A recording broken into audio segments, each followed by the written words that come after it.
Hi, I'm Chris from Airwindows, and here we are doing another live stream. So I'm going to fool with some of my controls and things, as I am wont to do. I don't think I'm going to get up to doing another mixing stream today, but I am more than happy to answer questions and anything that comes up. It's also going to be kind of a disruptive day to the point where I'm having a hard time focusing. I have a load of firewood coming in that I have to call the firewood company and make sure that they are in fact coming out, which is going to be happening fairly soon, but I'm not sure it's going to be happening this very instant. And I have six reverbs plus other kinds of things to finish off, because I have done all of this stuff for them, except, let me shuffle all of my folders around as I want to do.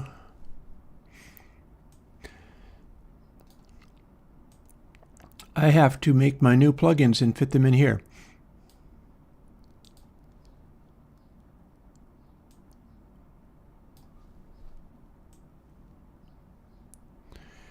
So we're going to do our level best to get some stuff done today, and if I have to leave in the middle of stream, I will, and if I'm able to come back, I will, and we're just going to do the best we can, really. Bottom line, this is one of those days when I could easily, also, last stream, I think, got taken out towards the end by thunderstorms and lightning. Very, very frightening. And I don't know whether that's going to happen again. We've got a lot of storms in the area.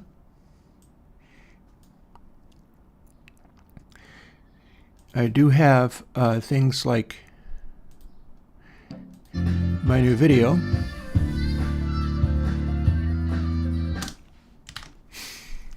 I just put that out, so that's exciting. And just there's a lot going on. I'm looking forward to, with a bit of luck, tomorrow can be fairly calm and not have as much going on. And next week, with a bit of luck, I can get some of these things sorted out. I've been fooling with my little control surface here.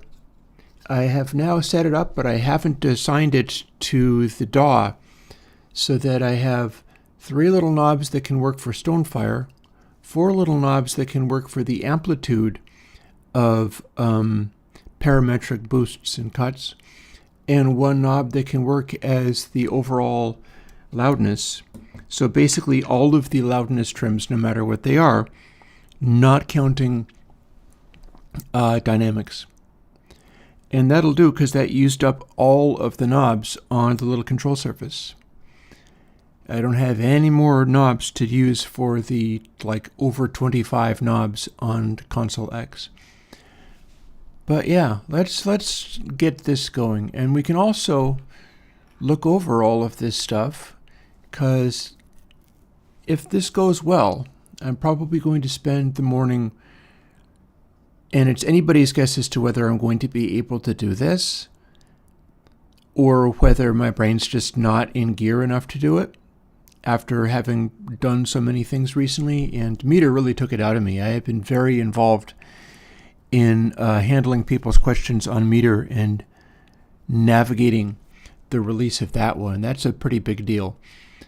But with a bit of luck, I will port all of these new incoming plugins to Apple Silicon and the signed versions of the plugins. So let's start by moving the stuff from Shuttle as needed. That appears to be all of the plugins over to my backlog.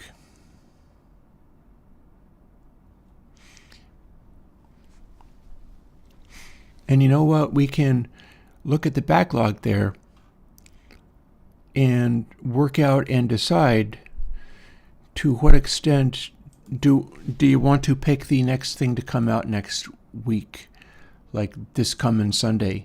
I shall pick one of these and I'll put it out. Which one? That's the question. So here's our Raspberry Pi builds. And I am also aware that there is a thing with the Raspberry Pi where I'm given to understand that not everybody's Raspberry Pi works with these. I'm building them with the script that I have on a Raspberry Pi 400, and that's the Pi that I've got.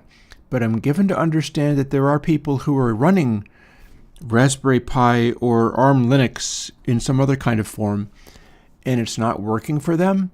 And I haven't been hearing about that, so I can only assume that people are just kind of building stuff from scratch. Ooh, Wolfbot is 2 different Kalman filters for the purpose of simulating the famous Wolfbox Motown DI transformer. And that said, I did that listening to audio from a variation of the famous Motown Wolfbox DI transformer. But it's not actually a transformer model. It is the sound between 2 Kalman filters voiced to act like that particular transformer model. And I'm looking forward to fooling with it, honestly. That'll be kind of exciting, because at that point, what I can do is start bringing up mixes and things with a DI base. And my DI bases don't use they use an API, but they don't use a Wolfbox or anything like that. And so my experience with those is that it's not really delivering that kind of tone. And that's why I made C-Rick Bass to do an amped style tone. But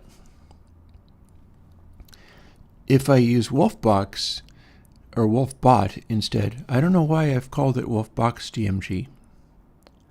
How about maybe the actual plugins are going to be called Wolfbot? So let's fix that problem right now.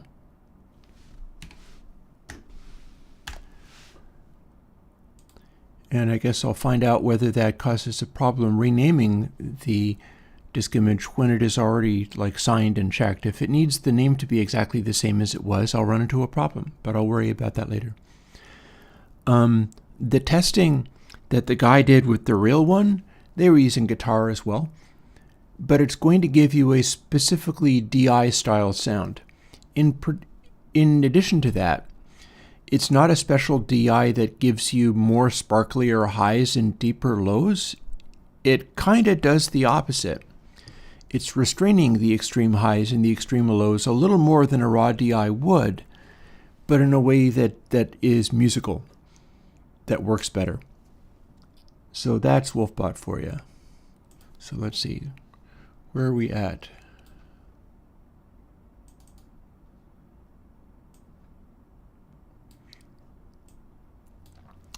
Also, I may be taking GRinger is a special effect plugin, honestly.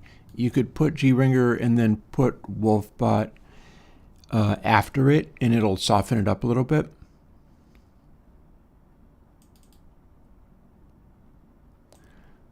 So let's see, here's my next thing, because these are now put into place, although I could leave this open so that people can see what options they have for this coming Sunday. Perhaps I'll do that. So there's your choices for what's coming out on Sunday. And hopefully I'll have all of these actually done. I will also point out, don't choose Console X. It's not actually ready. This is just what I'm working with, but I need to finish the GUI for that one to work. I'd be willing to do Console 9, though, because that's a precursor to it, and I'm probably about ready to do the audio demos of it. Let's see. Where are we at? What are we doing? We are copying some of these things around, such as WinVST needs to move over into this folder. This is why stuff shows up in GitHub sometimes before you actually get it as a plugin, which means if you were really clever, you could go and compile stuff that hasn't been released yet. And if you're that gung-ho about it, then I'm not going to stop you. Go ahead. For now, however, I'm going to load this up with the correct plugins.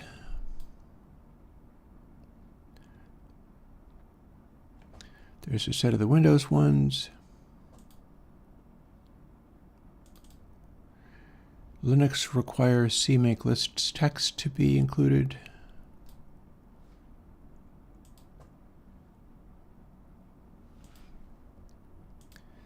Then we're also going to move these over wholesale.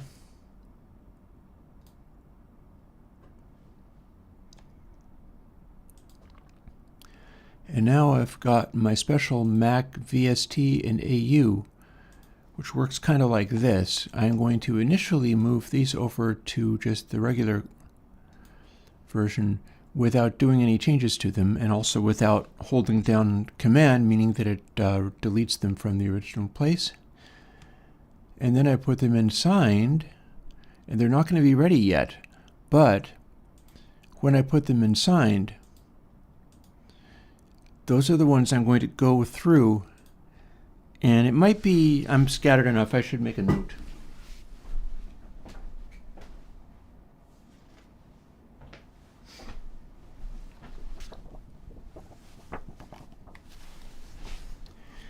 Grabbing a little piece of paper so that I can make a note of exactly which ones I must go through and do, because it would be terrible if I forgot that.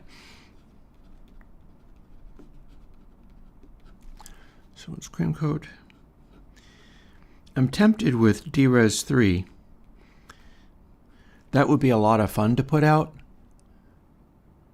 because that is a wild thing in its own right. I don't think I have anything Dres or BitGlitter that's anywhere near as good as Dres 3, because that's using that technique of constructing a Bezier curve out of the sample points as you have a new downsampled thing coming in, rather than just straight interpolating between the output points of the downsampled thing. It draws a Bezier curve around those points, and that has a really interesting effect on the Dres. And it's also what we're using in literally every one of these K reverbs.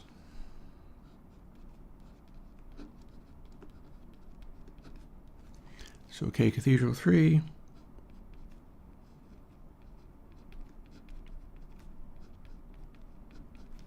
Guitar Hall. And the K plates are going to be fun.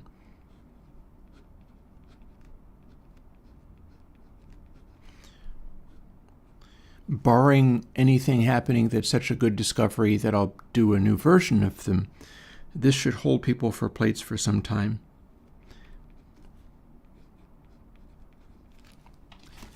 There's my list of stuff to do. So if I have that, I won't get too confused. And now we're on the Mac VST, so I drag that to the unsigned version for being copied over directly. And then I drag it over, holding down Command for the signed version, which starts out as literally the same thing, and I'm going to be spending today, I bet if I choose to do that, even if I'm interrupted by the firewood coming in and all being like dropped on my head or whatever, then I'll be able to finish these. And that seems like that might be nice.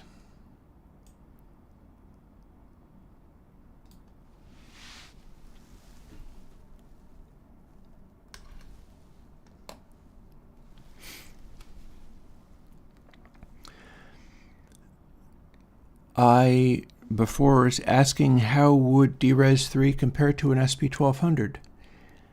I don't know, but you could use it for that context and dial in both the frequency crushing and the bit crushing to where you were accomplishing a fairly similar thing. So you would be able to get it to do fairly similar things, up to and including the fact that that Bezier curve is going to act a little bit like an analog filter, rather than the like Crunch Coat, for instance, has a pointy filter reconstruction.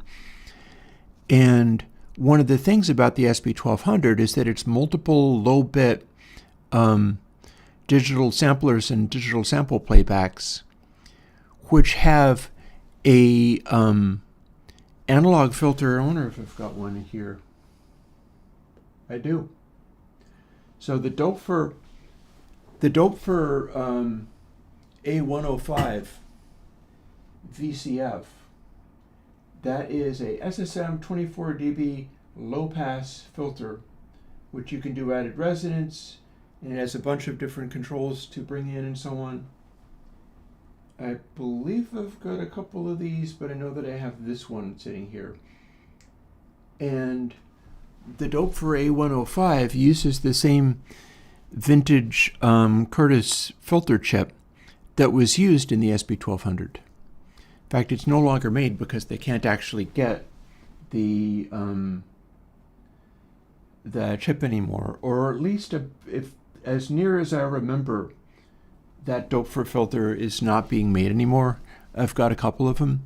The whole reason I got it is knowing that it was the same filter used, the same filter chip used in the SB1200.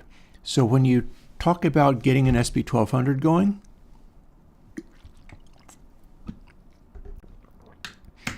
you're talking about low bit, but you're also talking about a full like analog synthesizer stage after it, but being used as a, well, Thomas, you can ask for one. I have to do the work on it today, and we'll see how well that goes. Hopefully I am together enough to be able to do the work on it. You never can tell. We'll see how it goes. But the deal with the, let's look at the,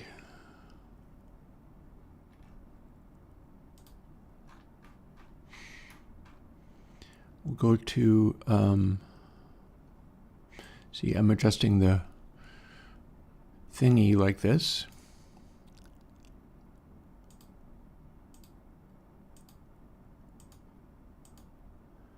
And sure enough, these are the most recent plugins, and so I've got to do a series of things to these in order to make them compile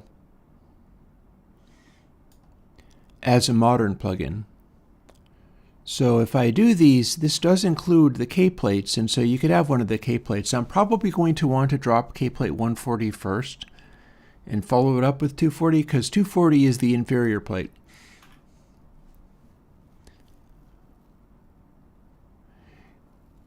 Yeah, we're going to come up with a consensus of what's being shown in this corner here.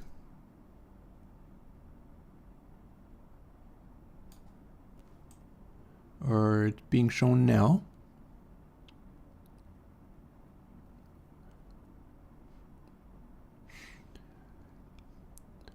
There is the list.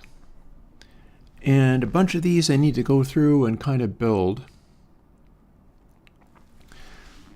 Also, I think I'm going to be taking multiple breaks. Here's the thing that I could do.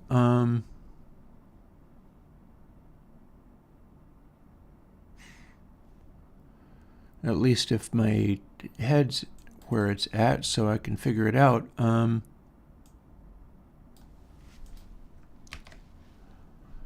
Let me go to my music folder, where flags are and where the end of singles are. And I'm going to move it from there to there. This being my first remix. Frog in a well? I don't know. I would not be the person to ask for what is a preferred toolchain. I don't know much about toolchains. So, let me see. Well, I guess I can close that for now. I have to dig up one of my pages. This is my instructions. I have to write this down for when I get so confused that I can't keep track of what I'm doing. And this is a step-by-step instruction for how to convert the AUs or the VSTs from the most recent, and admittedly, it does look like many steps, and that's because there are many steps here. But this is to take the retro version from the retro AU that I built on my vintage laptop into a current version of Xcode, which can be compiled for a signed modern version. Yeah, and don't worry about, like, if I'm not worried about how scattered I am, don't you be worried about misfired questions. You're fine. If we have to get everything right, I'm in way more trouble than any of you. Don't worry about it. Now, if you mean, what are you using? That's a legit question. So what am I using for VST? I am using Xcode.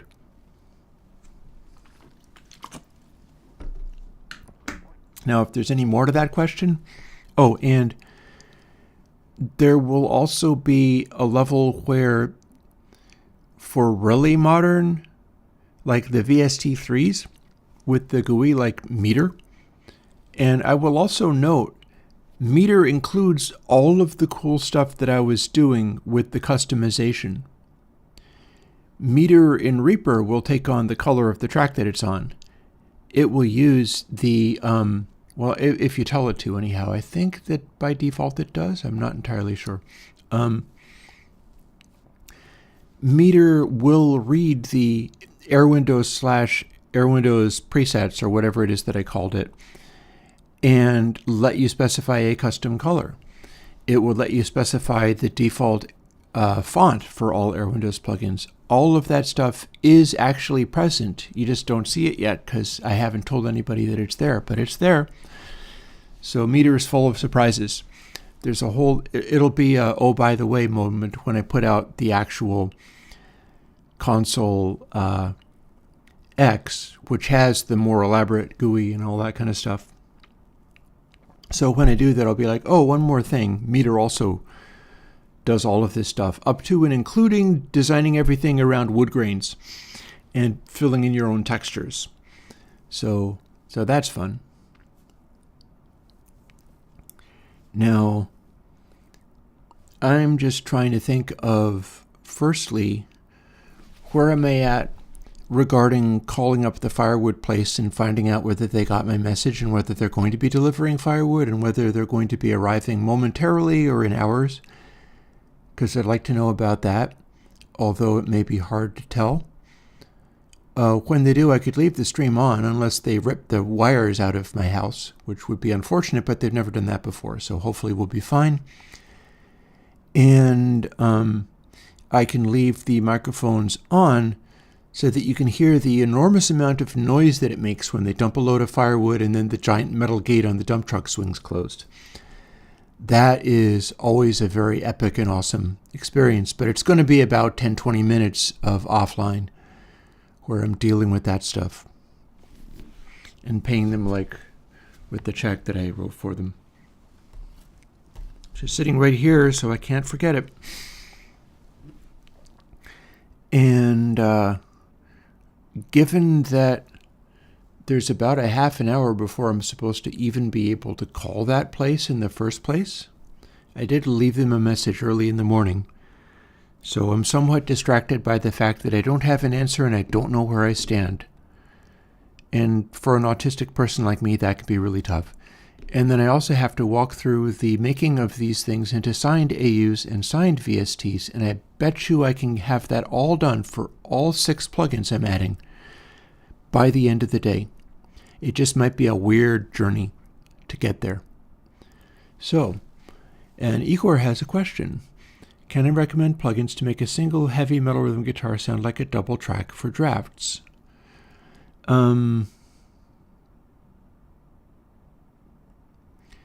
That really depends upon how good you need it to be, because depending upon whether you mean like old school heavy metal or like modern commercial metal, you really have to play tight to make the rhythm guitar be good. You really have, arguably to the point where a double track is about all you can get away with, and multiplying the tracks softens things. I look forward to experimenting with that and recording a little bit too, because I would love to do a little like heavy guitar type stuff. If you're dealing with old school, let's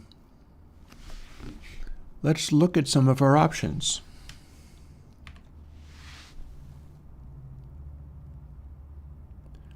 So I'm going to go to desktop, and then I'm going to try to find my groups of plugins and things. So I'm going to go to the Airwindows folder and into plugins, and we'll just go to Mac AU. So here's our options. And the reason I'm bringing this up is because I'm thinking about a couple of particular plugins. And I'm trying to remember their names, which is not going to be easy for me today, but this might be the one you want. This would be the one that I did for Terry Manning. He was asking for something kind of like triple spread or glitch shifter, but something, well, or not though. No, because here's the thing is this one includes delays and you won't be wanting those, so never mind. Not that one.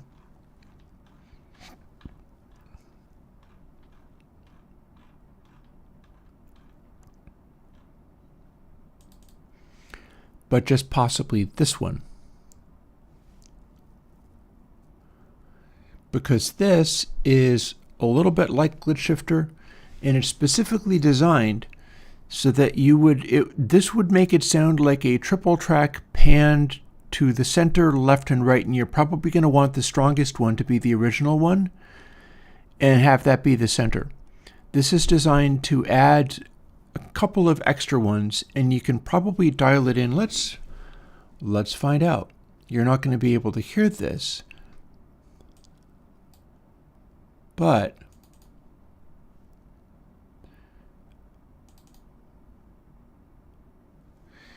I've got a guitar track that I can make stereo, so we can apply that.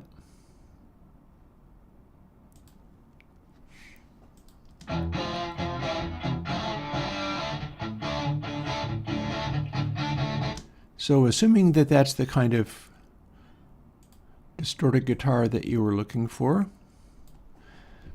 let's now bring some of these things into it. You won't be able to hear the stereo-ness of it unless I route it, which I could do, to SWB audio capture. But we can, and we're looking at the Chromium bookmarks, never mind. Effects. And VSD2s, triple spread. So let's explore. Let's find out the kinds of things that we might be able to do with this. And we're starting at full dry. If we go to full wet,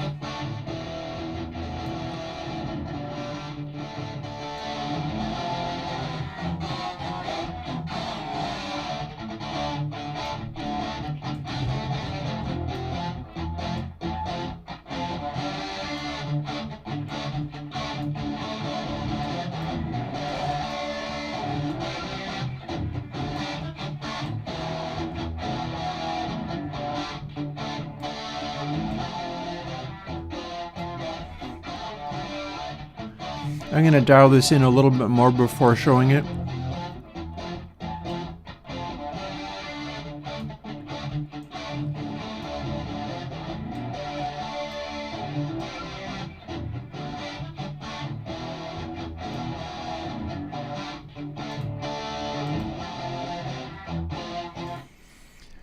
So, put it over to SWB audio capture so that the stream can hear it and I can't.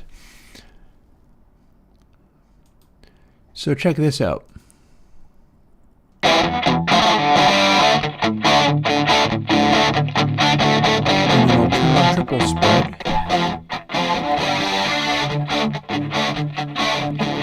Is that what you were looking for? It makes it sound more like a triple track, but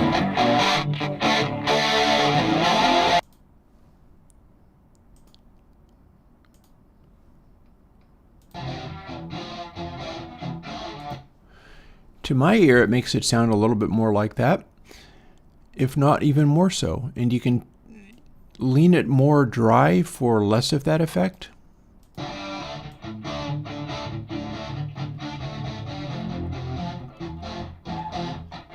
Full effect.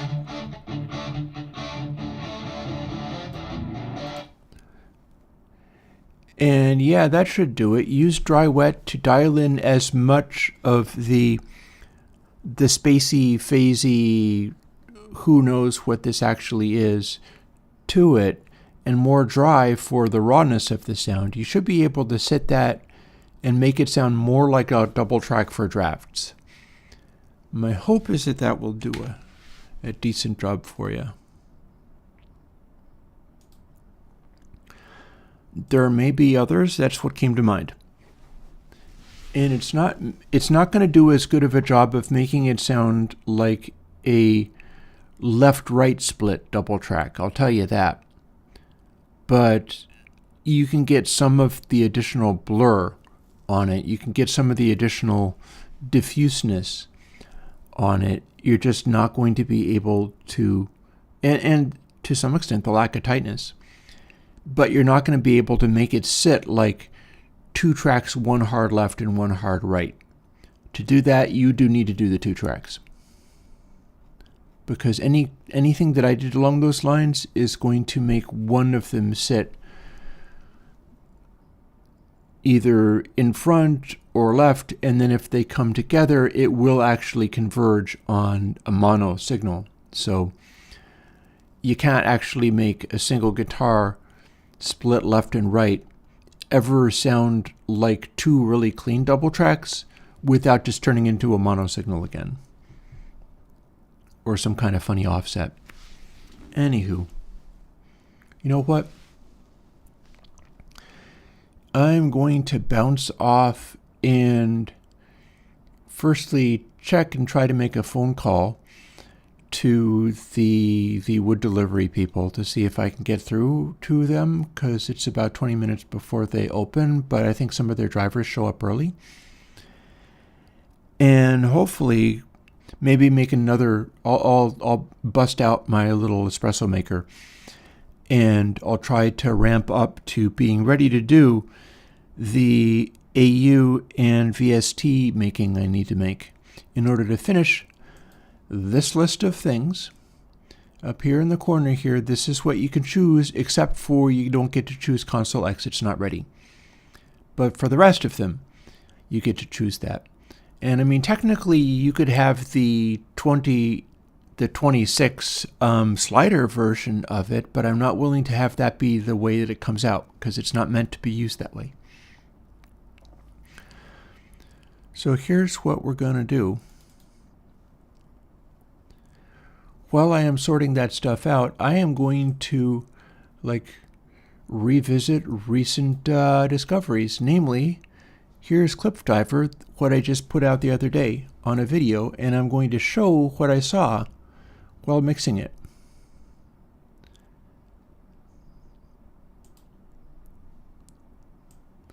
By playing it through Meter, so that you can see what I was after.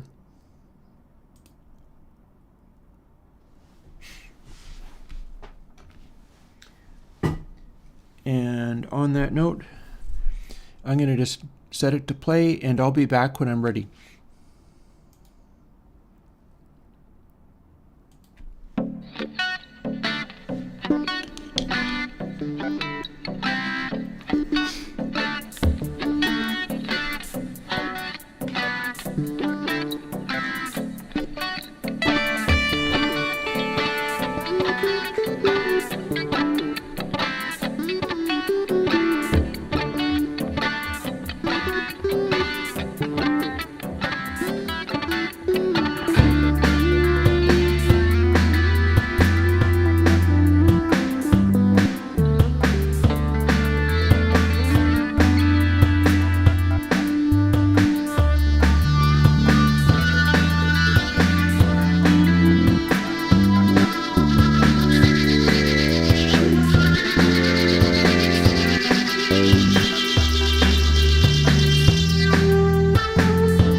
And again, here I am giving you a picture of the recent track that I put out, and this is what I was looking at. You can see that this is what me doing the mixing thing as hard as I can, what I come up with.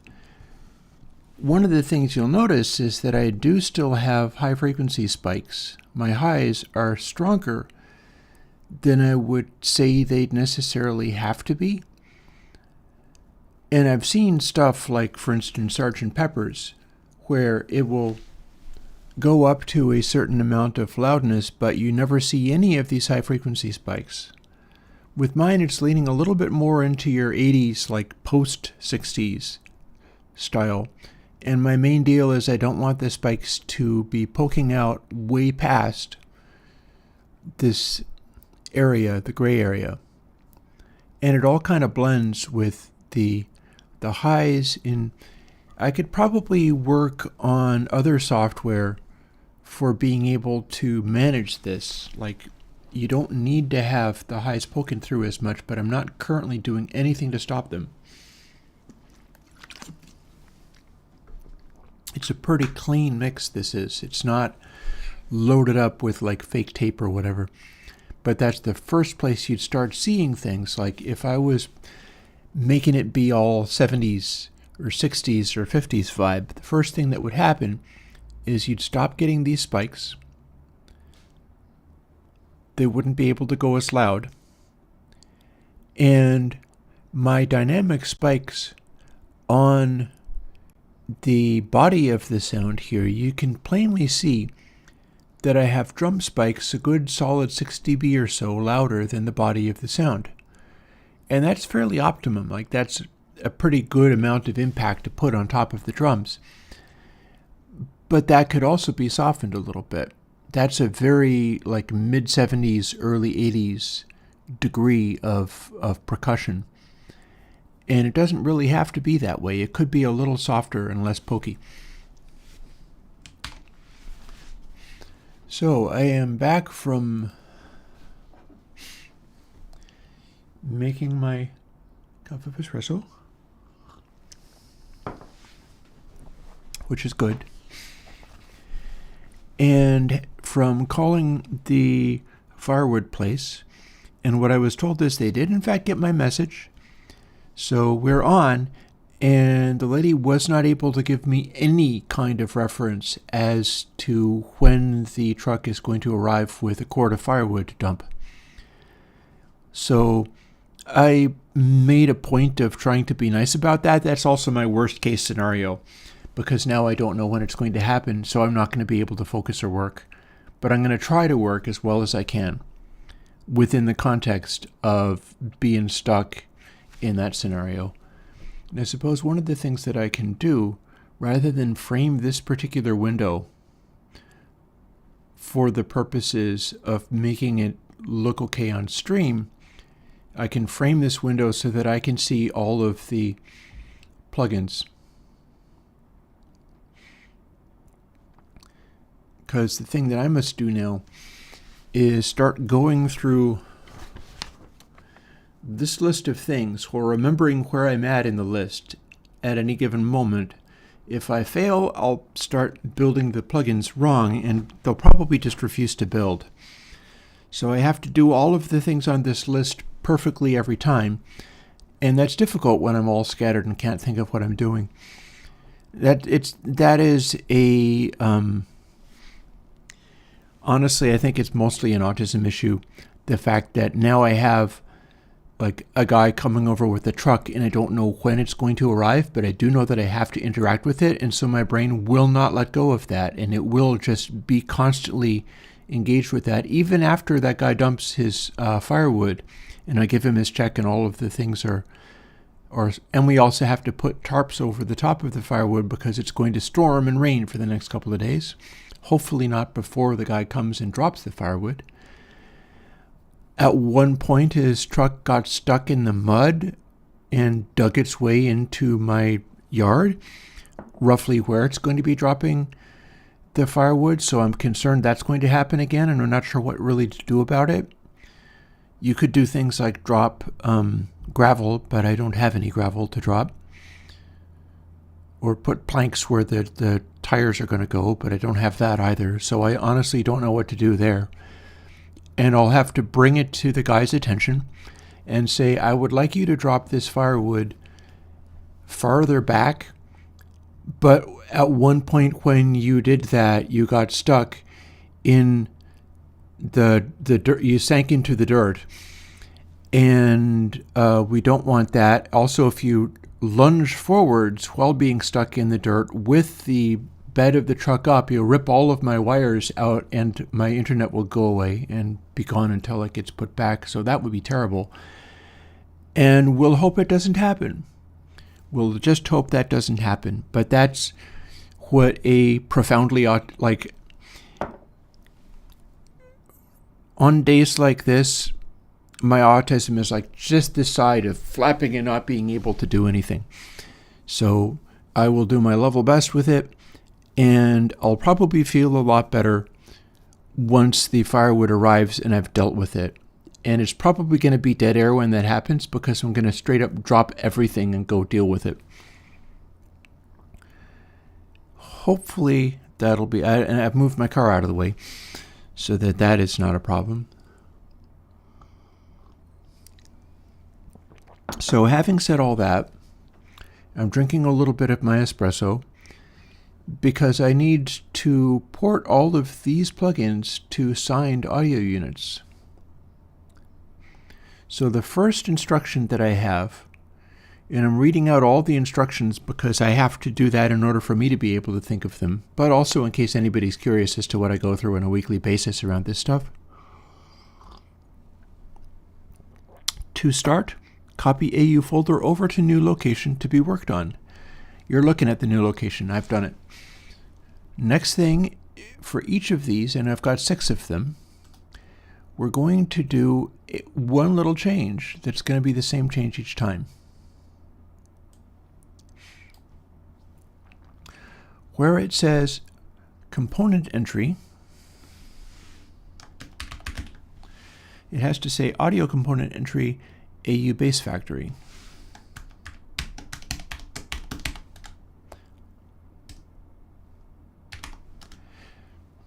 Spelling counts, capitalization counts. All of these things have to be typed absolutely perfectly or it will fail to build. So I love that. I love these inflexible things where they blow up and die if you get them the slightest bit wrong. But there you go. That's programming for you. So saving this, that is now cream code dealt with, and I got to do the same thing for each one. So I'm going to walk through each of those in turn. I'm going to drag them over to where you can see them because I might as well. And we're doing each of these in turn at least up to a certain point rather than walking through the entire process for any one plugin, because I find it easier sometimes.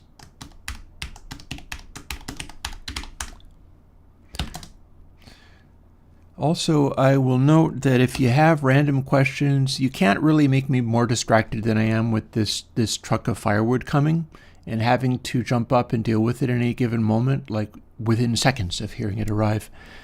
So you can't really distract me any worse. Go ahead and ask me any questions you might want to ask. It's not actually possible for me to have a harder time with this. I'm going to double check that I just did the thing that I said I was going to do. Audio component entry, AU base factory. Yes, I did. Okay. And again, I got to walk through this process and remember where I'm at in each step. And yeah. So the interesting thing about certain things,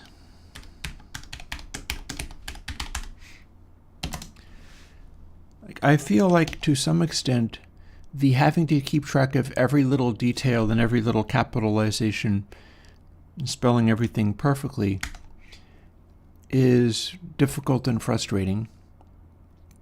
But when we talk about like getting AI to do this stuff for us,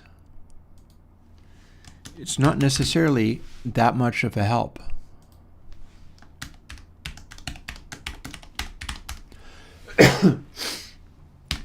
Like I'm just making lists of things in order to get through this stuff.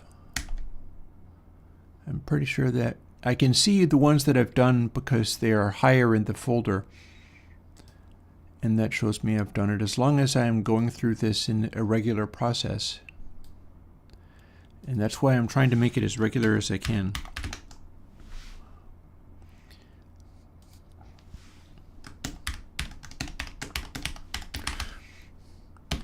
The thing with doing AI versions of things is I feel like that is going to start giving you little misspellings and mistakes in things here and there, but you won't know they're happening. And that is a daunting prospect. The idea of not only having to get all these details right, but that they can be subtly wrong and you didn't do them. Oh, and I have opened the wrong file. See, this is the H file. I need the CPP file. I don't know why that had me opening the H file. It must have been in a different place. Because here's the one that I'm trying to make this small change with.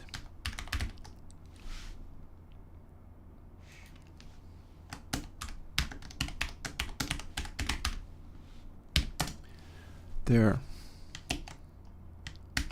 Yay! 6 files have had that one small change added to them. So now I have a page full of more stuff to do. Yeah, the keeping track is always tricky. And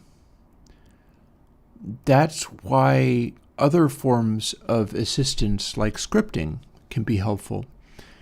Like, I could write a script that just did certain of these things automatically, as long as I put stuff into a folder.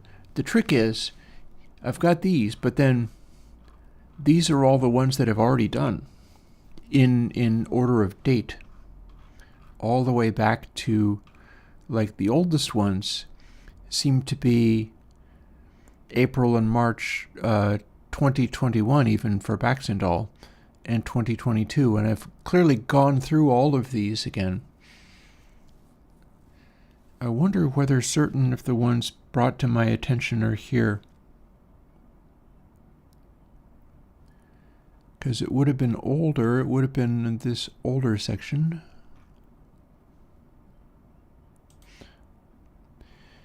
If I briefly look at, for instance, this one, not in Xcode,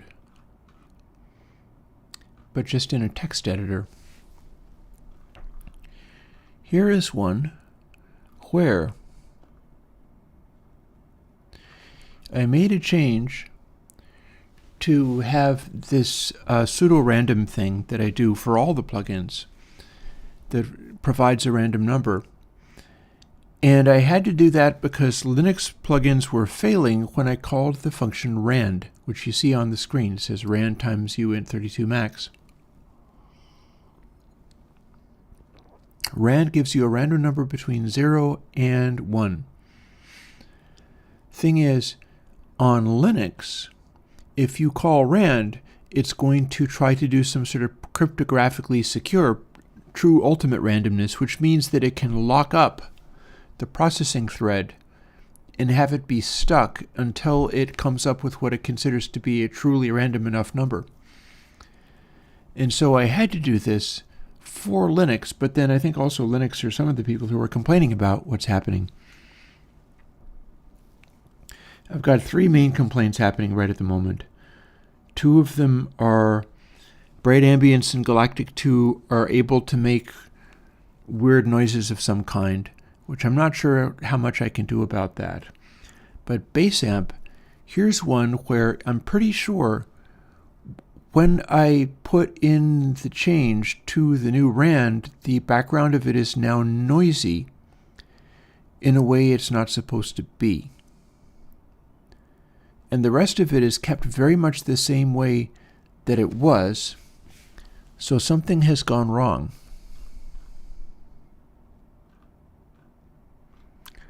Causing this to be noisier than it is supposed to be. So I'm going to have a quick look at that, even though I am in the middle of another thing.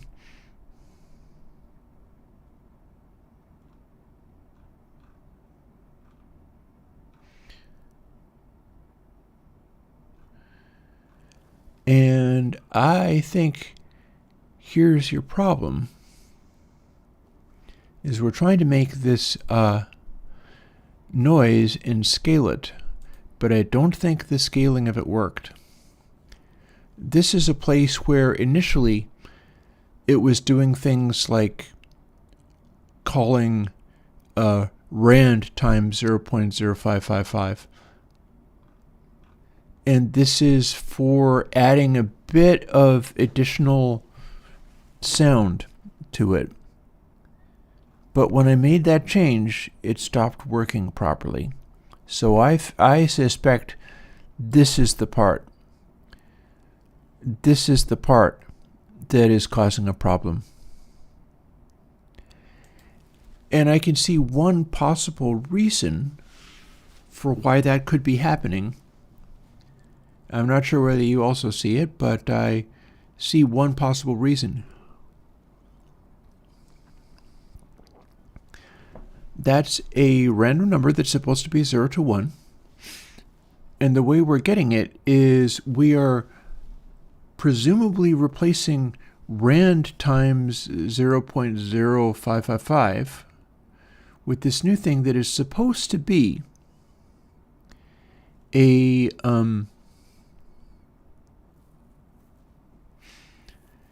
random number that goes from 0 to 1.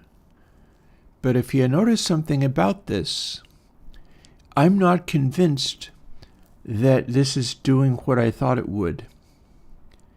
Because if it is taking double FPD,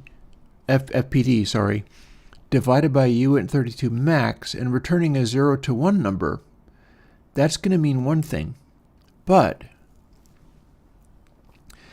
if we are taking FPD, which is some kind of integer number, I think it's a uint32, I'm not entirely sure what it is, but it's some kind of integer, converting that to double, and then converting the division back to an integer again,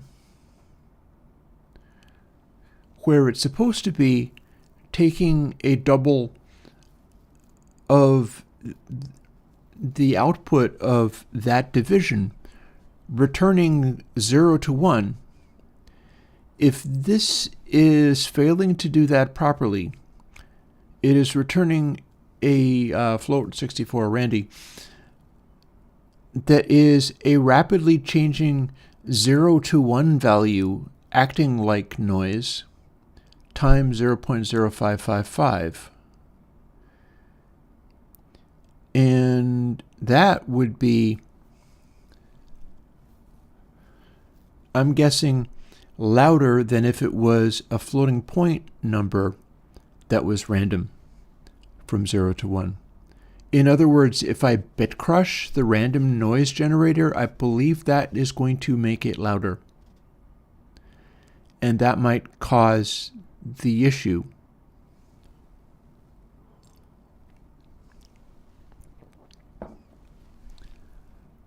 But this is really old, weird code. So I don't really have an answer for that right now. And then we have more really old, weird code. This is like a 26-stage IIR filter. That's not actually the most effective way of doing this, but it makes it possible to do some weird things with it. And I really couldn't tell you what some of, yep. There's like a tape head-like behavior in here too.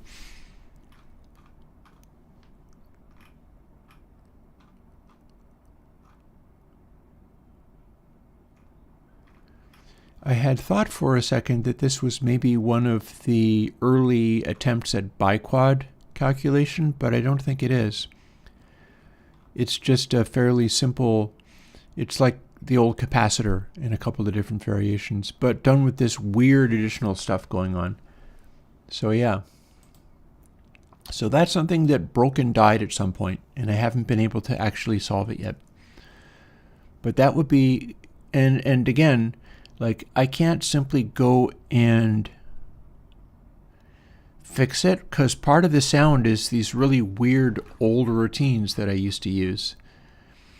and I should fix the noise being wrong, but it also needs to stay the same sound that it was back in the day, even if that was arrived at through weird, bizarre techniques.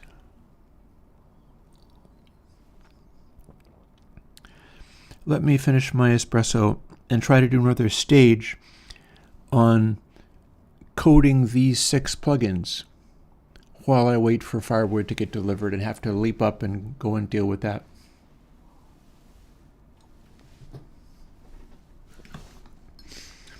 I still think I'm going to be able to get all of these things done by the end of the day, but it might take me the full 8 hours to get 6 plugins done.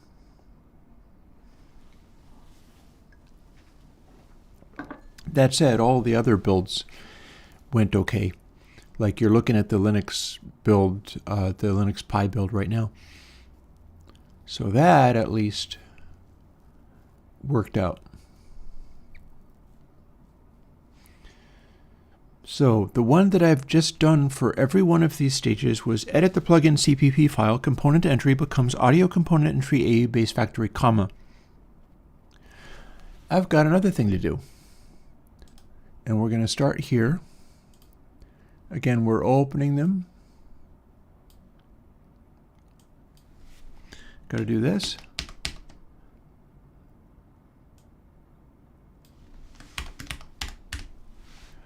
It wants that. To an extent. Hopefully this will hold me for the time being.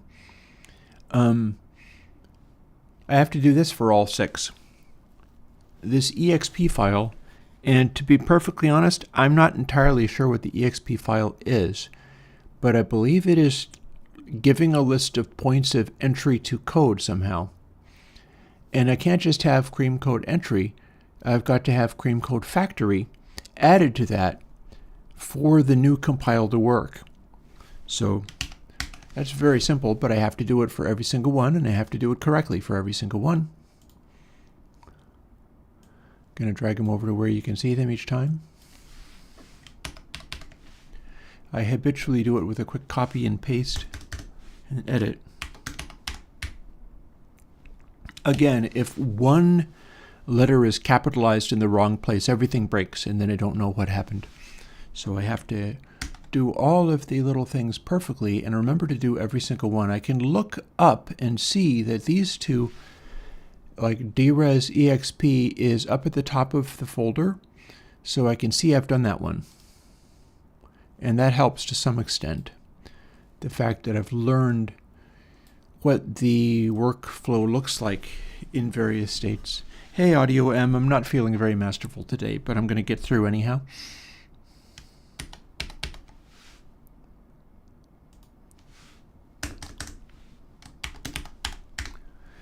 It's interesting. As I have gotten to get to know and meet much more expert programmers, people who really know all of this stuff in all the contexts, they're able to do cross-platform development and all of that, it's not that different for them.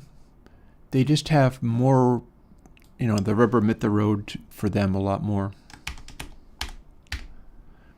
They've seen more of these situations. I don't know whether they have a bigger, like right now, my stack for being able to cope with layers of complication always was very small, and today it's incredibly small, so I can barely go through these steps. But even for the folks that I've seen who are really good at this stuff are still basically in the same boat, really. They too are just trying to make sense of a pile of chaos that is modern programming and doing their best.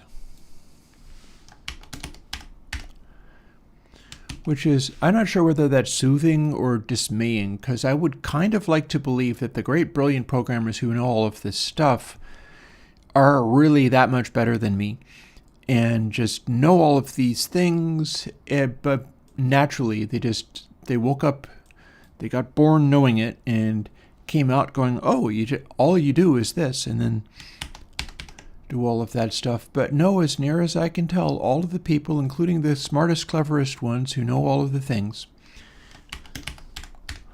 are still struggling through some of this stuff. They're just not necessarily telling you. Or you don't hang out with them. They don't do like what I'm doing with regard to like walking through my step here and talking my way through it. The only reason I can do this is because I'm Chris from Airwindows. I have not positioned myself as the guy who is expert on the programming. I am the weirdo autistic person who doesn't know how to do hardly anything but has a strange genius for like audio and DSP and stuff. Which is fair. That's accurate. And so I've never pretended that I knew really how to do any of these things. I am struggling through every step of the way, and I get a lot of help from people who know more about these things than me. It's just that I'm bringing something extra to the table, a different intention that not everybody has. And so it comes naturally to me to be going through this kind of stuff, going, hi, I have no idea what I'm doing. Look at this. Well, I've made this list of things. Here's the list of things. And I'm going to walk through this step of things that I'm following like a cargo cult in hopes that I will produce a plugin at the end.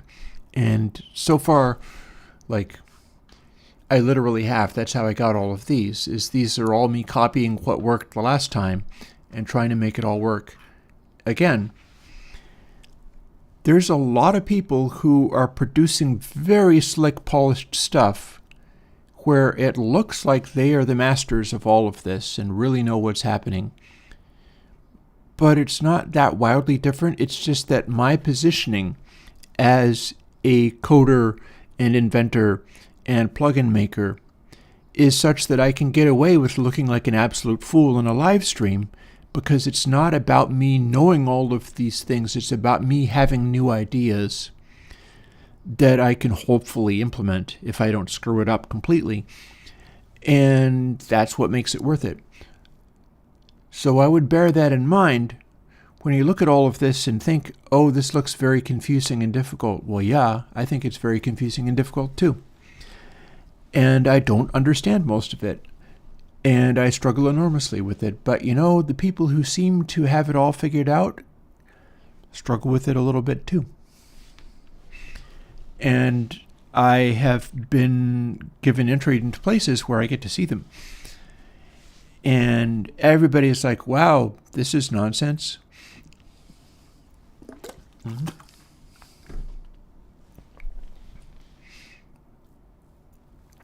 Tina. Yeah, I dare say that's a really good read. I can't read it right now, but I bet. And I think everybody is bothered by it. It's just where you stand in relation to it. There are, I think, a lot of people who are comfortable with just not, it's like, you know, a swan gliding across the pond, and it looks very graceful and chill, and then underneath the water there's a hell of a lot of frantic paddling going on. And that's the case for everybody. And some people are more inclined, for whichever reason, to look as if they are more elegant and serene and not confused by all of this. And then there are some people, again, my reason for looking like such a total fool on streams is in hopes of encouraging people that, like, you can do this. If I can do it, you can do it. I make no bones about the fact that it baffles me completely, but I've been able to make a lot of stuff happen anyway. Here's my next step. I have to paste key, audio, etc. clipping at the top of the info plist file as the new first key, and then open info plist, and question mark, question mark, question mark, question mark becomes the ID, namely this, that lives in plugin version.h, which is what I'm currently looking at. So what that means is, hello, this I need to copy, and then I'm going to be repeatedly pasting it in and typing that little magic code. I'm going to be pasting what this is into some other files right at the top of a file called info.plist for each version of this. And each version of this is going to have this additional thing added to it. And what it does is it says things like, some of this, like product name identifier, gets substituted in. So it's going to become whatever the plugin is. It's going to stick that in. It'll say cream code AU, and then factory function string that factory. That's what gives you the bit where it said cream code factory that I added earlier. Manufacturer, this is me. The name becomes the name of the plugin, Airwindows cream code. It substitutes that. It doesn't have a way of substituting this, and so I have to replace these letters with the letters that I found in the list. And then I do not know what type, well, AUFX, I know what that is. I do not know what version means or why it says 65536, but this works. And so we're going to continue to use it.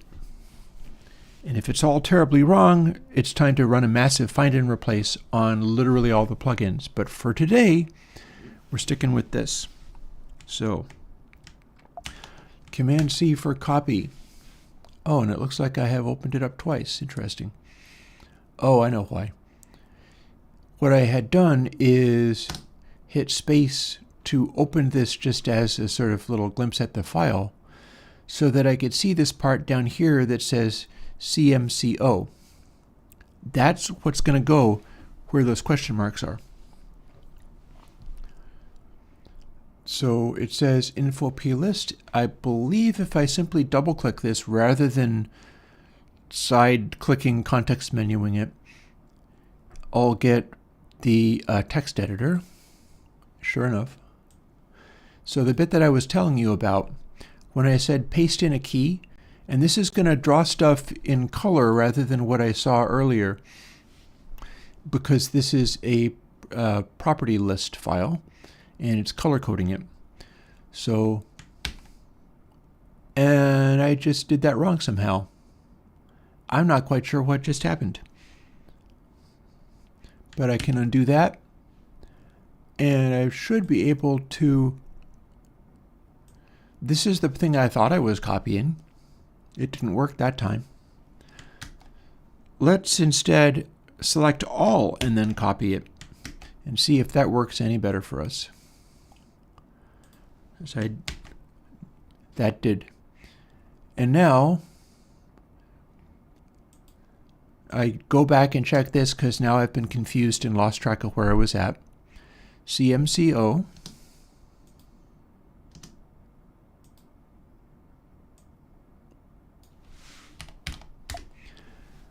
And that gives, oh, hi. Okay, it's doing all kinds of wrong things now. I clicked on something wrong or pushed some button that I wasn't supposed to push, and it has now launched Xcode without me asking it to. I don't know why that is, nor do I want Xcode making changes to the project file before I'm finished setting it up. So what we're going to do is just, it opened this. I'm going to quietly close it and quit Xcode again. We're not ready for Xcode yet. I don't want Xcode running when I'm not expecting it. And I save this. See it move to the top of the thingy. And this is the part that I now need to do 5 more times. So yeah. As Frog in the Well says, concerting creativity into specific areas and coding where the real meat gets done. And I would agree. And that's shown very strongly with my work in Meter, because there's nothing that I'm doing in Meter that is all that special in terms of nobody could have done it.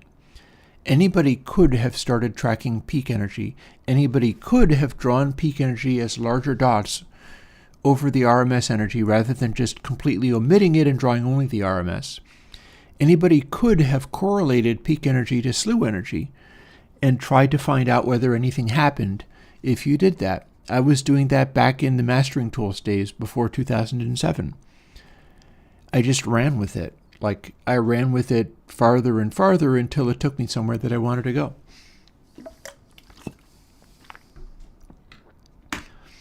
but it's a question of whether you can do those things. Let's see, this is DRZZ is my secret code for that one.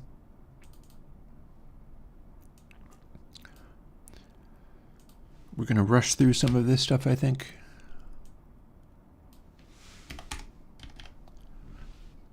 Try to get through it before the firewood shows up, because I have to be ready to leap up at a moment's notice and drop whatever this is that I'm doing in order to go and attend to that, which is always fun, gotta say. Okay, there's Dres. K Cathedral time. K Cathedral 3. KCTJ.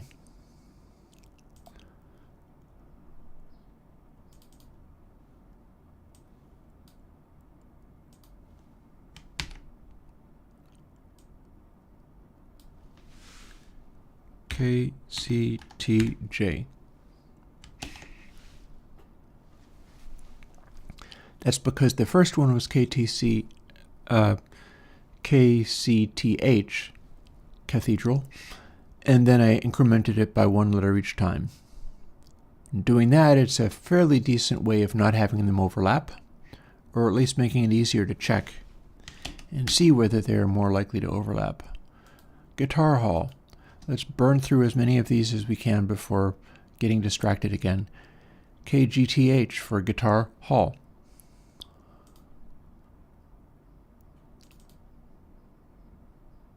I just clicked on that and it didn't do nothing. That time it did. My clicks were not adequate. Okay, Guitar Hall.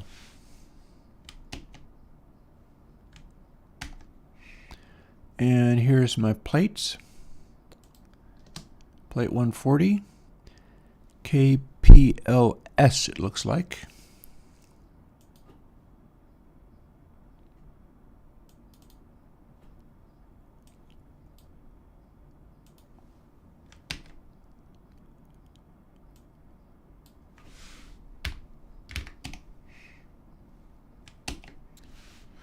See, if I get these wrong, it could conceivably work, but cause real ugly headaches later.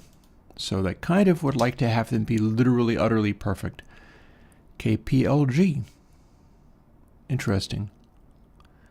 That's probably because it's a gold foil plate. KPLG. For whatever reason, that's what it is.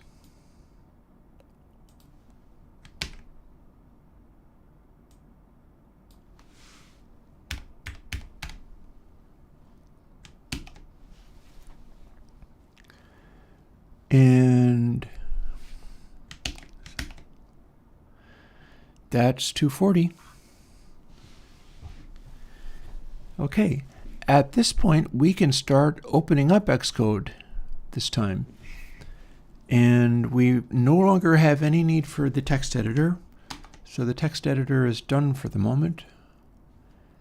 And let's see where we can go with all of this. Because at this stage, we're up to firing up Xcode and going through and building some of these things.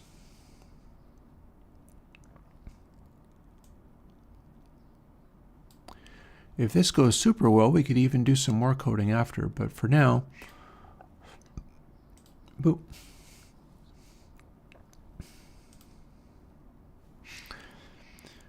So our first instruction in Xcode is delete folders in red, public utility, AU public, and then drag in CA SDK. So, got that. And then drag in CA SDK, which is this folder here. And we drag it into the source folder, add it to these targets, let it create groups,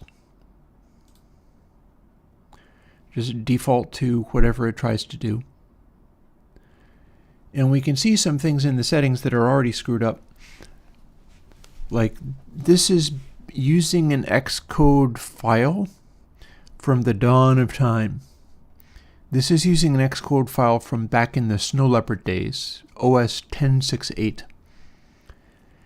And so the fact that it's even able to open this Xcode file is extraordinary, but then there's a million things I got to change in it. So we will start, basically we're going to start reading through all of this, and the degree of my autistic distraction of having to attend to a firewood delivery is going to cause it to be really slow and pulling teeth, and that's fine because I have it all written down on a single page. In fact, you know what? Let me show you. I am using this. It is on my GitHub. And up at the top you see it says copy the AU folder over. And then this is the list of things that I must do in order to make the new file, in order to make the new plugin be the modern compiled for Apple Silicon and also Intel, by the way. It's a fat binary. And signed for use with modern systems. And this is the instructions for that. And then this is the instructions for the VST versions of the same thing. That's what we're doing today. We've already gotten a little way into it.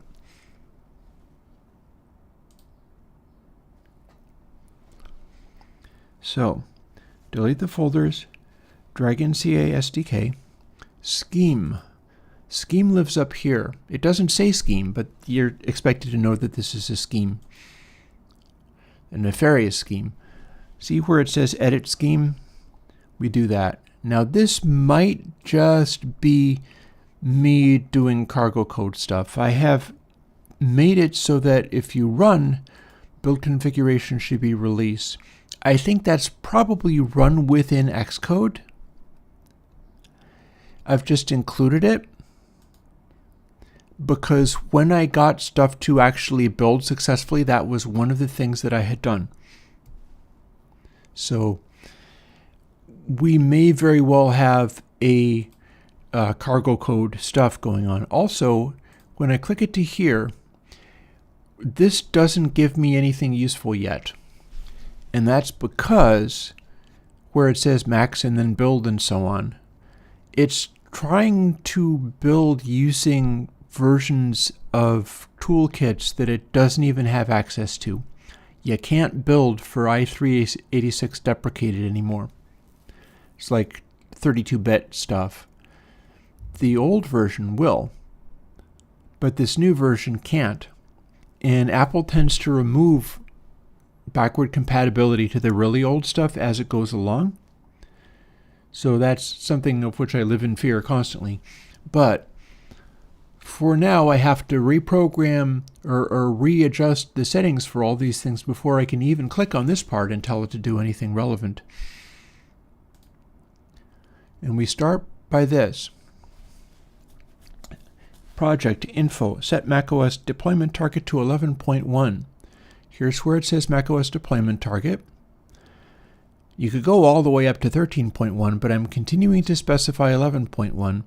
I'm not specifying 10, just because when I first did it, I specified 11.1, and that's been working, and I haven't been getting complaints, and so I just rigidly stick to that. I don't let it change.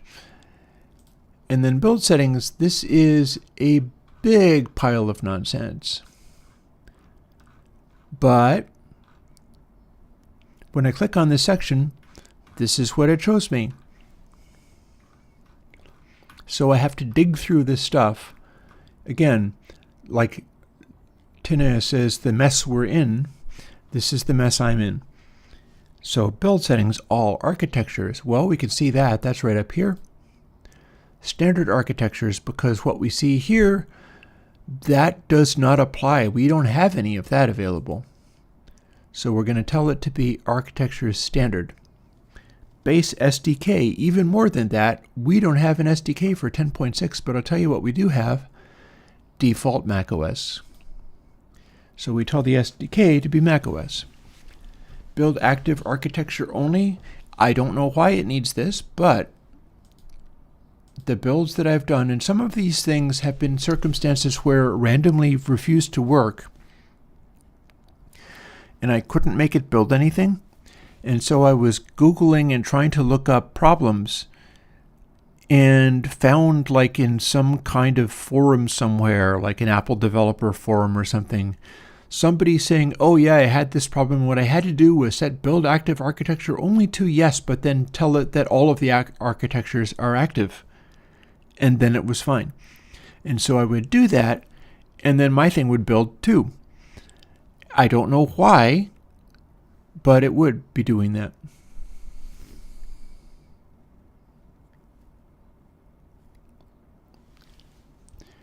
Do you mean circle of fifths as in musical?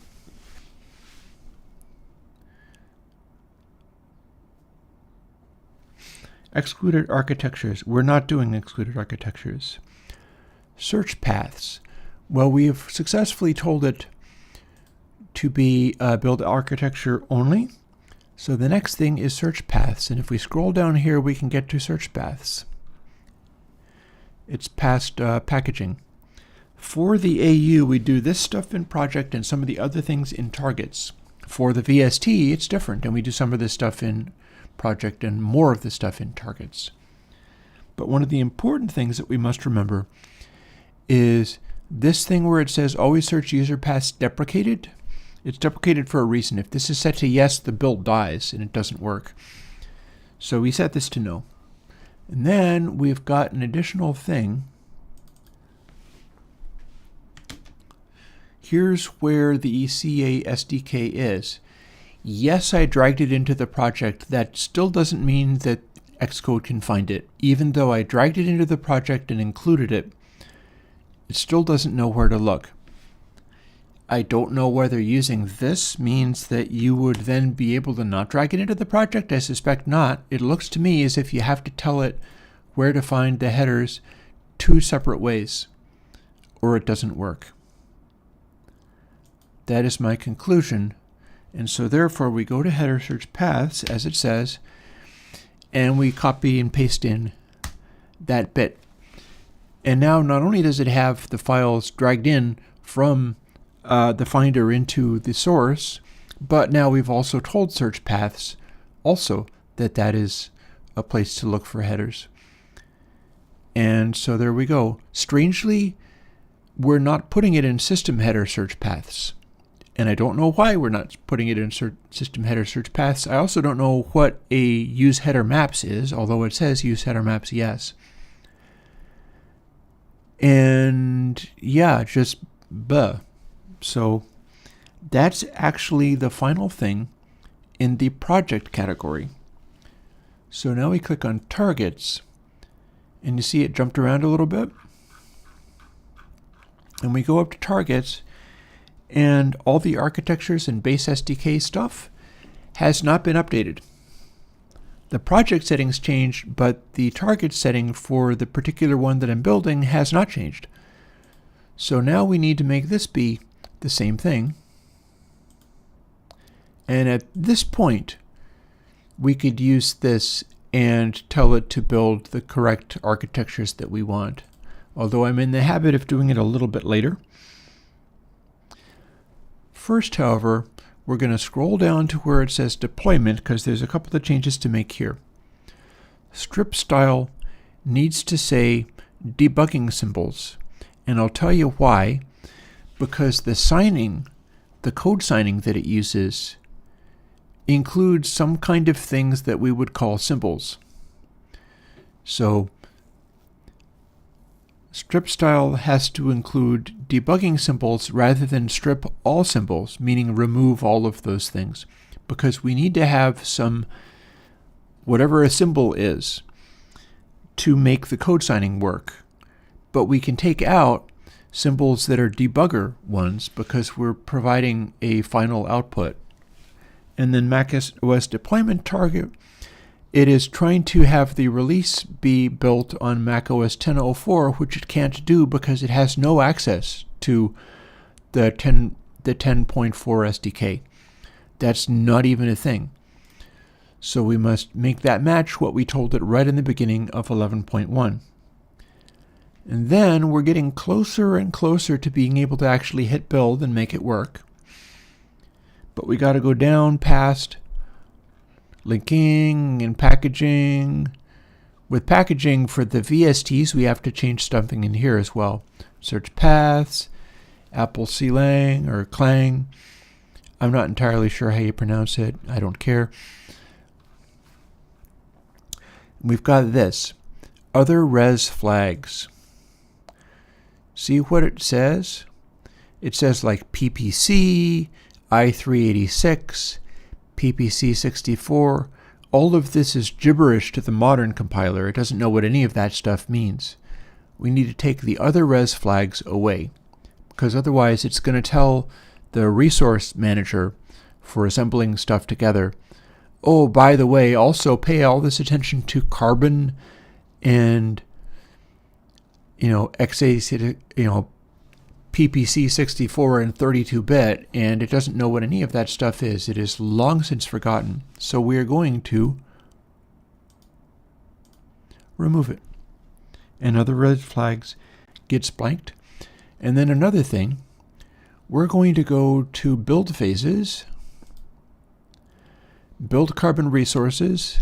If it tries to do this, it will die. It will blow up and die because it doesn't know what carbon is anymore. That's like 32-bit antique Mac stuff at this point. So it just straight up has to go away and be deleted. Having done that, this is a fine time to set the build to any Mac, Apple Silicon, or Intel.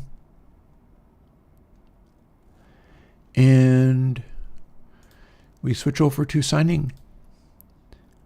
And we're enabling automatic and using me as the team.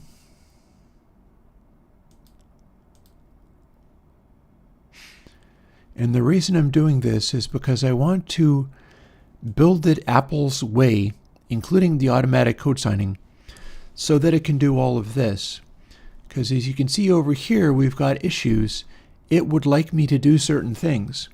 I want to let it do those things in the hopes that it will make the code be more resilient to future changes that Xcode might do.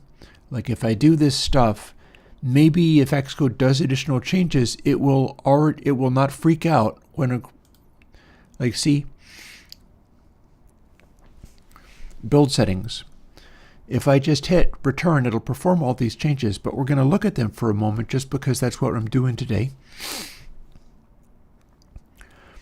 Remove the obsolete build setting GCC, enable, fix, and continue. Well, I'm not using GCC.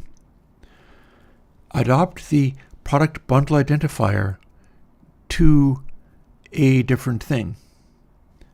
That is likely to be something that is needed to make the info plist work. Weak references and manual retain release. I don't honestly know what a manual retain release is, but it thinks it should have that. For debug and release. Enable dead code stripping. That'll make the binary smaller. That seems fine.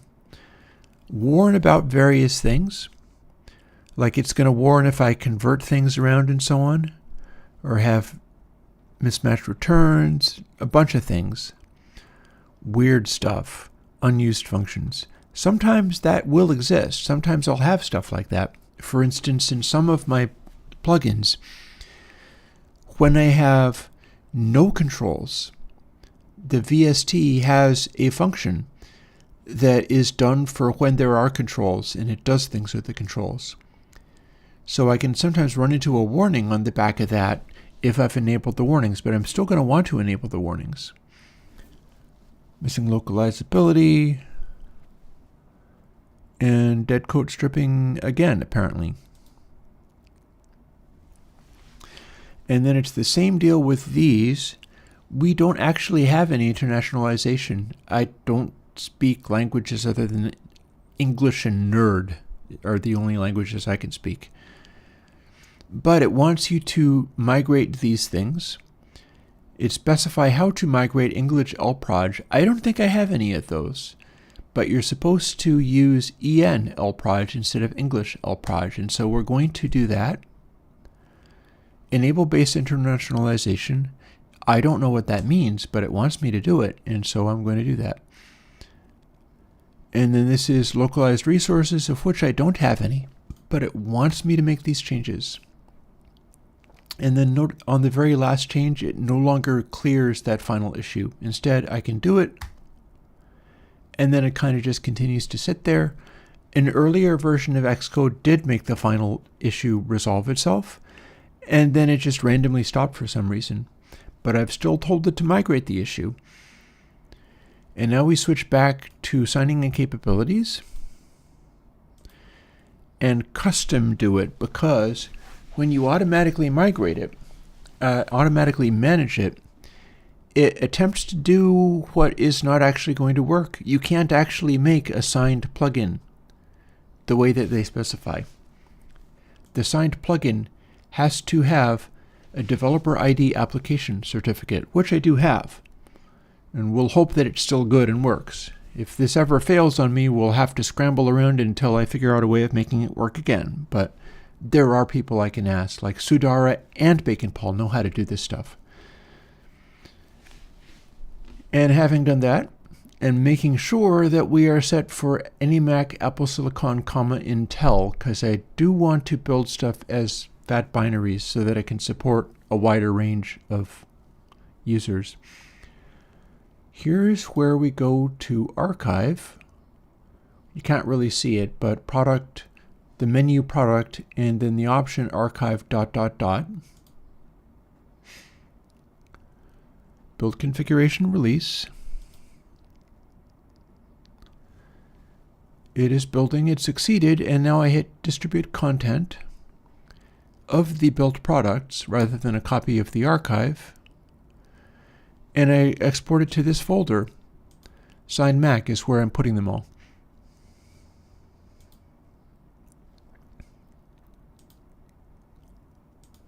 And that's all she wrote. So we've now built one signed audio unit. 1 of 6.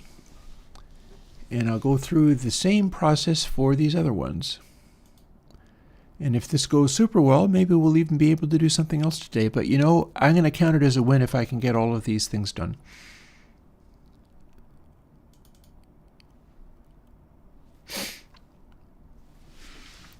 Because if I can get all of these things done, you see the list on the side of the screen, starting with by quad high low, and so on. Again, if you would like to request a plugin to come out, including the ones that I'm building today, this coming weekend, go ahead.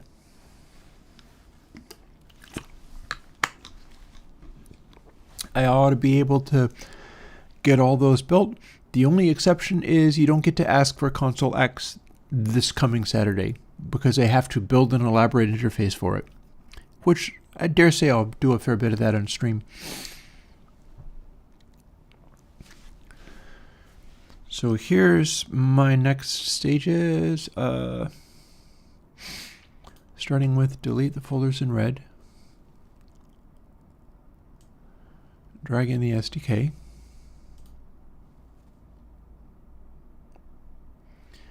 go to the scheme. Again, this is the part that might just be cargo cult coding, where it might not actually do anything. I'm only doing it because I don't trust it. Then, deployment target of 11. I can also expand the space up a little bit. Might or might not need to do that though. Over to build settings. These I know we need to change. The build active architecture, yes. See, when we click on this and it says the multiple things, it'll build all of the things that are listed in the list here.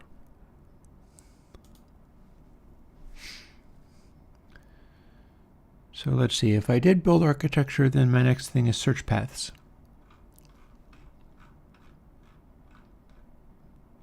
Oh, I've gone past it. There it is.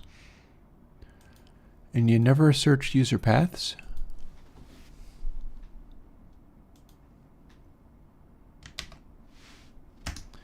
And the one thing copied in this case, the VST used to require me to copy multiple things. Oh, interesting. Wolfbot, you say? I'll throw it open to the whole chat. Like, it doesn't have to be Wolfbot just because 23 or before 23 wants it, but it could be. It's ready to go. We could put out Wolfbot. I'll like grab a recording of my bass or something to help demonstrate it with. So let's see, header search paths. So I've done that, so we need to switch over to targets and scroll right back up to the top again, where we do the same things we did before. But now we go down to deployment, strip style, and the deployment target. And then we go down past the CLang version to res, because res has garbage in it that needs to be removed for each one of these. We want to remove all this talk of PowerPC, because that is many, many generations ago. And it'll just confuse things. And build phases, we delete this entire section because we don't use carbon resources either. That's, again, many generations ago. So, signing. See, we can hustle through this a little faster when we're in the habit of it. We'll build for any Mac, and we will build so that we can get this thing saying, please update the settings, because that's what I'm trying to invoke when I do this. I want it to suggest this and let me just go, yes, change those things. Yes, it moved stuff in the folders as it was doing it.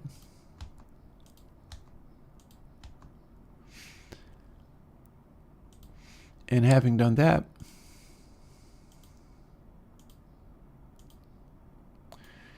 we change the code signing to what it's supposed to be. We double check that it is building for Apple Silicon and Intel. And then we go to archive.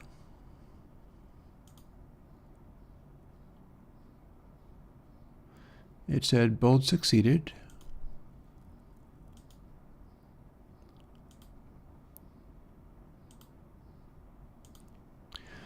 Bada boom. That was actually a lot quicker than the previous one. When you start burning through these things, if you know what you're doing, you can get to the point where they go quickly. It's partly a thing where it can start getting confusing, and then if you trip over yourself, you're completely lost and have to kind of backtrack. But if you're up to speed with it, they can kind of start going through fairly quickly.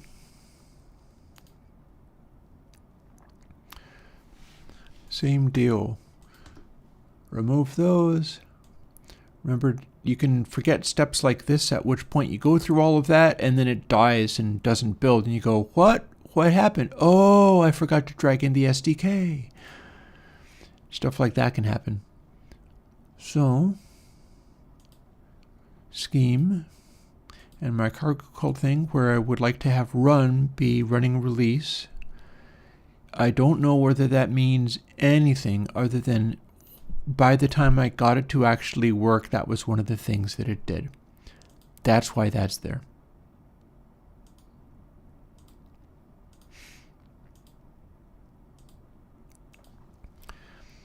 So there's those things, and so here I scroll down to search paths.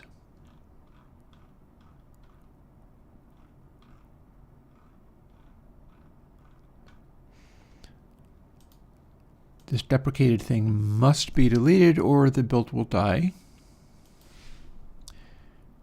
And then I gotta put in the headers, at which point I switch over to targets and go through doing similar things, or literally the same thing sometimes. Do those things are exactly the same. I hear a noise. Let me check.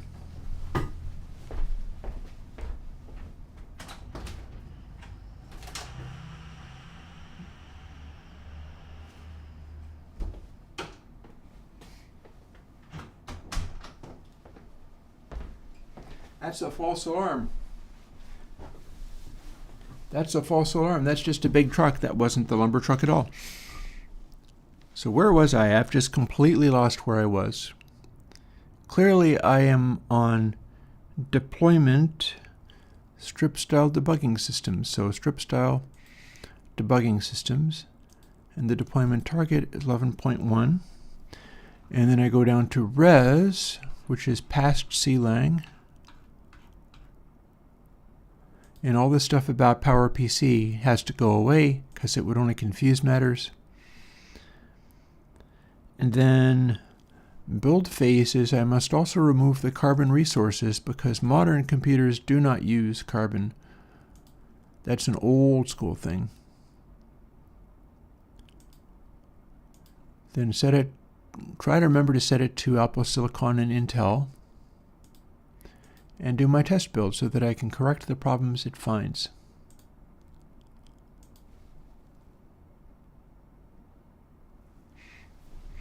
Yeah, if nobody else has other wishes, we will in fact do Wolfbot this coming Sunday.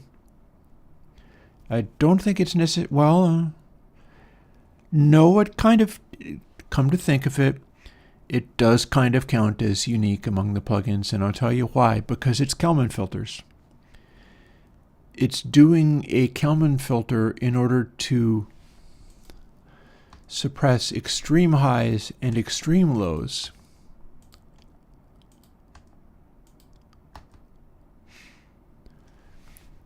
But those aren't real audio filters, they're something else. So that is legit. I can make a video of that and be like, why, yes, this is unique because you don't have this, because even using the Kalman plugin, you'd have to stack two of them in order to do what Wolfbot can do. And it won't be for everybody, but you know, it might do a nice job of at least doing some useful things. So let's see. Where were we at? Let's go back to targets. I've just done these. I got to do this.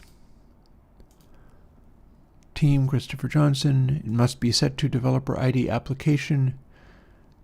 We have still got it set to Apple Silicon and Intel, which means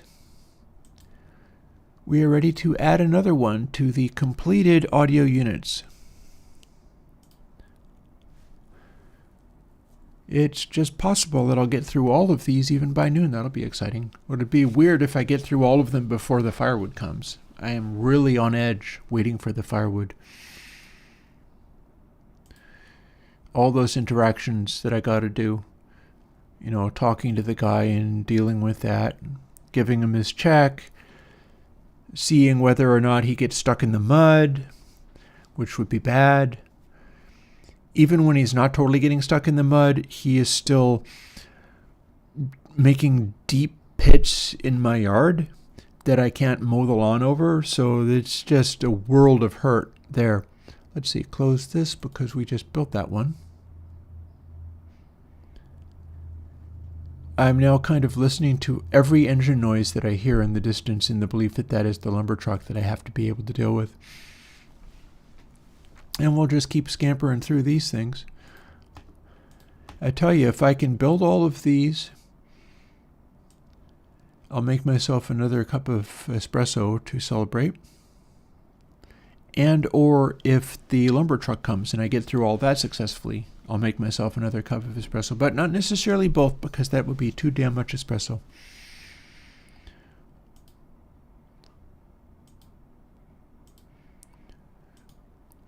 There's my scheme, and here is my secret set that build the configuration for. Again, I think this is run within Xcode, so it shouldn't actually matter, but I don't know whether it matters or not. And I've never been willing to test it and find out.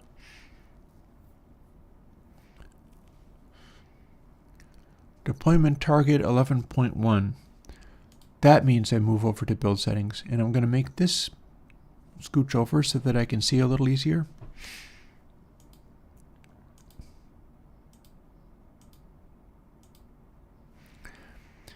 I've also got a loud background noise going in here, and that's because I have a fan coming from the basement bringing cool air up because this is a heat wave day. It's not too bad, but I am making an effort of things not getting too unbearable in here. Did I bring in SDK? It looks like I did. I see CA SDK over here, so that indicates that I brought it in successfully and didn't forget. So build architecture only. Yes. So that means I move down to search paths. Again, I can start moving very quickly, and then as soon as I get confused, I lose everything. And that means header search paths should still be in my copy paste. Voila. And that means I move on to targets.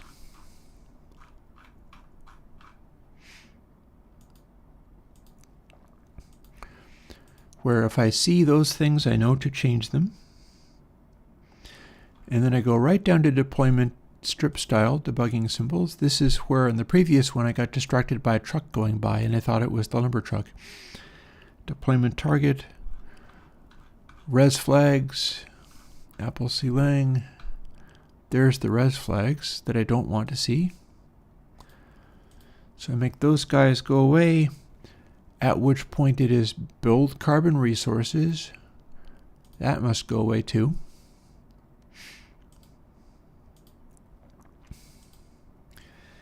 And after that point, it's over to signing.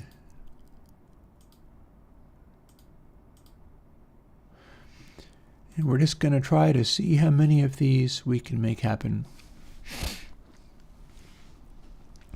I prefer it when in this list of things, which seems to be largely random as to what shows up first, knowing that if anything I have an English one, I like to have the final one, which isn't going to clear when I click it for migrate, to not be English or something else, to be something that I'm not using, because when I do click it, it supposedly has done the thing, but now it's not removed this issue. And I don't know why, other than it's not removed that issue that time. So back to signing and capabilities. Developer ID application. Build for Apple Silicon and Intel. And archive. And distribute build products right here.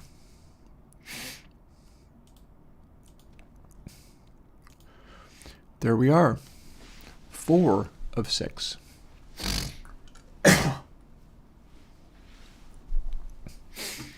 Excuse my cough, it seems to never clear up. I'm getting old. I guess that's just one of the things that you deal with.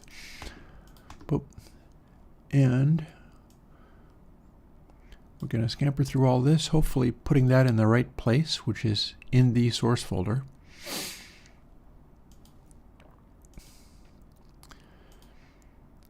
Scheme,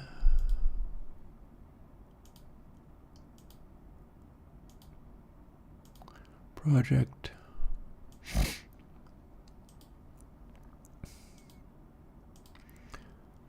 scampering through all of this stuff as we go. Search paths.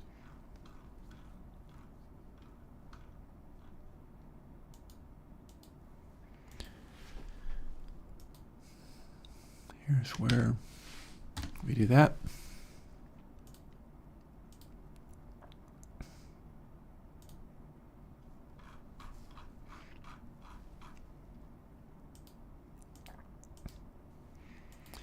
Make this match what it did in the other place. Deployment.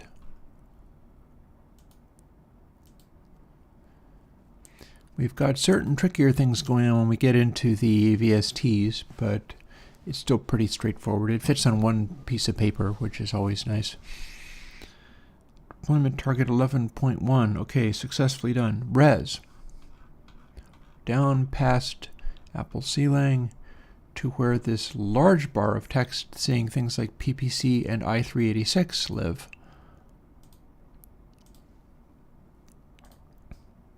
Hopefully that hasn't changed anything.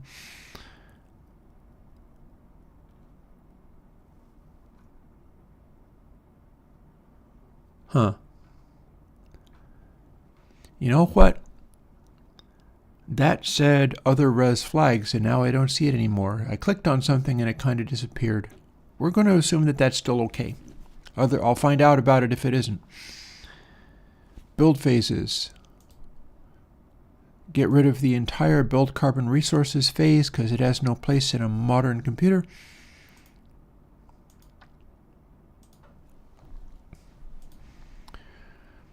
Do our automatic signing so that we can update things that need updating. Just like that. In this case, the bottom of the list is actually enable base internationalization. So that's one of the ones where I don't like it as well, because I've clicked it, I can say enable, and then the issue doesn't clear here. I don't like that. But I don't know what to do about it, so we just leave it. And then build as developer ID application, making sure that it's for all of the platforms we're using. And rather than just build, it's archive.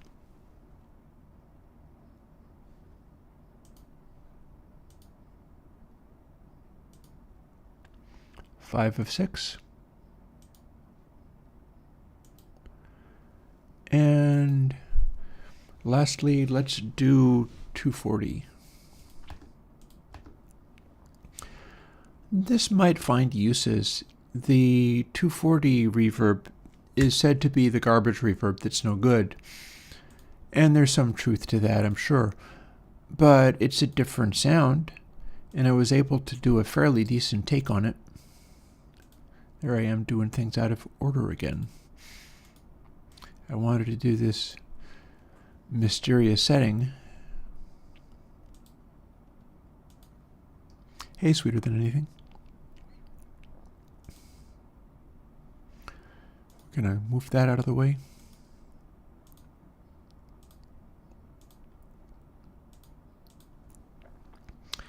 Active architecture, search paths. Packaging, search paths. This one's important. It will crash if you don't. This one's important because it can't find any of its own stuff, even though I dragged it into the interface without doing this. Targets. We already told it to do this in project, and so now we have to go and tell it again. And deployment. Strip debugging symbols. 11.1.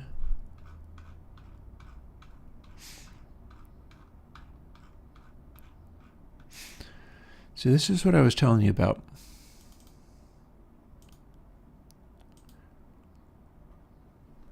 Clear that. And then I clicked on something like this, and it seemed like it... No, I guess it was still there. I thought that this whole category like disappeared or something, but no. No, I just cleared it. Hey, interesting. Bjork has stuff like that? Cool.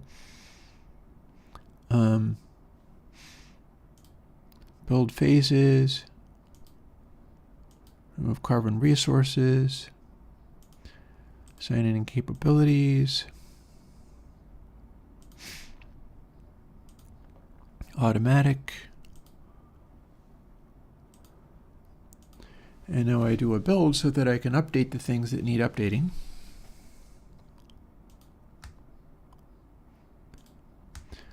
Sometimes I do this. Clicking on them out of order.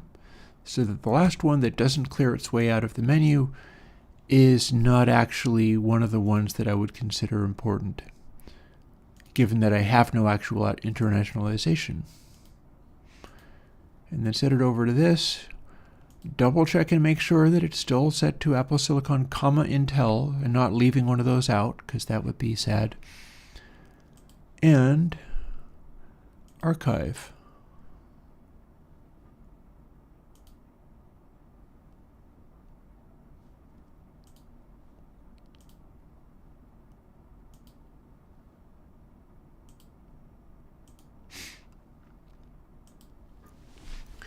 Hey, that's all the AU's taken care of.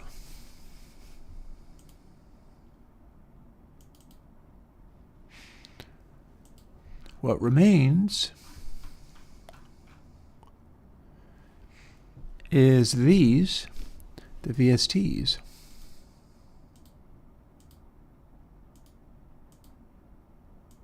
Here's our VSTs for today. So I take this page, and now I'm looking at the back of it, because this is the instructions for doing the VSTs.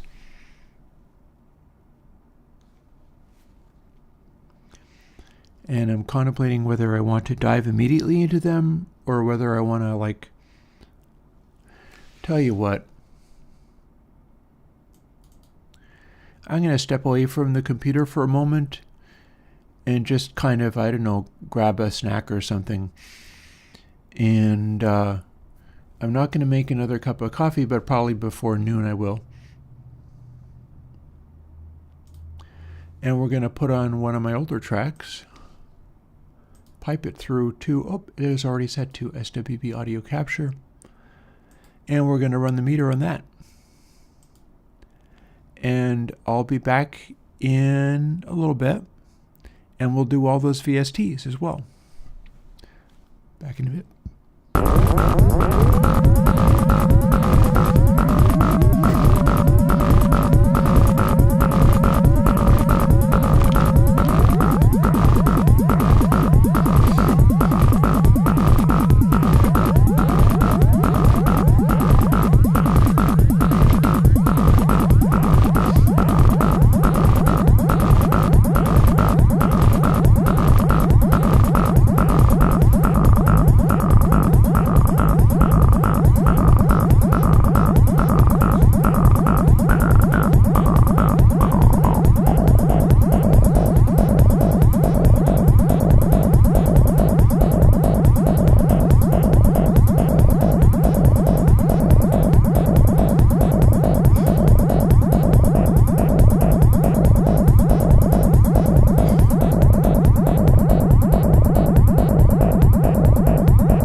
not quite making another cup of coffee, but perhaps after I have done the VSTs I was going to do. And this has been a null pointer. As you can see, I have densely scattered a whole bunch of synthetic noises in there. That doesn't make it a hit record, but this is the kind of stuff I was doing when I was trying to make stuff sound good, just winging it. So the fact that it registers so nicely on the meter seems nice. That's purely by accident. I didn't really know what I was doing when I was making those.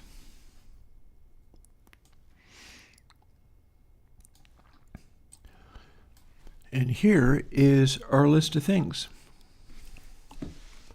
So this one is built only in Xcode. I do not have a bunch of stuff in there that I need to do little text editor things with. This one's only in Xcode. And this particular Xcode tends to open up as a much larger window. So I'm going to start by resizing the window and putting it on the screen. So delete folders, I've still got delete folders in red. Delete this, because it doesn't correspond to anything. In the entire external frameworks and libraries, because we're not doing anything with QuickTime and it can't find it. And apparently it can find a Carbon library, but that's not useful because we're not building with Carbon. Carbon was like way before Apple Silicon. And we remove the references. And what we're going to do now is like move the entire this window down so that I can see all of my things on the side of the screen. I've got multiple things to, what on earth is that? Oh. Some of my text things for doing various stuff. I've got 3 separate things to look at on the side of the screen now. One of them is VST SDK. One of them is a plugins folder reference, and one of them is another reference of some kind. Namely, the location of the VST SDK. And those are all little text clippings on my desktop.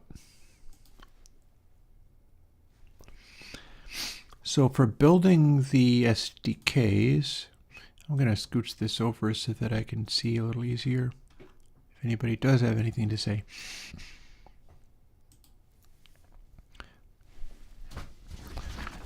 So here's my instructions this time around. I'm going to go through and do these 6 times. The first time I might talk my way slowly through it, or maybe I just want to burn through this as fast as I can. Because it's wearying and frustrating digging through all of these things, even though the result is very much worth it.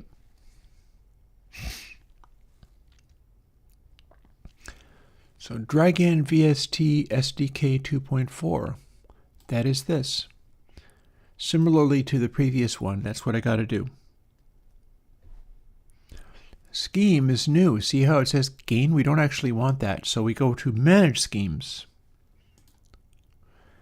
And I can auto-create one, leaving the previous one selected and straight up deleting it, because that's the one I want. And then the same thing, I feel better when run is release. I feel like if I didn't do that, it wouldn't actually run the release version when we try to run it, and that's probably not true. But I'm being superstitious about it, basically. So, project, cream coat, deployment target 11.1, build settings. Note that this doesn't do anything yet because we don't have the right things yet. Same as before. That is the same as before, up to and including build or active architecture only. I don't know why you'd need to set that. I really don't. If you set multiple architectures, it's like, why would that matter? Couldn't you just say no?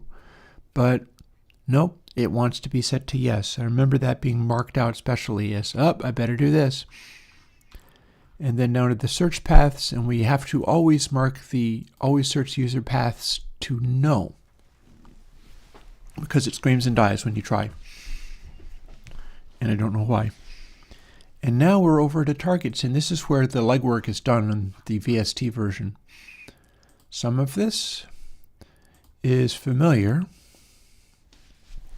and we tell the base SDKs to be the things we want them to be. But then we start getting over to deployment and doing new stuff. We have to open this up. That says Home Library Audio Plugins VST.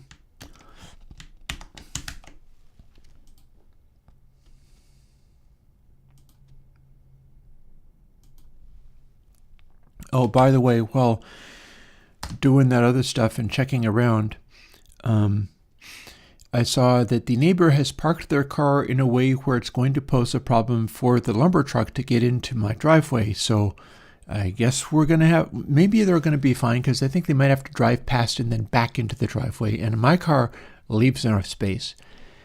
But they might cause problems for the truck in pulling out. I don't even know. Hopefully it's not going to become an entire quagmire of cluster fluff. Installation directory. Okay, so I've done that. Strip style, debugging symbols. Deployment target also is going to be 11.1. Now we have a new one. This requires actual typing. Product name, multiple values, gain, and cream coat. We do not want it to say gain. Even if we're not putting out the debug version, it's still going to crash if we try. So, there has been a case where I struggled to make the thing work because I had mistyped this part. So I have to type that part perfectly every time. I'm pretty sure I have just done so. Search paths, header search paths. We've got this, but we need it to be this.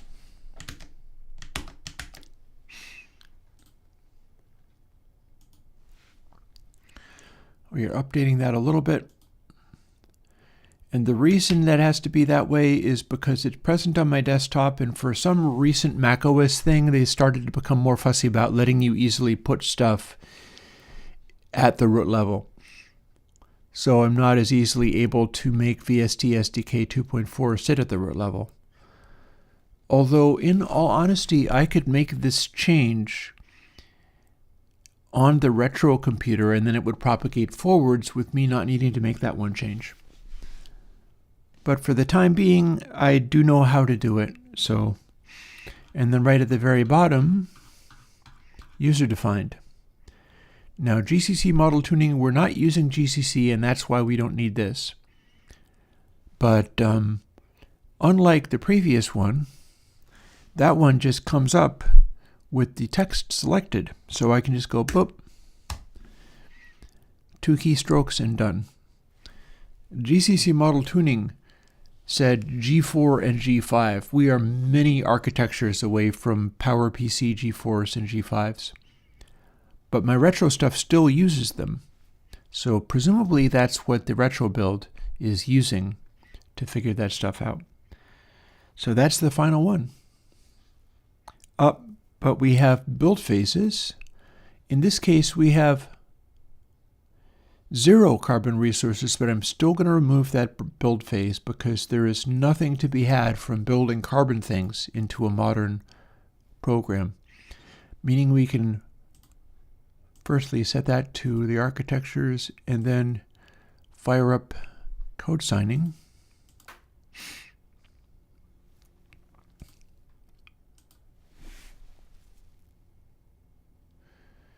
Build, and in this case, the issues are shown in a different place, but the order that they're in, I like better. So,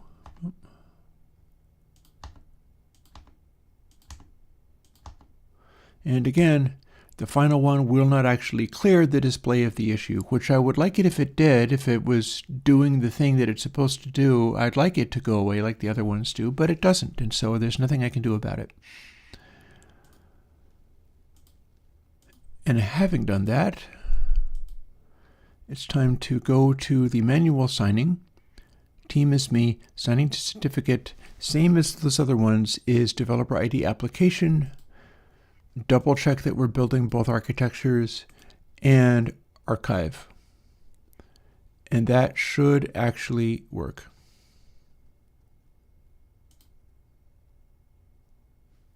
Build succeeded.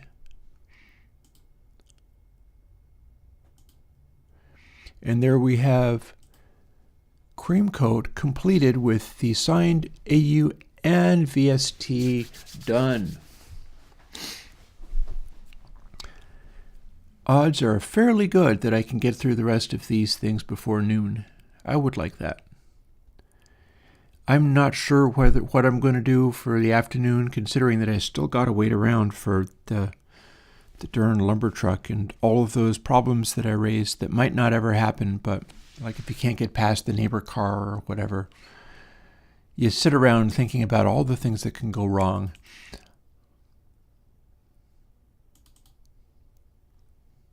But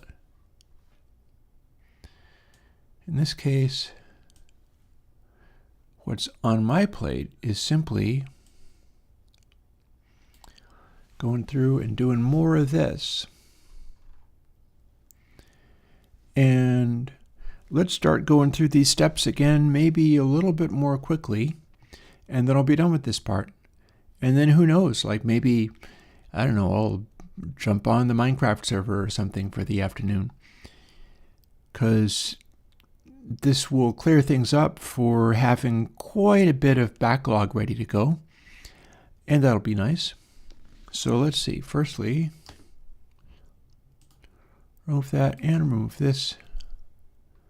Drag in not the Core Audio SDK, that would be wrong. How about the VST SDK? Just being a VST this time.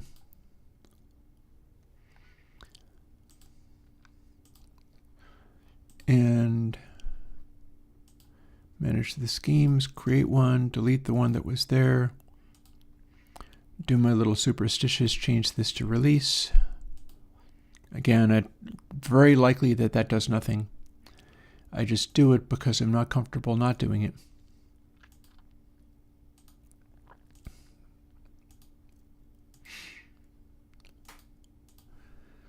And let's see, base architecture and search paths. So the search paths is another thing that I must do this to, at which point I get to skip right over to this. And hopefully these can go at least as fast as the AUs did. The stress of making it all happen perfectly has got my back tensing up a little bit, but this is a tenser day anyhow, what with the delivery of firewood and so on. If I get one more delivery of firewood before the winter, I'm probably good for the entire winter. So I've already got a fair amount of it. It's just that I like being prepared for it and having the firewood the places it's supposed to be. Let's see now. So schemes, have I done those? I think I have. In fact, I think I've just done project. Yep. So targets, I think I've started to do targets as well. Base SDK, yes, fair. So here's where we skip down to, yeah, that's right, and that's right. Deployment is where we start doing new things. So firstly, installation directory. I think that copied me the thing. We'll find out in just a moment. Yep. Strip style, debugging symbols, macOS deployment target. But then we got to skip ahead a little bit because we've got that part in packaging where we have to type the name in.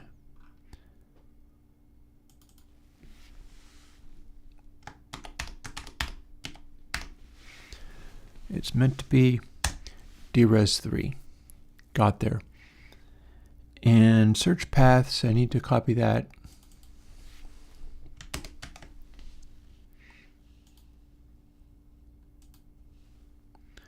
Because that won't do.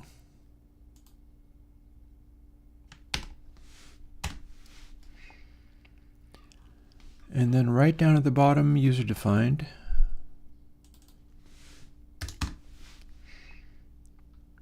And then having done that, we bounce forwards to build phases to delete the carbon resources. Make sure that's set appropriately.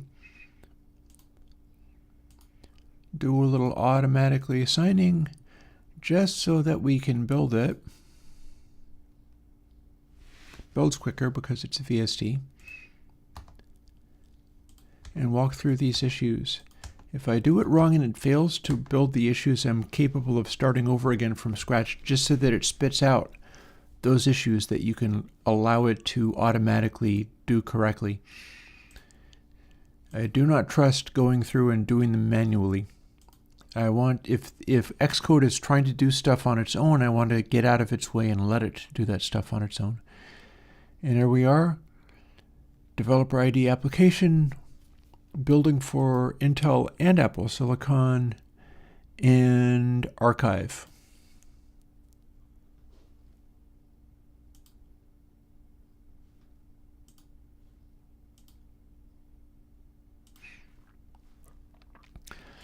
Lovely. So 4 awesome reverbs and our coding work is over. Also 4 awesome reverbs and I go off and grab myself another espresso. Although one could fairly argue I don't really need it at this stage, because I will have done the demanding hard section of the workday. Oh, by the way, here is the list of things that you can ask for this coming Sunday. And unless otherwise notified, you're going to get Wolfbot. Somebody specifically asked for Wolfbot.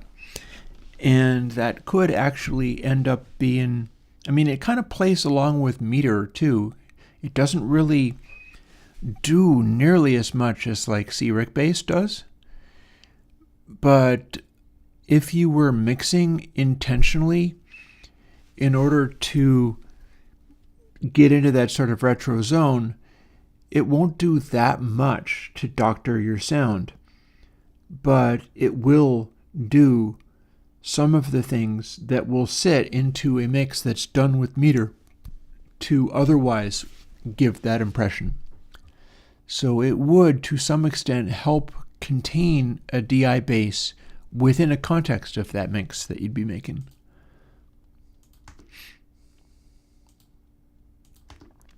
So yeah, seems legit. That's a fine suggestion.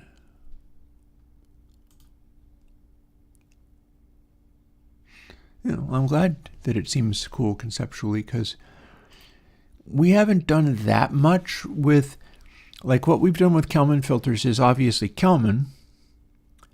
Air 3 is also Kalman in a sense. And then Stonefire is a big deal. And Stonefire is out. I've got a Stonefire comp coming too. And then also Console X is heavily based on Stonefire for the bigger tone shaping stuff. But Wolfbot uses Kalman filters for both the extreme high pass and the extreme low pass, and that changes everything. I really think that it's going to come in handy. So let's see. Firstly, manage schemes. Auto-create a scheme. Delete the one that I didn't just auto-create. Edit this one that I did. Do my little superstitious set it to release. I really do not know. Oop, my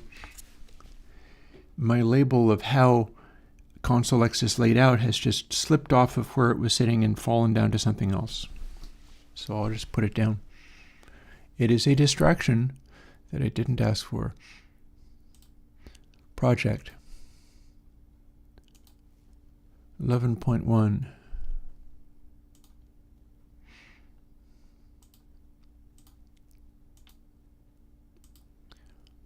These build setting changes are always the same. Search paths.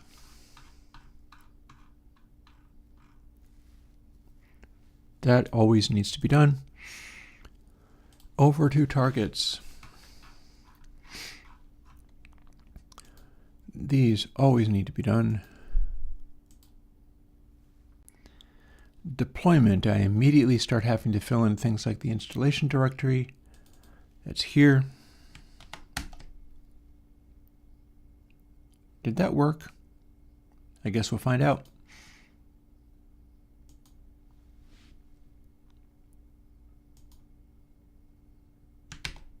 It did. Notice that it changed that stuff in there just a moment. So installation directory, strip style,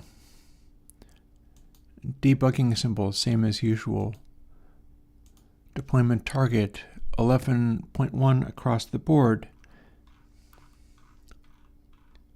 Packaging, now we gotta rename it so that there is no gain left in there anywhere. I don't know why that would still be there. I know I've got a change in there and I'm supposed to be finding and replacing, but for some reason it spits out gain here and I have to go and change it. So I will. K Cathedral 3. Doing it very carefully because, again, if I do a single typo on this, everything gets screwed up and I can't figure out what happened. So we're not going to do a typo. Search paths. Header search paths. That needs updating to this.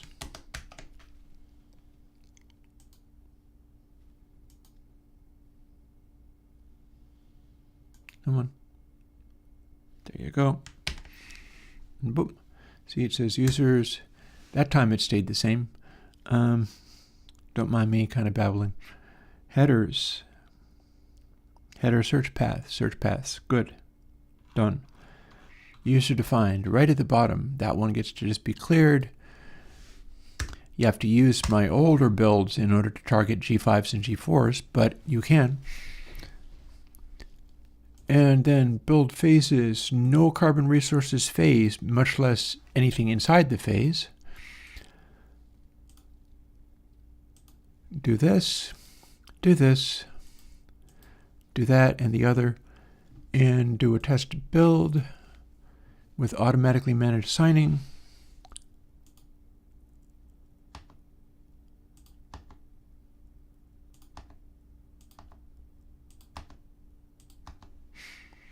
So that we make all of these changes and then it knows what it's doing. Shut off that automatically managed signing and set it up with developer ID application and double check that it's targeting any Mac, Apple Silicon, Intel. And over to another archive stage and we're done, and then I can read what's sweeter than anything said without being hopelessly distracted.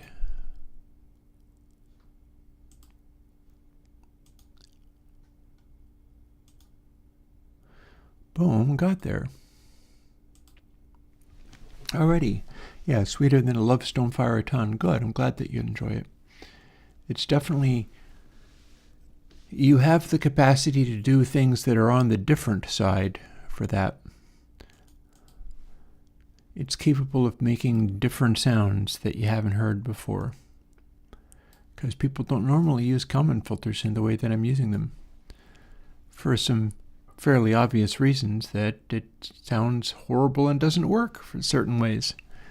Like you have to know how to approach it or what you can expect to get out of it because it won't function just like a simple filter.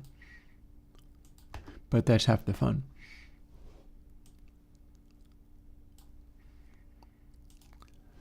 And VSD2 Guitar Hall brought in the thingy. Auto-create the scheme, delete. Edit that so that I can do my superstitious make run mean release. I'm not sure the Kalman filters are that helpful for extreme dirt sounds, honestly. I'm really not sure that it really gets you much. It seems to me that it is just not quite the right kind of thing for that, but that said, I mean, who's to say? Who is to say? One thing that could be funny is consider this.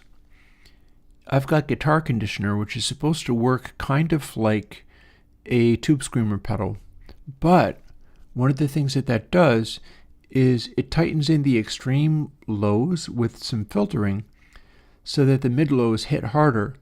And you could do that with the common filter, and the common filter being used that way, or indeed you could use Wolfbox, just input.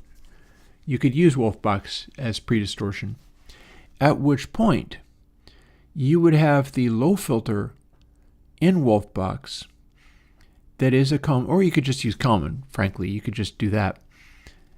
And then set it up so that you're taking the top and omitting the common filtered part, which at that low frequency becomes kind of a rumbly thump sort of thing. And when you break it into bands and play the bands, that gives you air, fire, and stone. So if you use it to just take off the very bottom, you're left with nothing but fire, which is probably helpful going into a distortion. And so, go figure.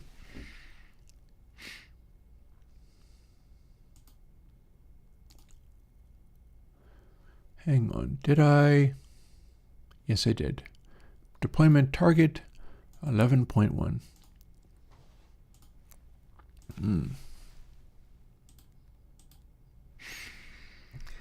Always search user paths.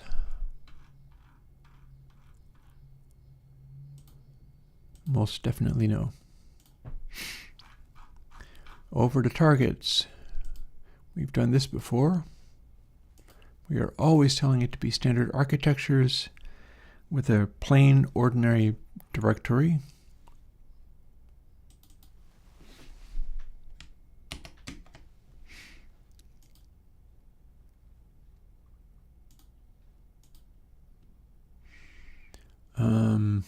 Where was I? Installation directory. This is like 4 out of 3 out of 6, something like that.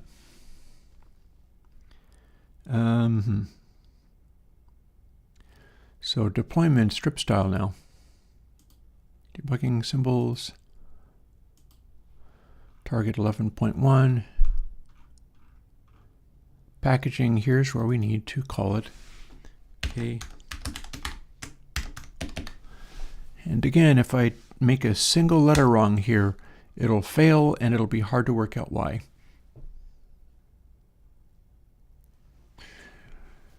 Sweeter than anything, that's an interesting idea, and you can in fact try it using just Kalman. Because I'm pretty sure Kalman lets you take either the top section or the bottom section. There's the inv-wet thing going on.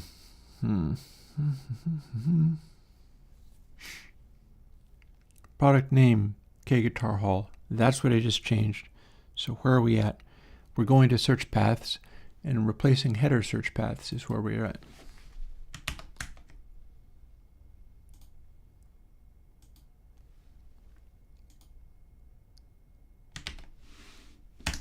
Just like that.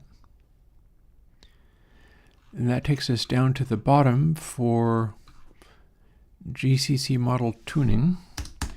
Now that might not actually do anything if we're not in GCC. I'm just removing it because I don't trust it being there. That's why I'm removing that. And then boop over to build phases. No carbon resources even if it's an empty build phase.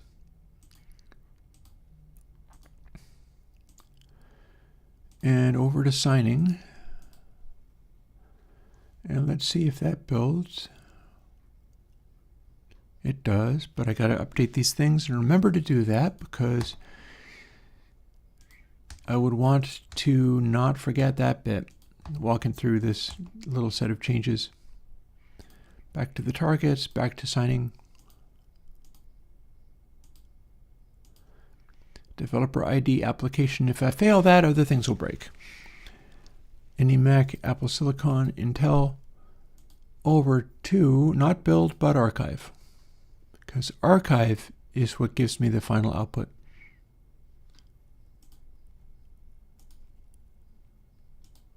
Just like that there.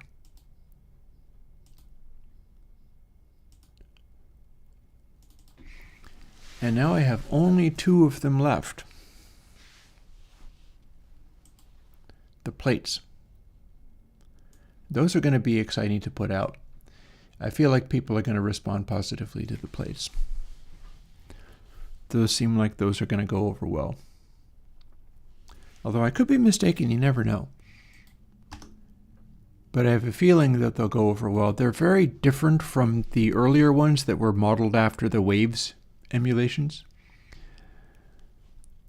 Yeah, those are the Waves emulations. I should be able to do way better than that, assuming you want what actually sounds and works like a plate, because the Waves emulations don't necessarily resemble the real plate very much. I know they're supposed to be, but I don't think they really are very good at that. Bring in the VST thingy.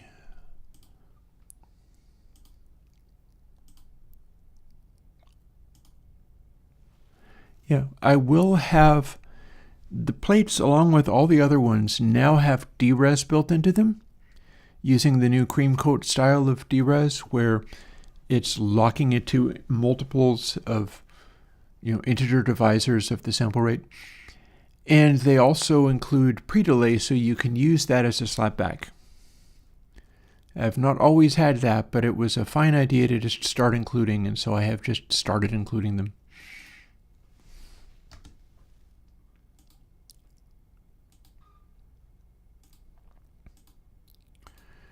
Racing through the final ones in hopes of being done by noon.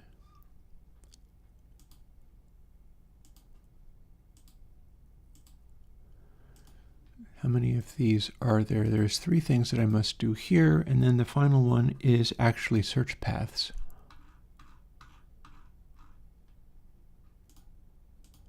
That always needs changed.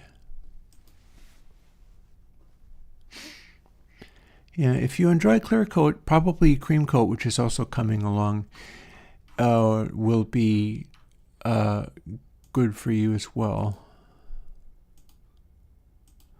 They do manage to keep getting better, because that's the whole idea.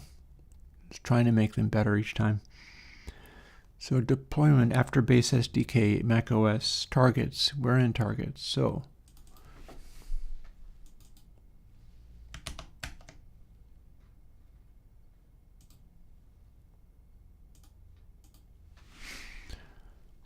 where do we put that? We put that here.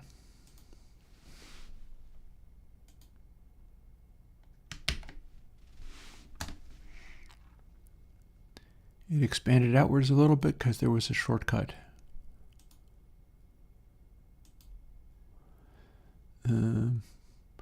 That, I guess I don't need to do anything about. Deployment target. Packaging, here's where we type in the name.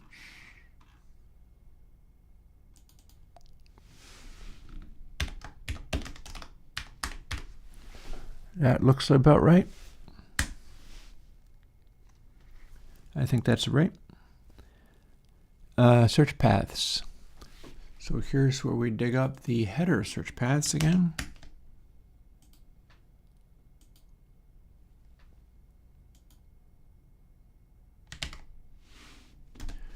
There we go. And then right down to the bottom for removing the GCC, PPC, G5, and G4 stuff that does not have any bearing on this project.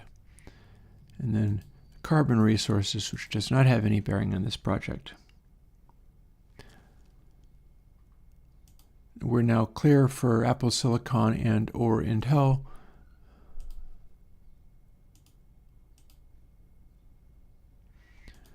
We're now clear for doing an initial build.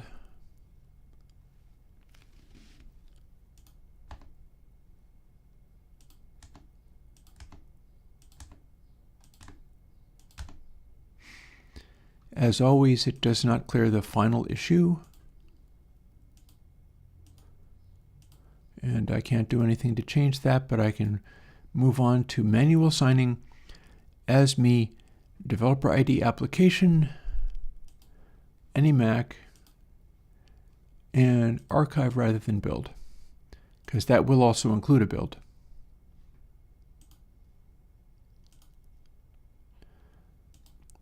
And boom, we're ready with Cape Plate 140. And we've got only one remaining.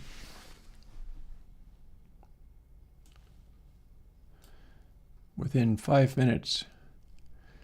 So if I can get through this, I can go off and make another espresso.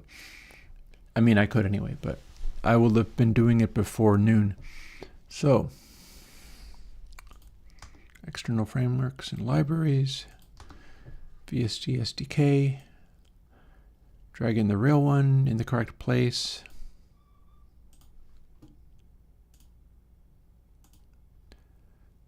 We're slightly out of sequence there, but only slightly.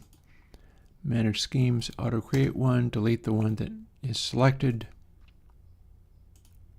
Superstitious setting of this to release, which probably means nothing, but I just do it because I don't trust it.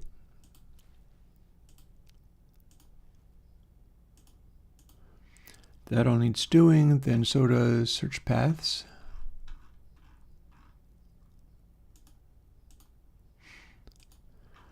Then boop up here for doing the architectures again, because it doesn't actually follow what you told it. It doesn't assign them all. When you just set it for the project, now I have to set that separately. It's fine, whatever.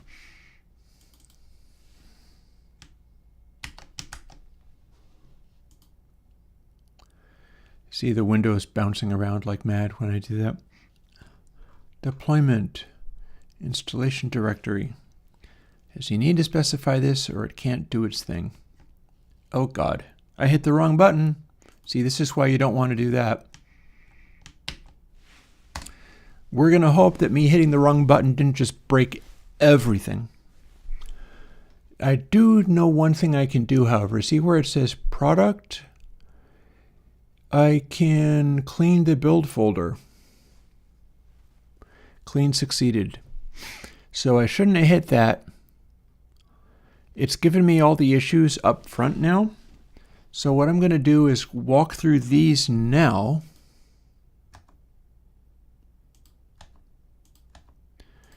And see if that makes anything else weird, because it was being done out of sequence. Worst comes to worst, I can take it from the other, the retro VST build and start over from scratch.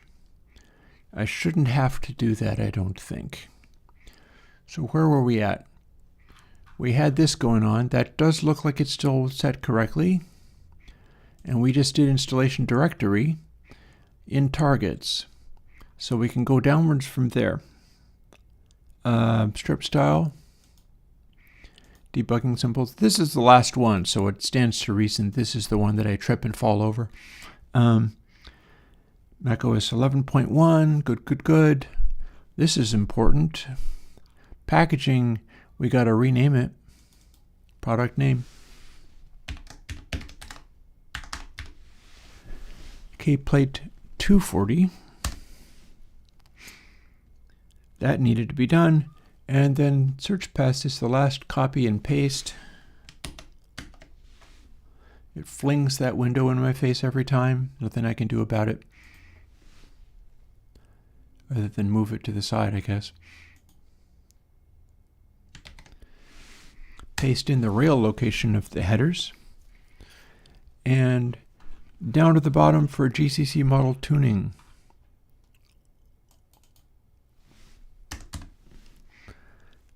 And over to here for removing the build phase for build carbon resources. Meanwhile, we will set it to oh hi. Did we fail to?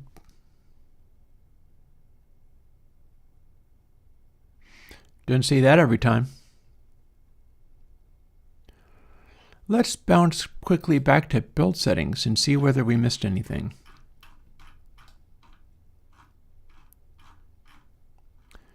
So that would have been in deployment. Strip style debugging symbols. macOS deployment target, I just set this. If I had not set this, it would complain that the deployment target was set to 10.4. It's complaining about this, but this might have been from last time around. So over to build phases. We've deleted the correct build phase. This is set to all of the platforms, signing in capabilities, automatically set it to signing.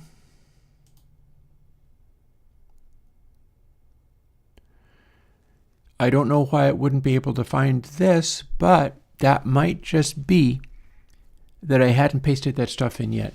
Now let's see if we can do a build, setting it to automatic signing, and it clears those problems.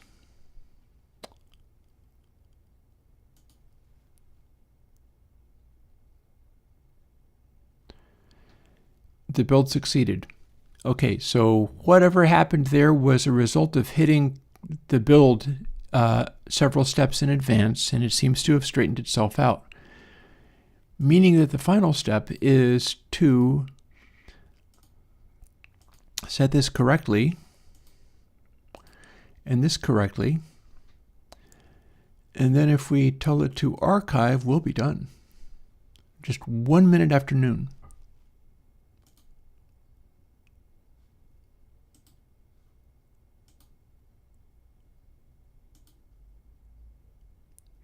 Yay! Got there. Was messy right at the very end, but we got there. Yay! On that note, I am going to put some kind of music on. Maybe I'll play my video through stream. How about that?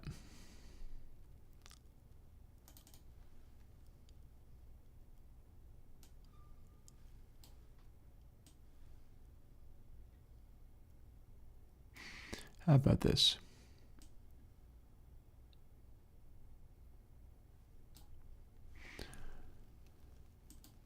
And we're set to SWB audio capture.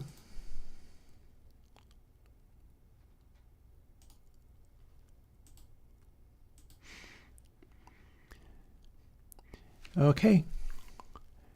I will be back in a moment. For now, enjoy the final mix and the video of yesterday's song.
other people who are using it around even more wildly than that.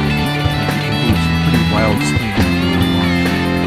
I found the whole thing exciting enough that I was like, no, that's cool. Let's just enjoy it.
Yeah, I was talking and then I realized, oh wait, I have this piped through to the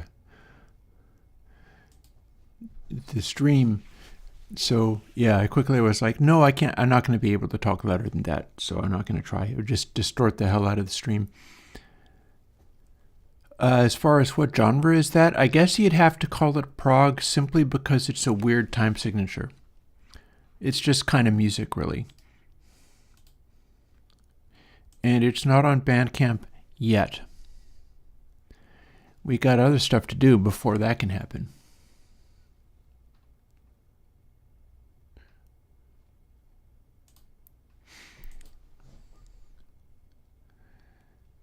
And, you know, one of the things I could do is kind of jump back into the... Granted, I am still... and I have a note here I no longer need. This was the note of all the things that I needed to port over to the signed versions, and we've just done that in the last 3 hours. So...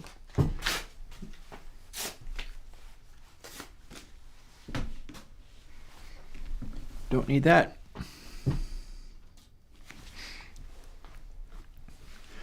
Also, the neighbor's car that was blocking the path for the lumber truck to get in has actually moved away again.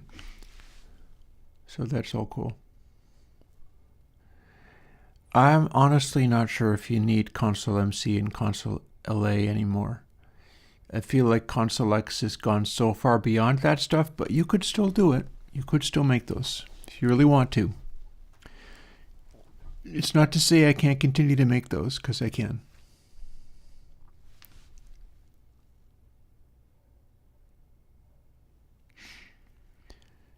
So let's see. I don't need Xcode to be open any longer.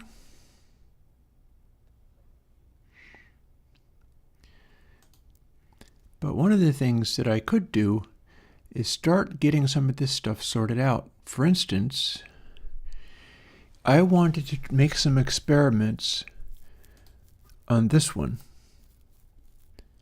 See these, I'm going to be cleaning out these project templates because I'm going to want to go with Console X for my stuff. You could put channel 9 in any of these. We've finished doing Cliff Diver. I don't think well, see, the question I have is whether it's worth swapping in one of, well, but I haven't actually put them in, have I? Well, we can do that. Hang on. Oh, interesting. This is how you get an empty blank project. you get the open project dialog, and then you just close it without doing anything. I've never seen it do this before. Reaper has never been able to open up in just a blank state. And now it has. Neat. Well, shucks, what can I do something to make it do that? Because that would be cool. General. Open projects and startup. Actually, I don't want a prompt. I don't want,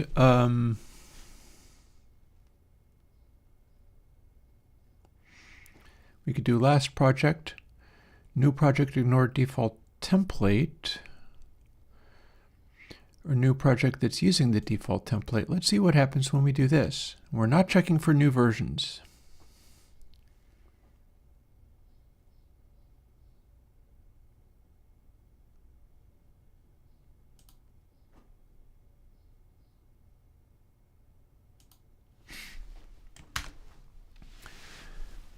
Okay, so here's what I was thinking. We've got this to do. So as much as I could scamper ahead and run into firing up Reaper and trying to do something, one of the things I was thinking about was doing it in such a way where I can bring in like Guitar Hall or something like, or Cream Coat in place of Crunch Coat, because that track that I just showed you is using Crunch Coat for all of the things, including things that it's not really very appropriate for. And I feel like I should be able to do better than that with a more specialized reverb that's designed to do the things I was trying to do with it, rather than forcing Crunch Coat to cover those bases, which it's going to do in a somewhat retro, old school digital. Like Crunch Coat was the cursed digital reverb, and that's not normally my sound. And before asks, could you get sounds like a Neva Red using it? Well, the idea is to be able to do that kind of work most effectively using it. But it's interesting how that works out.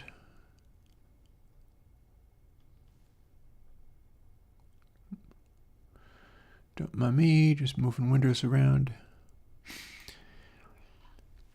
It's interesting how that works out, because it's getting tones with, like you mentioned Neve or Red. There's two things that I would do to get those to be there. Don't mind me while I walk through some of this stuff while I go. Also, I continue to be distractible by having to get a load of firewood showing up and dealing with that. That could happen at any moment. I will leap up and run off if that's what happens.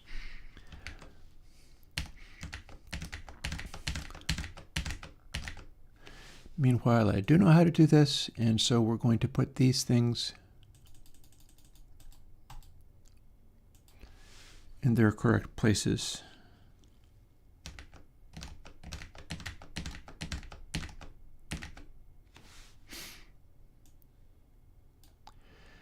So if I was to make a dedicated Neve style sound, it would start with this kind of stuff that I'm doing.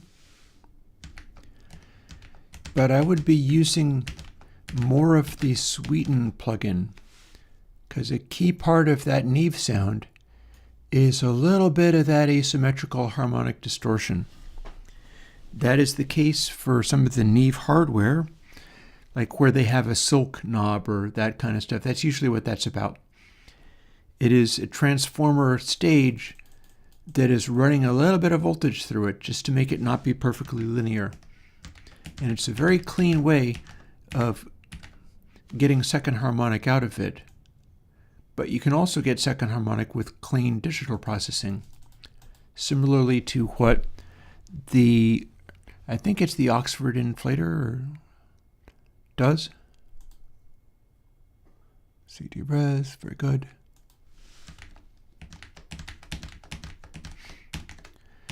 Now, when you mention the red, that's another story entirely. We've seen some of the behavior, including on the video for meter, where the end of it was those examples. And all the Beatles examples I don't actually get to play, although you heard snippets of it, but thanks to Content ID. That's all substantially more distorted than a Neve would be, or that Console X naturally would be. They all have a degree of saturation to them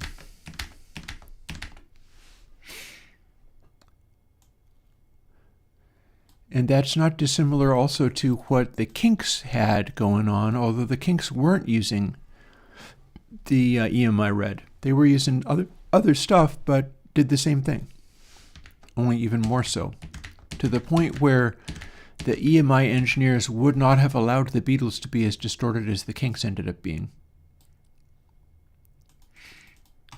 But it's the same thing, whereas going for a red tone basically means do your best to get the awesomest tone that you can, similarly to working in Console X. But you're also going to run a little bit of saturation. You might have like channel 9 or something added to the whole system, and you'd be turning up the drive knob a bit. Or you could use like Airwindows density. Triangleizer, not necessarily. It's not fundamentally a distortion so much as it is a change the wave shape around. Although, if I remember correctly, the huge plugin might come in handy. The creature plugin might come in handy. There's a number of possibilities there. I might very well look into creature and having a limited number of stages for that, because that has a very good quality for getting this big, fat, heavy distortion going on.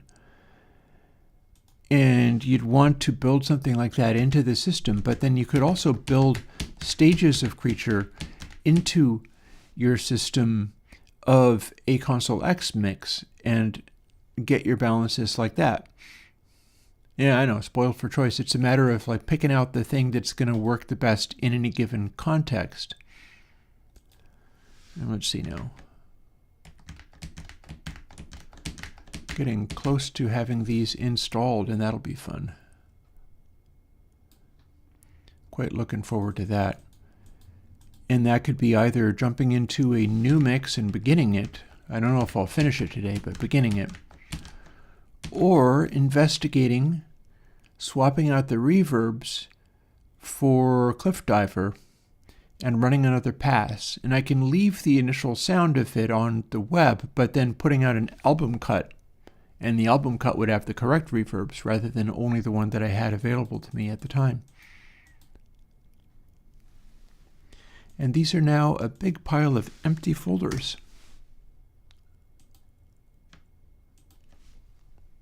Oh, hello. Very good.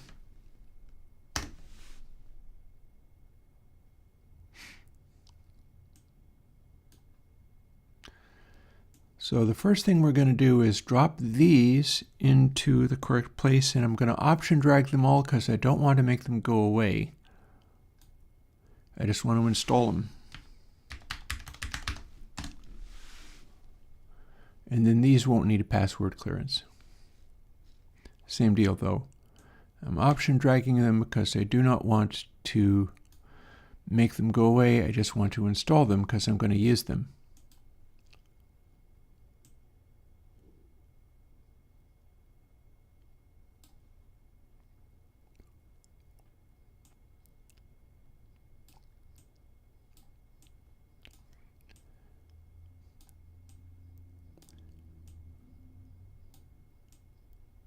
And then we are going to make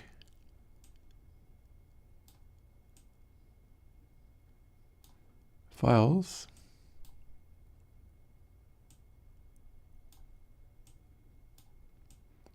And folders.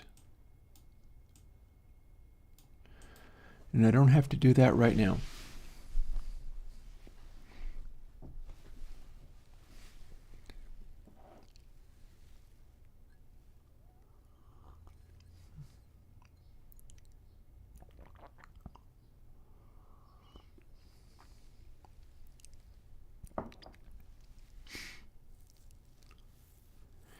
Yeah. Some of my kinks are like literally 60s, not even 70s. In fact, I'm not sure how late Arthur is, and that's my last really fundamental. I could easily. Arthur sounds like an Eve record. I don't know if it is or not, but it sounds like an Eve record. I think some of their stuff is Pi Studios. And also bear in mind that the amount of distortion that they got could also be tape saturation. It doesn't have to be distorting the console. The thing about the EMI Red is that's a tube console, so that they could distort internally and have it be very clear. Hey, Bo. Well, you're quite welcome. Thing is, they could be using a transistor desk rather than like the EMI tube desk that all the Beatles was on, but still be getting that saturation through just hitting tape really hard. Because it's very clear that they're early kinks, like some of those early records, obviously distorted, plainly distorted. And yet it comes out sounding great because it suits what they're doing with it. But that doesn't mean that they're not necessarily overdriving the desk. They could be overdriving the tape or any number of different places. So let's see.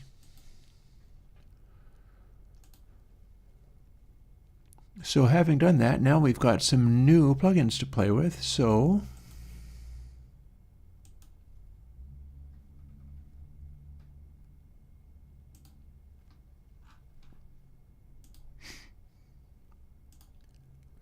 let's open this back up again. This is our track, and you're not going to hear it directly, but there's some things I'd like to do with it. Firstly, can we hear it at all? Yes.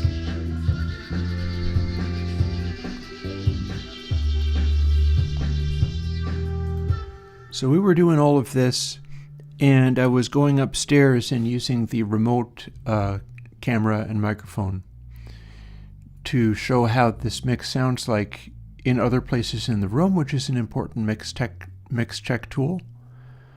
What I would like to do, however, is experiment with some of this stuff and see whether I can't get a better reverb on some of these things.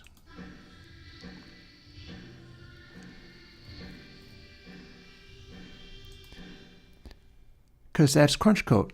So it's all well and good, but that's just the most reverb I had at the time. I didn't have any of the ones, K Cathedral 3, Guitar Hall, Plate 140, Plate 240. I didn't have any of that stuff available. And so I just used Crunch Coat because it was the most recent one. But this is not actually the high frequency sound I'm generally looking for. So what I'm going to do is bring in another one of these with the same settings and see if I can make it more or less match, but with a different texture. And the sound that was makes me think of, I think we need to, nope, we're fine. It reminded me a little bit of Plate 240. And 240 is not necessarily the plate that you'd want to go for, but it more closely resembles what I'm hearing out of Crunch Coat there.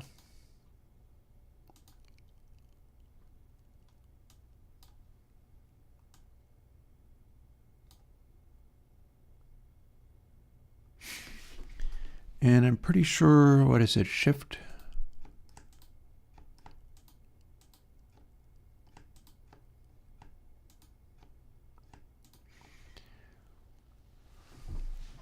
So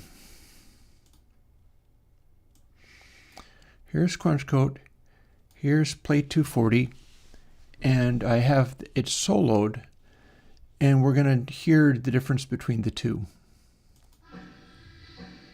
Here's Crunch Coat.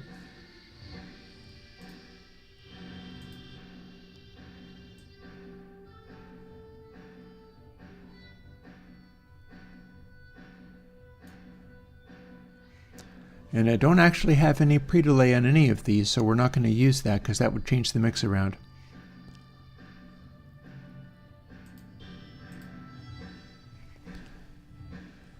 So crunch coat's a lot edgier, clearly. And we've got a little bit of compression going on.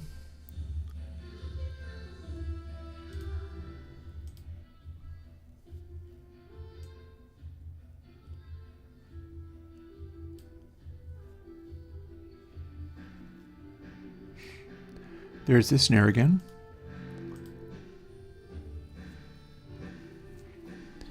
So that's crunch coat. And then if we change it over to K-Plate 240 to do the same job,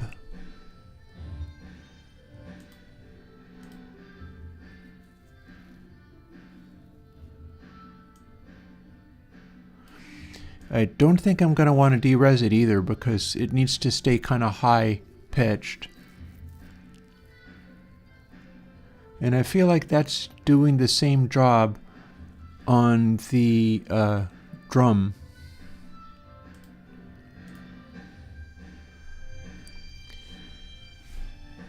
Whereas that's a lot brighter. And then the guitar goes over to the other reverb. So it's mostly about that snare and having the snare do the same work in the mix.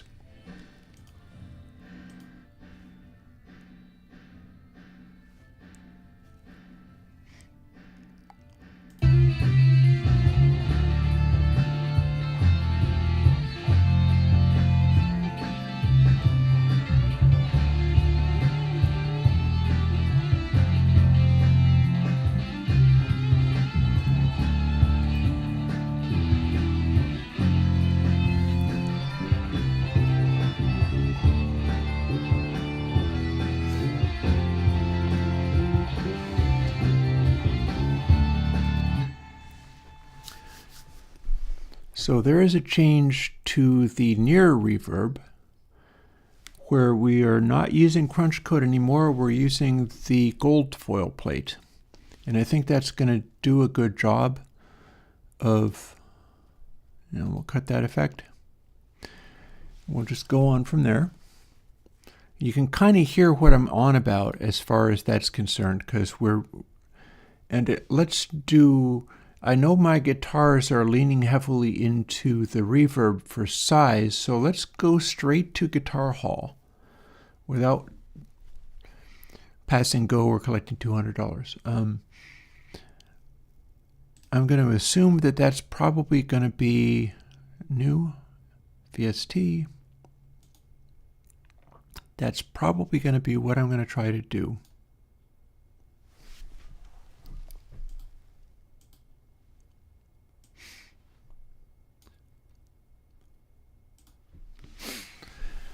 So now we are soloed again, and same deal. I want to find a way to make this sit in the mix the same way that the crunch coat does, knowing that crunch coat goes for this intensely aliasy and obnoxious sound that I don't actually want, but it was on the top of my mind when I was doing this mix initially.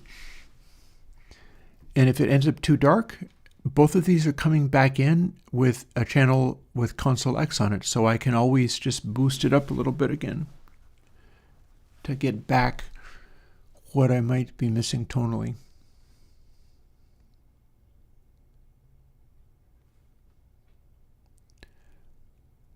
Also, Guitar Hall has discontinuity built into it. That could become interesting. Let's hear what we've got. After skipping over to here, let's hear what we've got. There's crunch coat.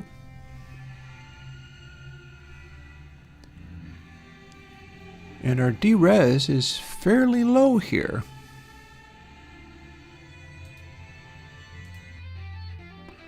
And we need to full wet.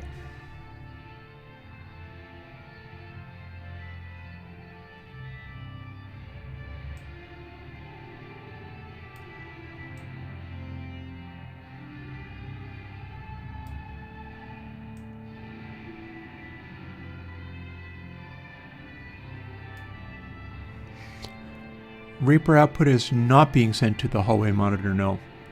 We don't have any of that stuff going right now. You're just hearing the speakers over the vocal microphone. That's all you're hearing right now. Because I'm just doing this work. So here's what was in the mix.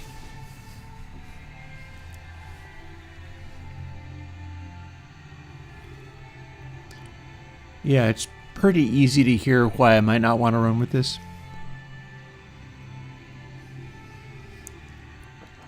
It would be fine for like a bizarre exploration into retro synth stuff or whatever. But this isn't really what I normally go for reverb-wise. It's not actually a deep reverb. So in order to have a deep reverb,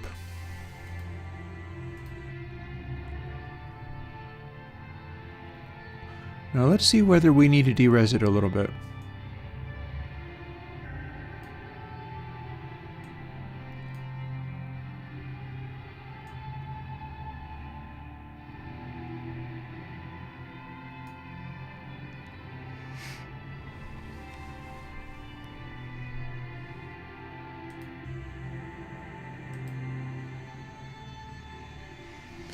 So there's what we had.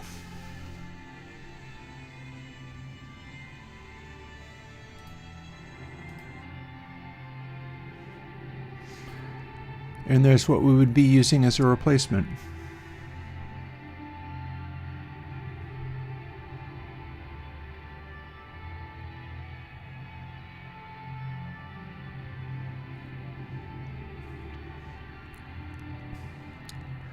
And here's what we have in the mix.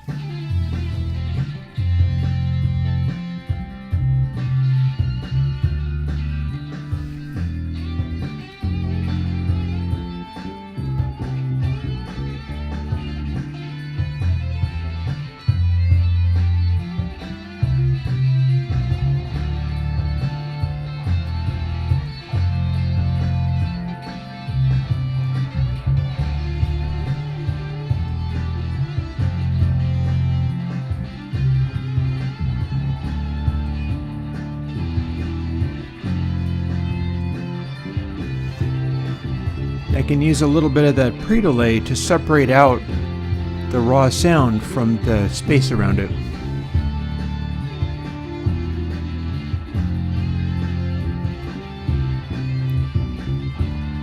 And lastly,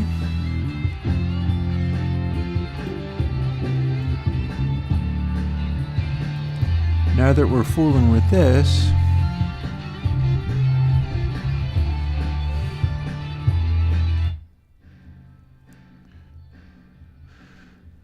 there is what's supposed to be a slightly brighter sound, but we're lacking a little bit of that, I think. So let's add just a little bit of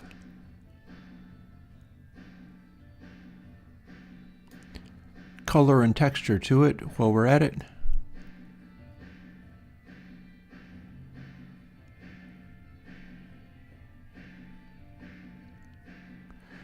There, we can see the tip of it is just starting to light up.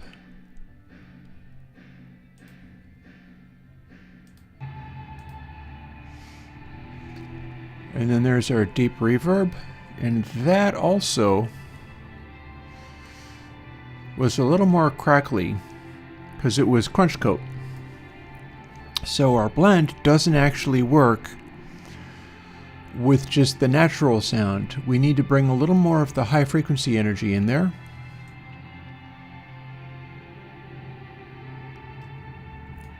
Which we're going to do a couple of different ways. Partly by letting more air through. And then we've got our treble boost. And this is where we can give a little more sparkle into it.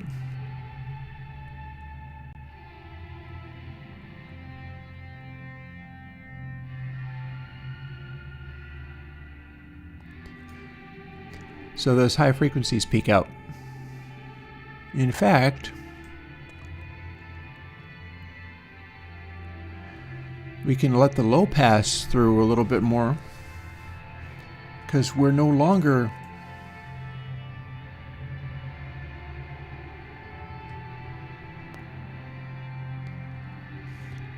I'll let it just have a tiny little bit of low pass there, but and I think same deal with this. I bet I have low pass. Oh God, yes I do. Sure do. See, in trying to make Crunch Coat work for the mix, I was using the low pass so aggressively.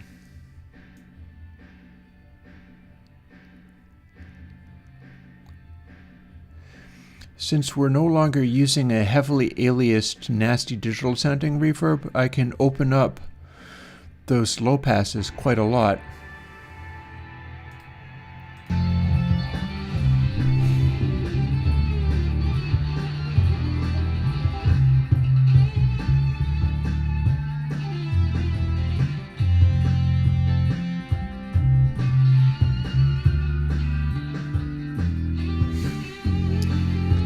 And that ought to work. I think that'll balance.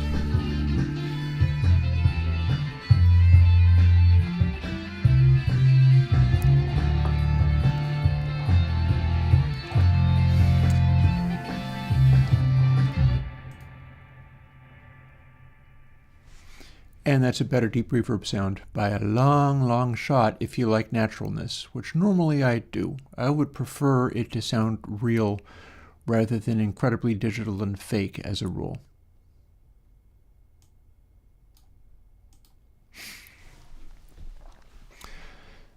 So now let's do a test run. And let's set it up part of the way that I was talking about before. We'll run audio hijack.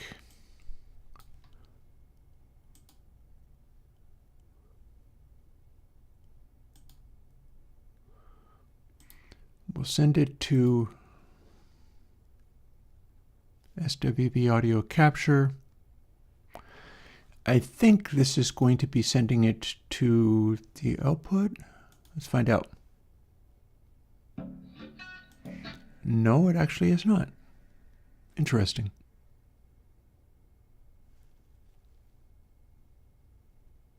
Interesting. Okay, bear with me for a second. Maybe I wasn't using audio hijack for this stuff.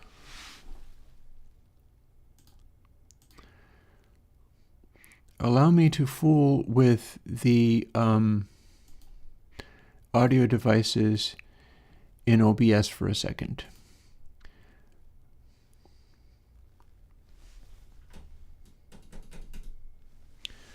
Because I know part of my camera muting, I can do that to kill the camera microphone. And that's part of what I was doing.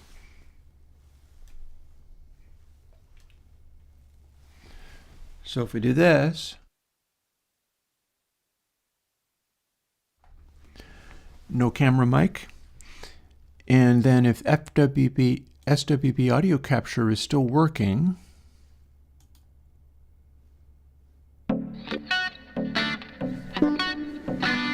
oh, good.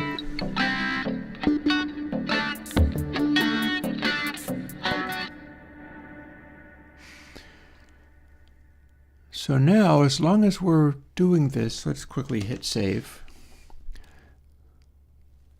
Let's see how this one does now. When we pass it through.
Almost there, you say. So here's the question. Is that a big enough of a problem to actually go about fixing it? Because the one that went out on YouTube using crunch code and the slightly harsher sounding reverbs did in fact breach AA just at the very end there. It's designed to go up that part.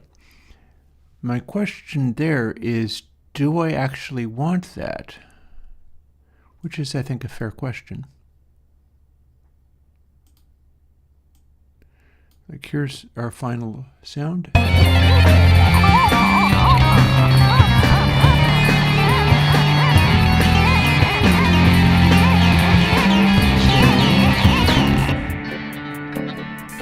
Oh, but we don't have it looping, do we? Well, I can fix that.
Let's try it again.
I'll talk about the line in a moment, Bill.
Oh no. Oh no. Again, we just almost got there. You know what? I'm gonna call that good enough. Like Sweeter Than Anything Said, built it up over the whole length of the song, and it does the job that it's meant to do. To some extent, what it was doing before was on the back of crunch code, throwing just extra crackle all over the place. Hang on.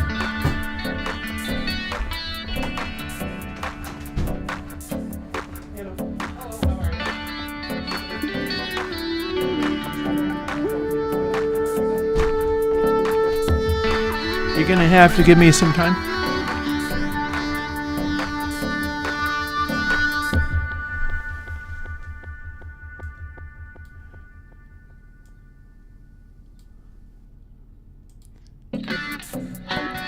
Guess what? Enjoy this just looping.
Here is the sound of firewood.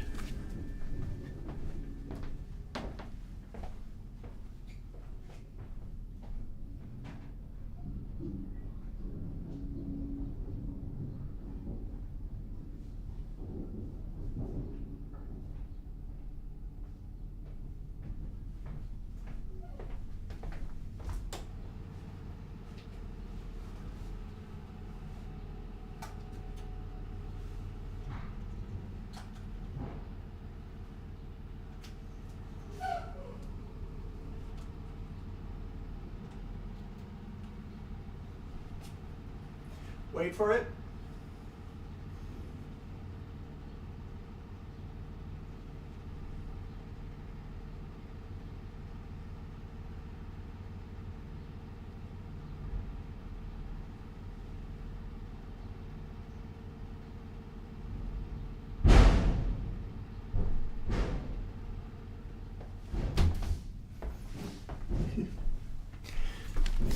And that was the sound of the thing swinging closed.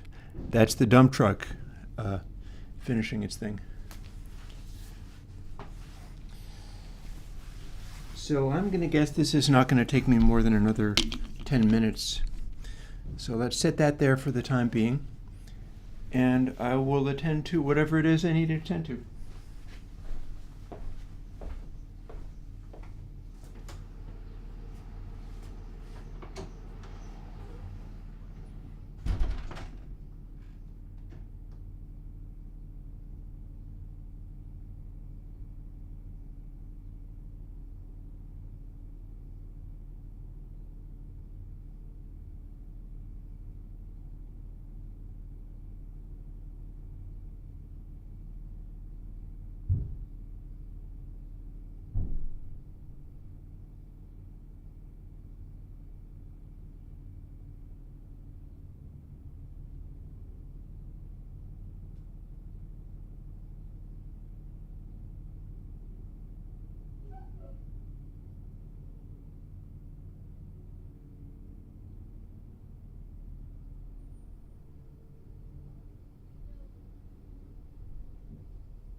Alrighty.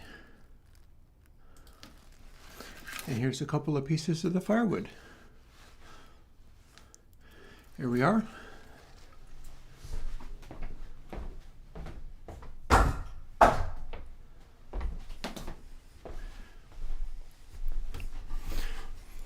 So I'm just going to pull my car around, and I might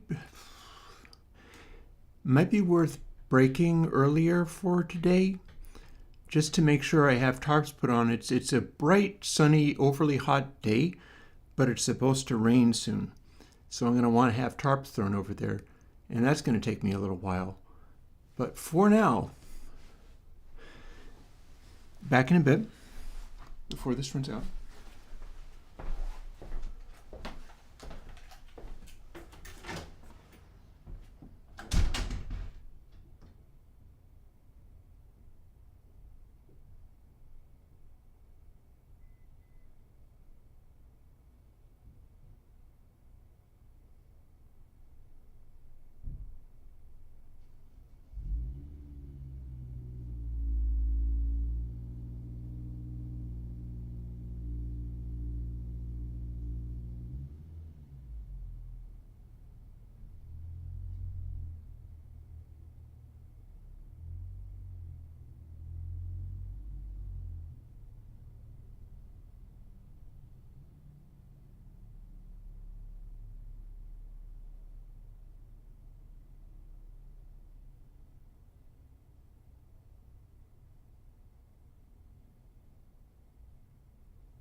Oh boy.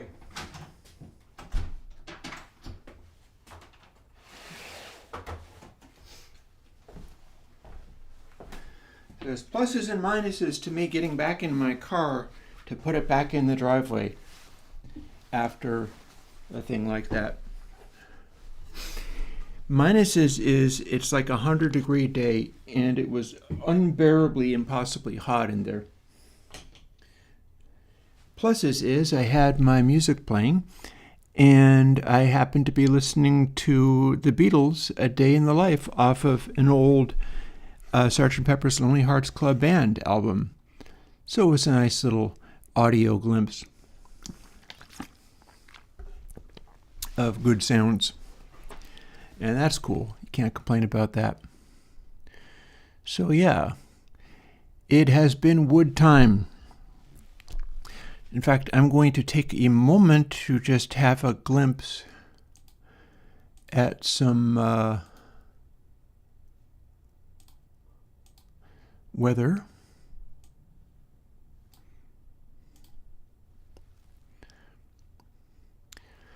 Scattered thunderstorms, severe thunderstorm watch, less than 0.1 inch though. And it's due later today. So I have to do some of my firewood wrangling before literally the end of the day. Oh, hey, Missy Bob. And the current Wunder map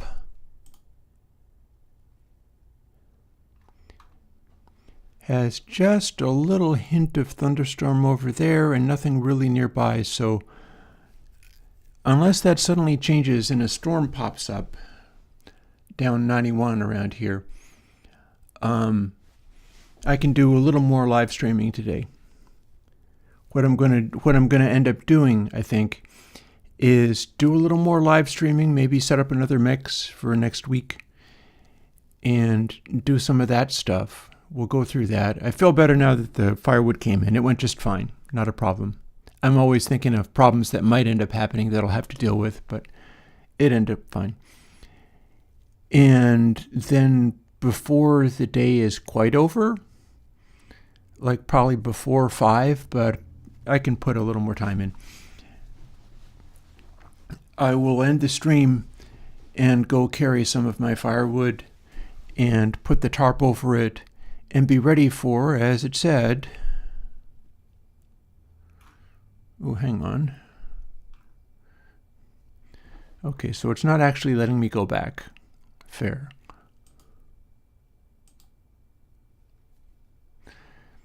As it says, scattered thunderstorms. There are going to be lots of them tomorrow. And there's perhaps some of them today, and I don't see them on the chart yet.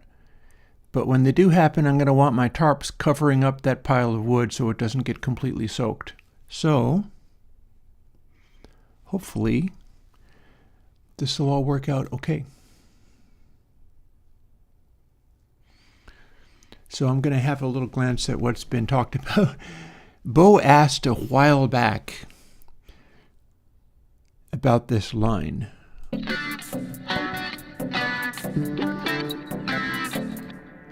And that's weird that it stopped, but I guess it stopped because Reaper was in the background. If I bring Reaper into the foreground, it's not stopped anymore.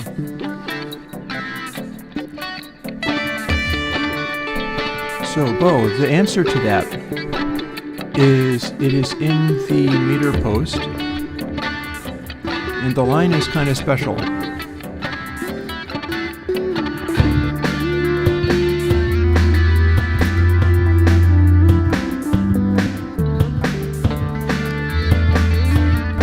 That line is aggregating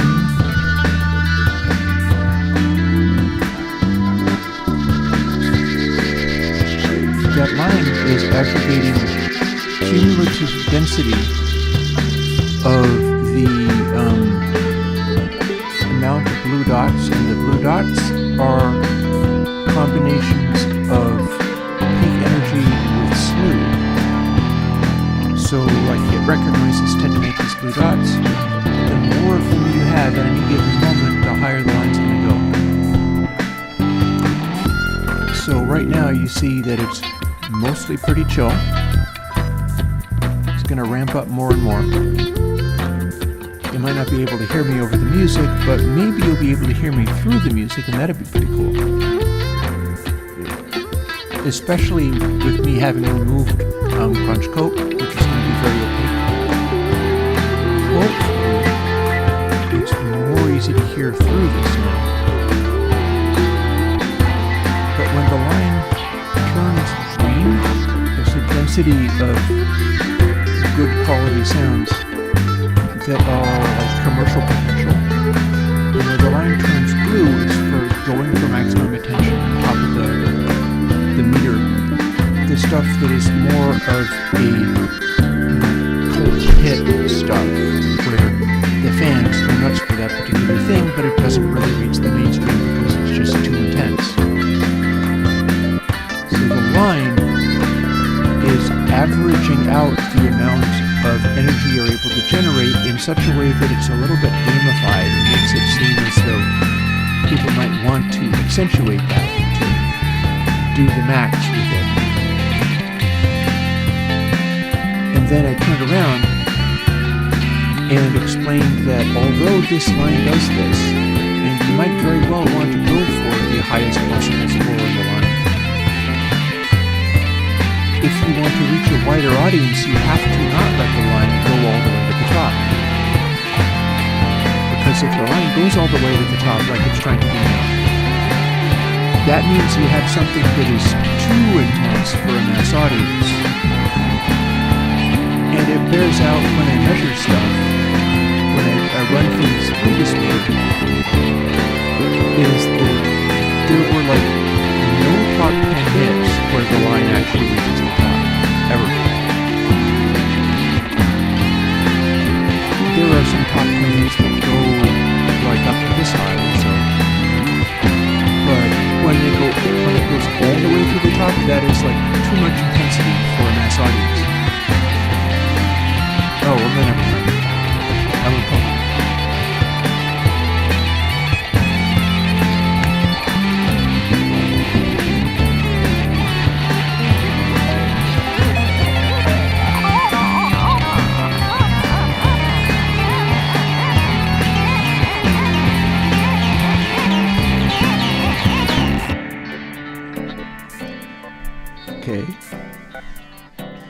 There we go. I got there.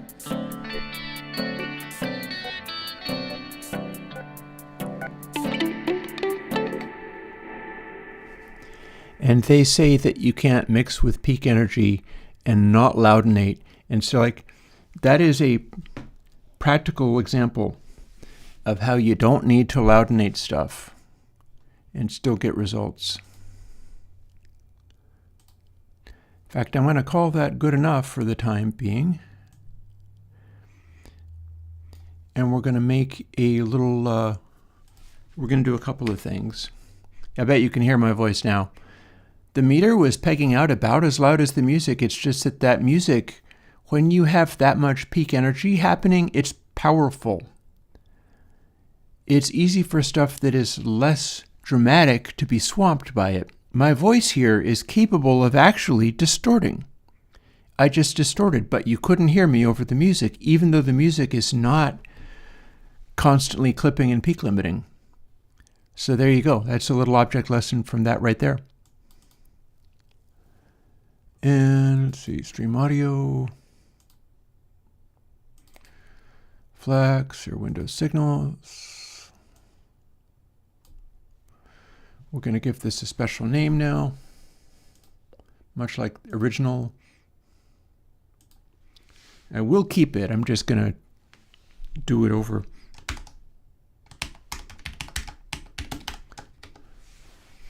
I'm calling that one Cliff Diver Crunch Coat because that was what went out on the video. But I want to do one where the reverbs are the way I wanted them. And that would be this one right here.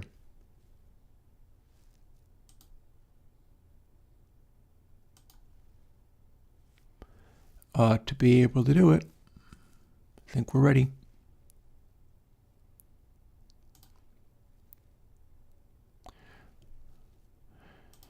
Overwrite. I've already saved a copy of it, so we're fine.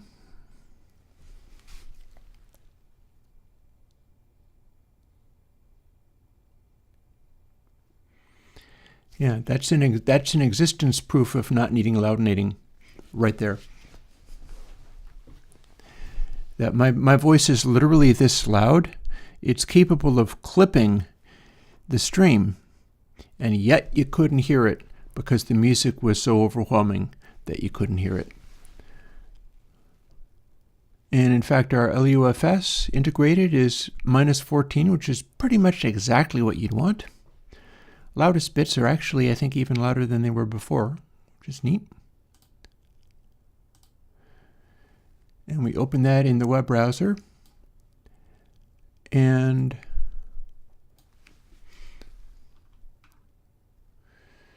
that is apparently, the green area is like the limit for how loud you can make.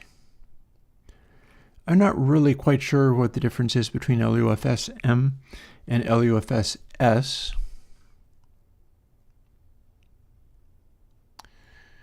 It looks to me as if one is quicker and the other one is slower. Yeah. M is acting like it's a much quicker window, and S is acting slower. So if the sound cuts out abruptly, M drops down farther than S, and S is a little bit more averaged, and I is the total average of it all.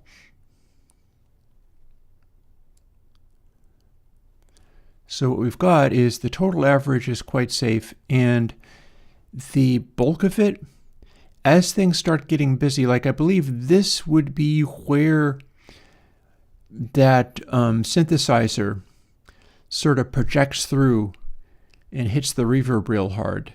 I don't think it's as intense as it was the last time I did it, but it makes a little burst of noise that busts through, and then the guitar takes over.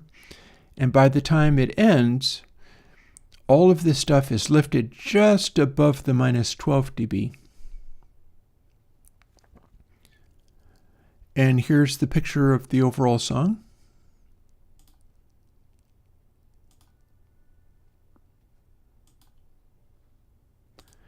And yes, I would like to save that.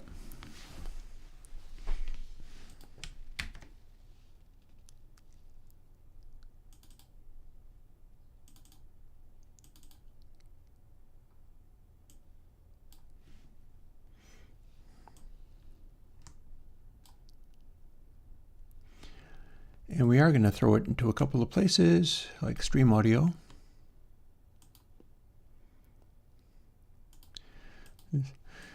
This is the problem that one gets into when you're doing these mixes and things like, okay, final.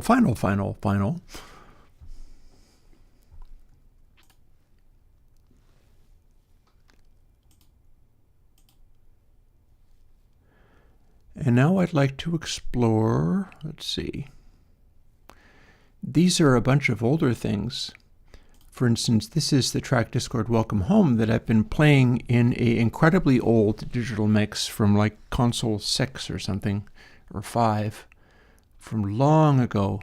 And I got to go in and kind of redefine it and export stems.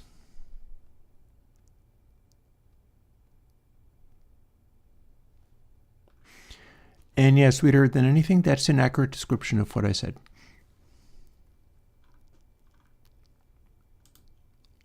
So I wondered whether maybe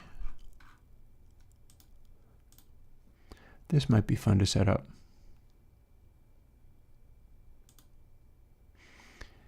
I've actually got Console X already set up on this. I just believe it's going to come across as a little bit too loud, but I do have a kind of mix.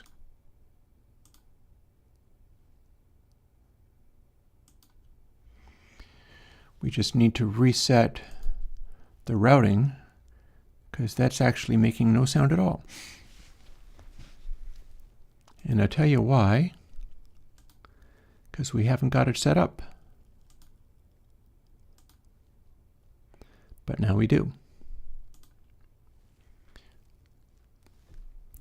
So this ought to make a loud noise.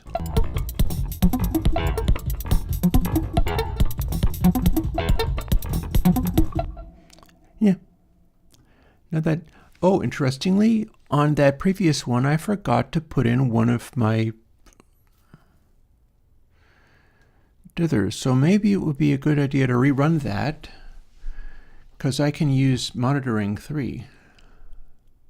We can use monitoring on the output of this, and it'll give me a better picture into even the 24-bit version. So there's no reason not to save that, I suppose, but let's try that again.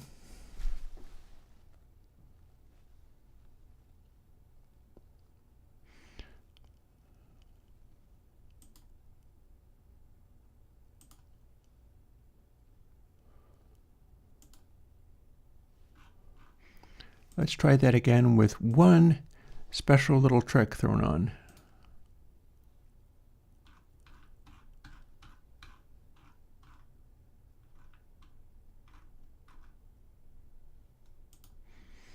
Most recent version of monitoring, out 24. It is a useful tool in its own right. And then we're going to just straight up re-export it again. I don't think it's going to change a damn thing, but it's going to dither to 24-bit, which before I was not. I was truncating to 24-bit. So theoretically, this is what I would be wanting to do.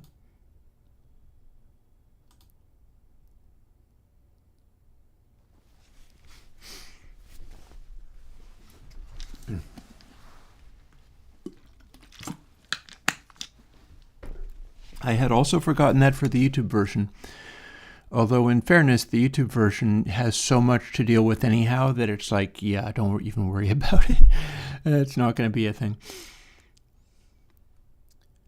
And there we are. Very similar behavior, as it should be.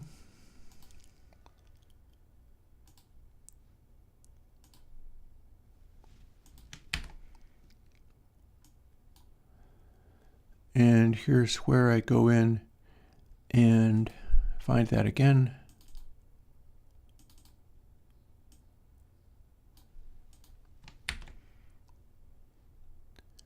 And let's see, Music Reaper, right next to it. And Option drag this sucker so we copy it and replace where we replace.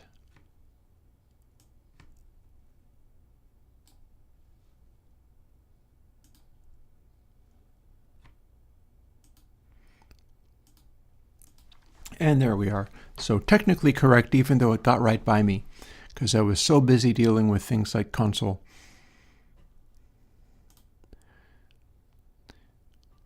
And so if that is the version that makes the album that is going to be coming out, it is now properly hit with monitoring at the very end.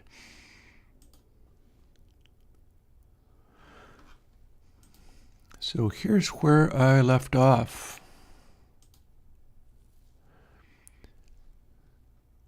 This is probably going to be more or less okay.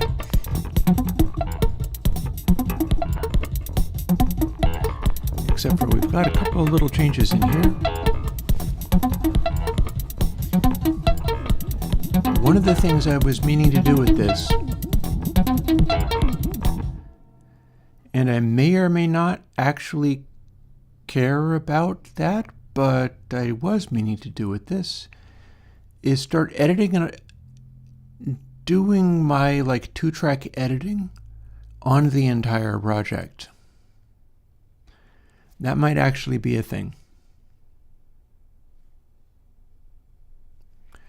Firstly, let's do the same thing that I did before, which is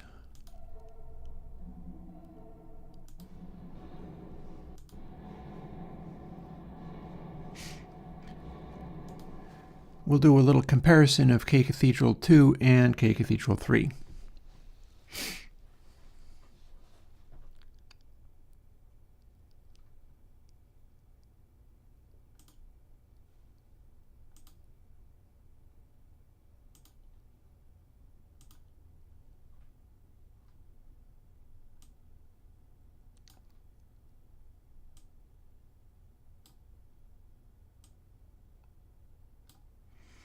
The rest of this is set up the way I would want it, so we're good.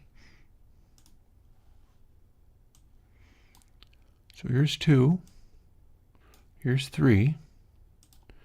3 gives you more options, clearly. 2 gives you no options whatsoever.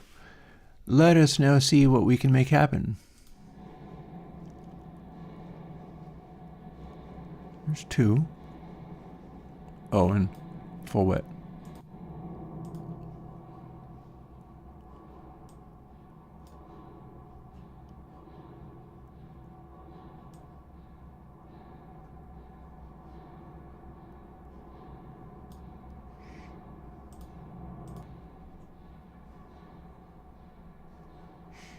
I wonder if there's a place where it's louder. Let's try to find one.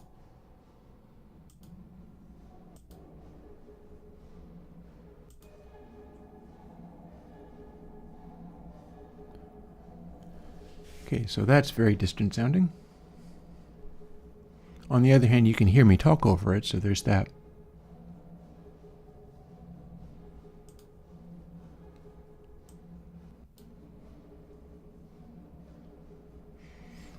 We clearly don't have too much going into this, that's for sure. Also, I think I'll use plate 140 instead of clear coat. Hey, Beans Brief Broccoli. Yeah, that was interesting. One of the reasons I went through with it is because I thought that that would lend itself to doing a remix with modern stuff of Cliff Diver, which I have now done. It was all intended to give me imagery that I could build into the stuff for a Cliff Diver, and so that's what I did. Anywho, here's K Cathedral 2.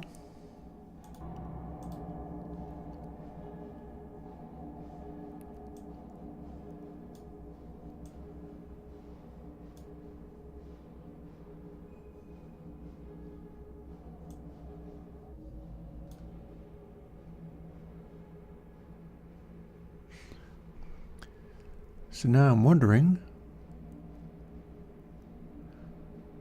whether I want to Dres this or not.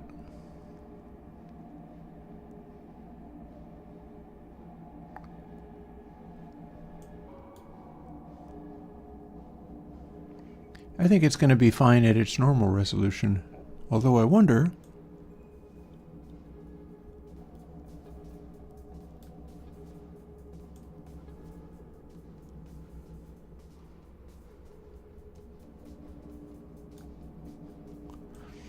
give it a little pre-delay. Hey, Carla.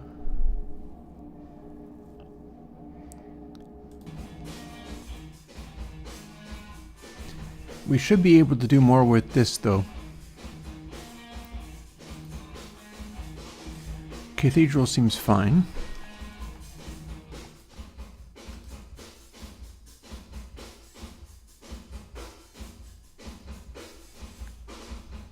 But this one could use a little more.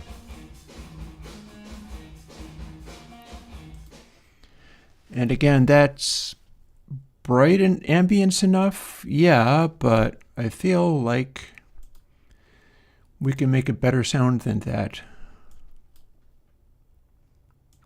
So let's try.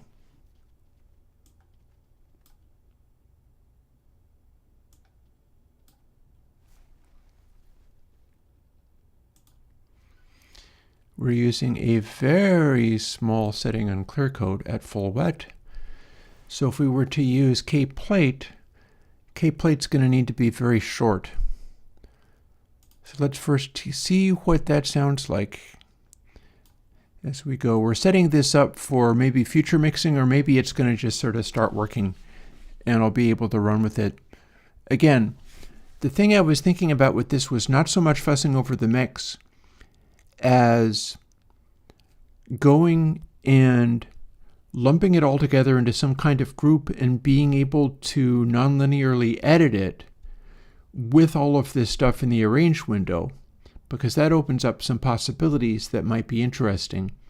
Thing is, I don't know how to do that in Reaper. So it's anybody's guess as to whether that can even happen. But you never know if you don't try, so we're going to find out. But firstly, we're going to fool with some of these reverbs and see what we've got. Also, this mix was not done, I think, with the most recent version of Meter.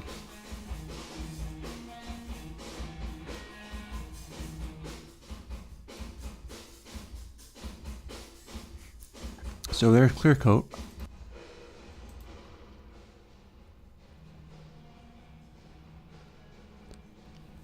And that's actually a lot quieter.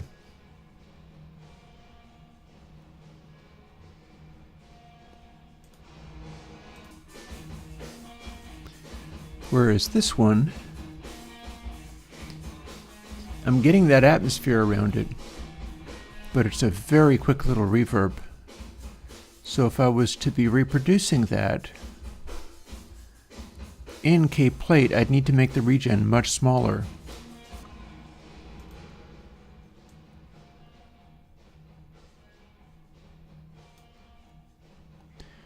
And then probably boost it back up again a little bit. So we can give that a try. But that is about equivalent. So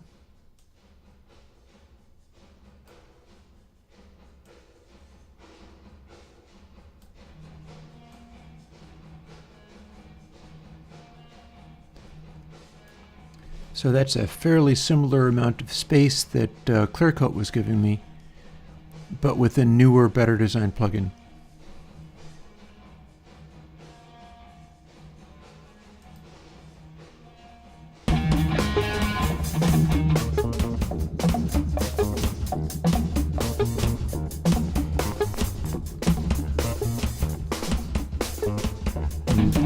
I'm going to say the whole thing needs a lot of help, but that's what we're here for.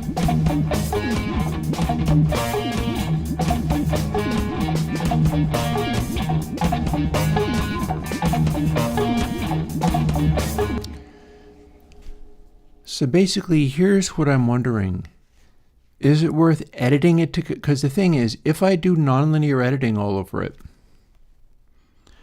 what's going to happen is I can juxtapose different sections more or less at will. And all of the reverbs and ambiences will react naturally to any of those juxtaposings, as if I had performed all of that stuff directly. I also feel like maybe I can rearrange some of this.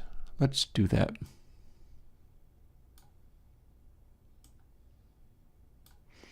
The stuff that I have just feeding other tracks can sit at the bottom. I've got guitars, I've got a bass. Both of those are made to just feed 5 and 6, and 5 and 6 are not only that. Let's do the same thing that I did with the other one.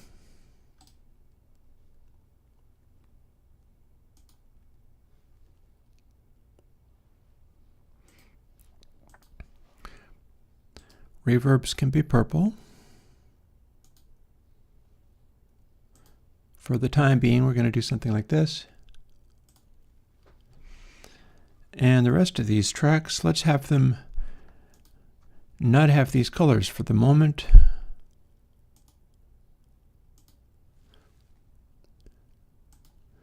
And just clean that up a bit.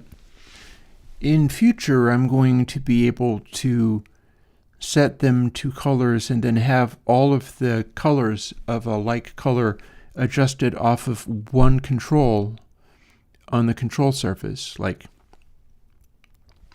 all of my tracks color-coded red would have the same fader.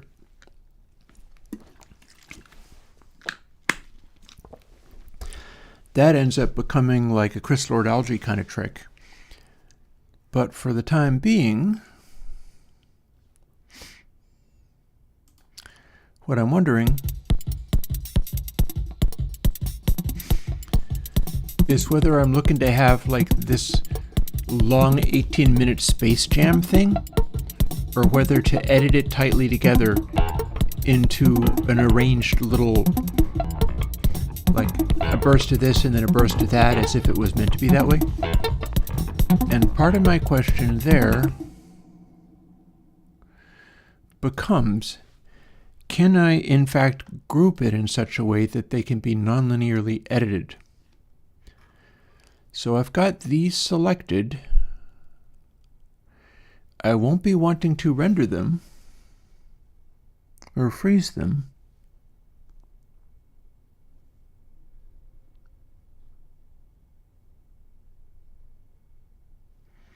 Oh, now this is starting to look useful.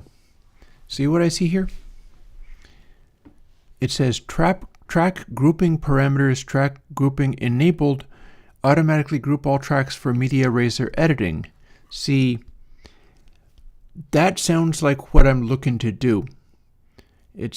What I'm looking to do is be able to have all these tracks, but be able to lump them into one single thing.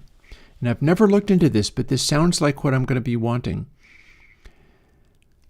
Group tracks for media razor editing, or selected tracks for media razor editing, track grouping matrix, ... Well, what's that about? Okay. That's interesting and weird. So there's a list of tracks, and then we have multiple groups. And some of these things are part of the default editing, like volume, VCA, pan, mute, and solo and stuff is not what I'm talking about. I'm not interested in record arm or flipping the polarity of a group of tracks. It's showing group details. What if I tell it not to show group details? Oh, okay, we got 64 possible groups. That's a lot of groups. Okay, neat. And here's all of our tracks. And you can move them around like this. Show group flags. Flag, volume reverse, flag, pan reverse, and width reverse do not lead when follow. Okay, I'm pretty sure I'm not going to use those things. Routing, wiring, track grouping, region. So media razor edits. That's always selected. Interesting. So basically, hang on a second. I am potentially making a silly mistake here. Let's put that back if we can. I'm not sure we can.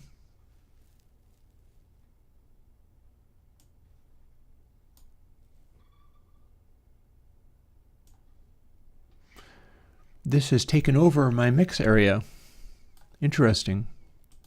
How about nope? Nope. That's definitely not what I want to look at. Nope. So I'm going to be wanting to deal with this, but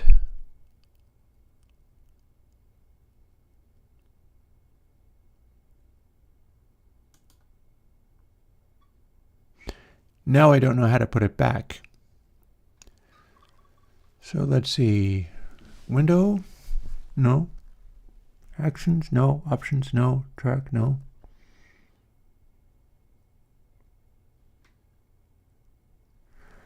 Okay, so in View, I have Track Grouping Matrix checked. If I then uncheck it, good, okay. That's what I wanted to know, was whether I can get the mix area back again, because I kind of need that. But the thing I was talking about, I have 5 and 6 set up to mix with, but these need to be part of grouping, because 5 and 6 are where my controls are. Those are where the console X channels live. But if I'm going to be editing the recordings, this needs to be not off of the bottom, but included in the track grouping. So if I move them all up there, 1 through 15 is now the stuff that I need to mix, and these are the bits that I would leave out. I could as easily include those in the grouping, but we're just running sends into them. And so I don't need to edit 16 and 17 as part of the grouping. Okay.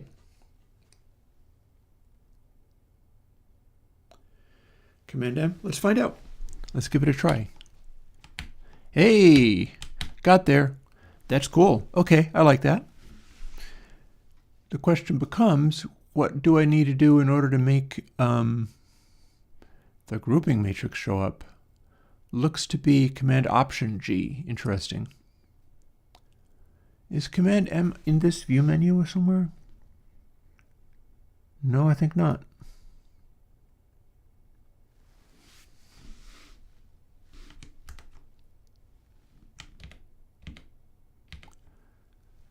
Okay, I can set it to the grouping matrix and then bounce right back again. So here's the thing. Is this actually going to be satisfactory for what I'm driving at?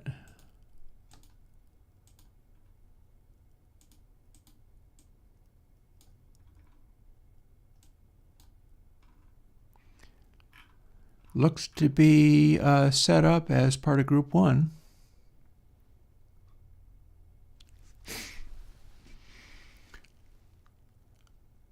Interesting. However, see where it says Media Razor Edits? You'll notice that I'm not selecting any of the other stuff. I'm only selecting Media Razor Edits. There's a reason.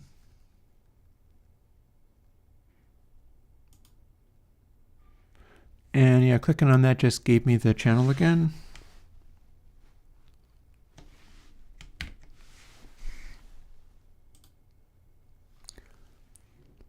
So I can open any of these up, and that's fine.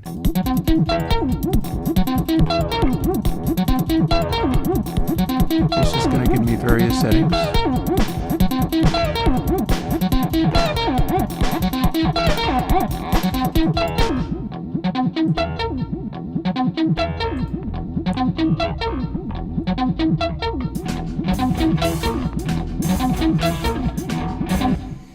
The mix needs help. Clearly I did not have meter fully functional when I did this, because I'm convinced that the brightness on that is more than I need. Let's see, if I open that, I immediately fire up the channel again. That's fine. So Control G. Well, I'm on a Mac, so are you sure you mean Control? Find out. Nope. Nope. Mind you, these are already grouped. Yeah. Control G did nothing, Mikhail. They are selected.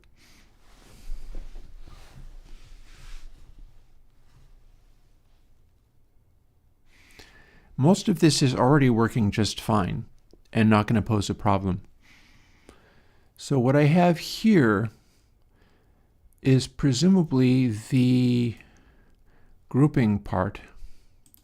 If I click on any of the tracks, it opens the tracks window because that's part of how the track works. It's doing that on purpose. So probably what I'm going to want to look at, I got auto crossfade enabled, which I do not necessarily want. Okay, I can turn grouping on and off. I've set it up so that the grouping, it was showing me the tooltip. There we go. Razor, so track media, razor, edit grouping. That's the part I want. That's what I'm interested in, because I've got songs that were made piece by piece that I would like to edit together as if I was editing them on a 2-track tape from the mixdown, but on the multi-track master, meaning that the mixdown is going to go into things like reverbs with all of my edits going live into the reverb. I want it to work like that. So in theory, what this means, and I probably don't have all of this sorted. Move envelope points with media items. I have no envelope points yet, so I don't need to worry about that. No grid lines, that won't matter. Snap disabled, that's fine too.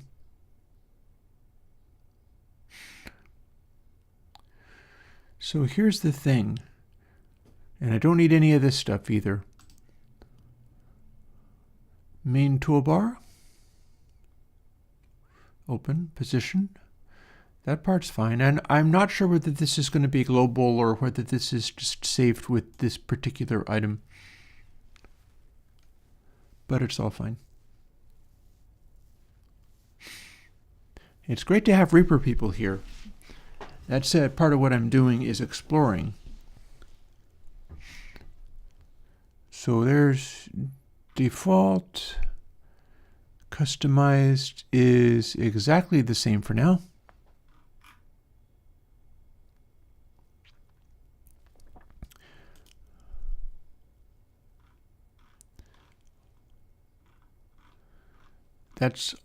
We have all the options here. I kind of expected as much.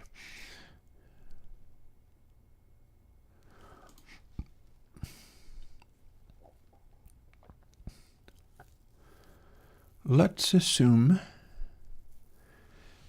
that we want our razor cutting. Well, I wonder if filtering razor will help.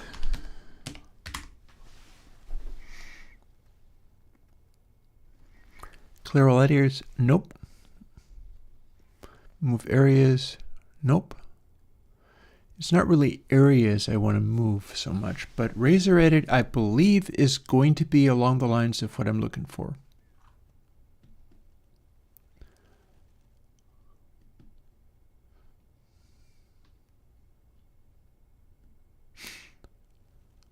So that's an option I turned off before.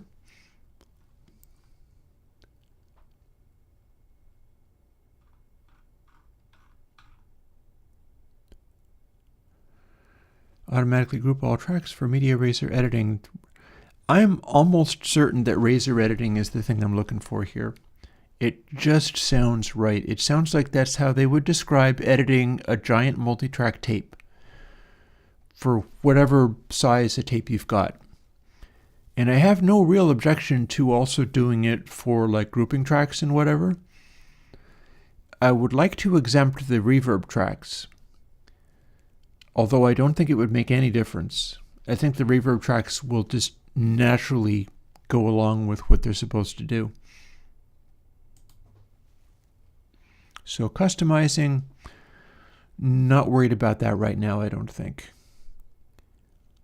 Let's zoom in a little bit and see whether we can't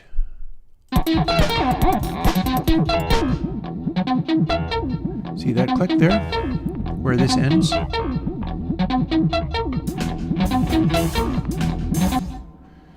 So if we could make that snare go right up to this point, and let's save this so that I can get back to it if it goes wrong. What I'm really wondering, I don't know why I thought I was in Final Cut for a second there. So edit, let's see now.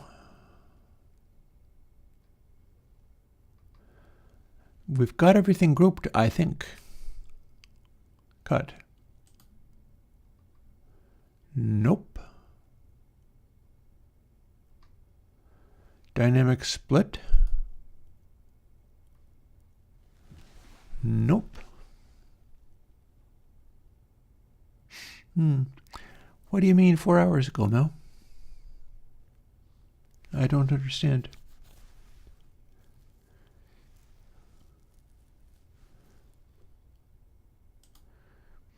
Action to perform.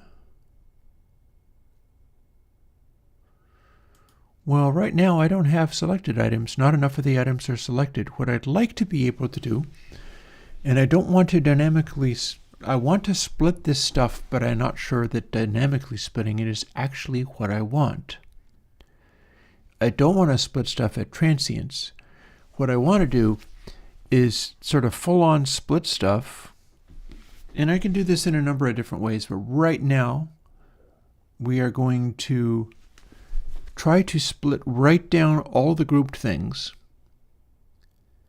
in such a way that I can delete a section and or copy a section, and then ideally be able to move the splits around so that if I crunch them together, I can overlap them in different ways.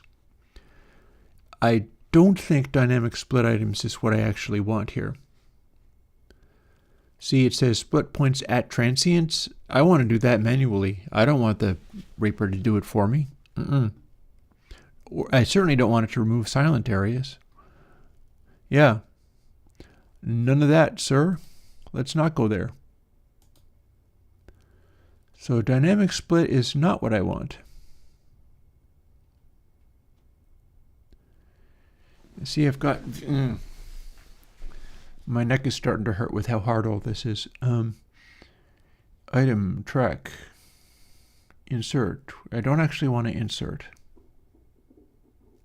Ooh, okay, here we go. This is such a basic functionality that it looks like I can do it with a single keystroke.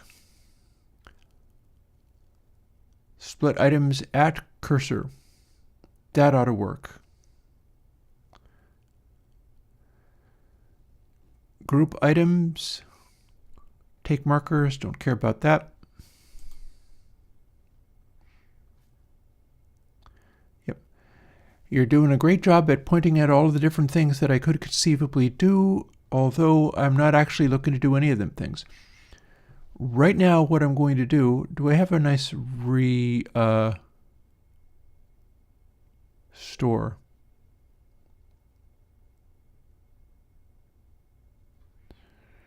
No.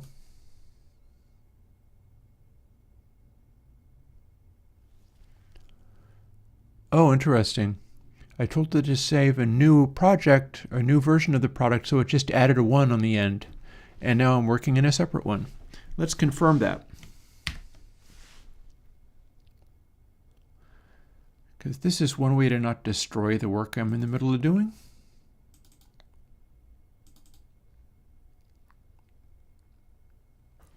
Here we are. So I just saved Zoxbox Epic with a 1 because we're cool that way. And then I told it to do a new version. Now I'm working on epic_1, and I can go back to epic 1 anytime I want.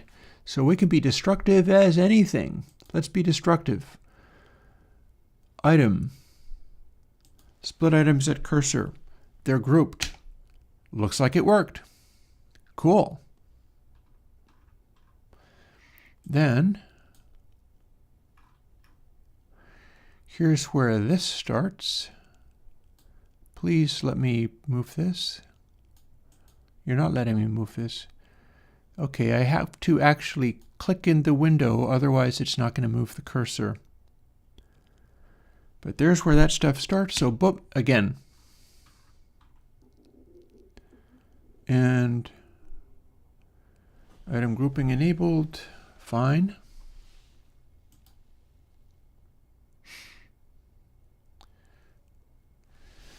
So now, can I select everything around under the cursor?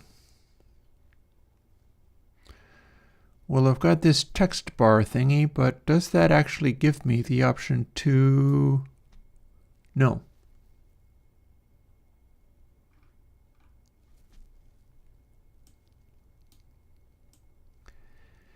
But I do have these things selected, so as long as I change the cursor to something more appropriate for like window selecting, and I'm going to be doing that by something.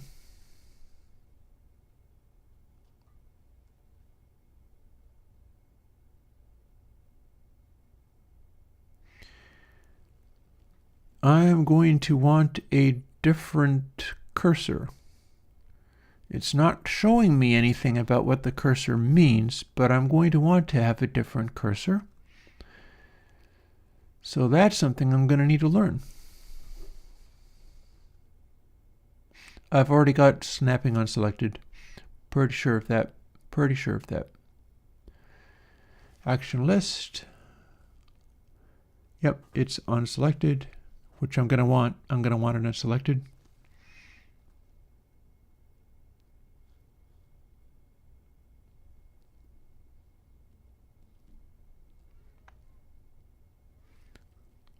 Big clock.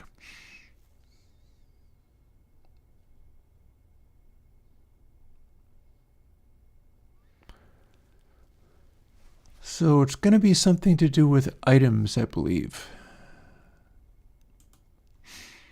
Because the behavior I'm trying to make happen, oh, and I didn't mean to do that, but that's fine.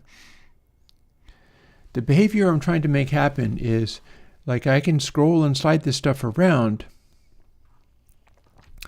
but I'm having a little bit of difficulty in swooping across something like this and having it select the stuff that's under my cursor. And I'm okay with using that particular window for it.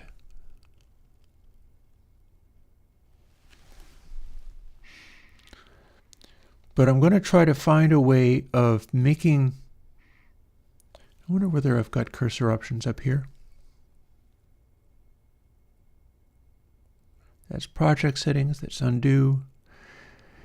Yeah, okay. Let's try that thing again. Firstly, if I click on a track, I get the plugin window for the track. That's intended, but I'm not worried about it. So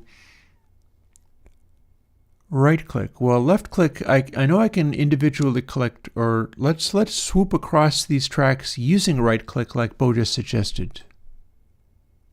That's looking promising. Nice. Nice, I think we got there. It's even selected everything in the group, including the bits of edge there that I took off. Let's see if it does that for the whole group. Nice, okay. Cool, I like it. I like that lots. Because now if I hit, I believe, backspace or delete, I can just make that stuff go away.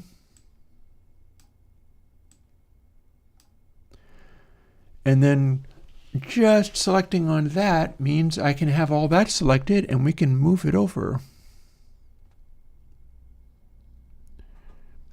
to where it overlaps.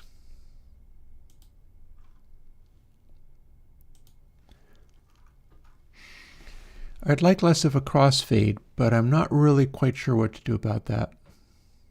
Oh, don't want to be changing sides though.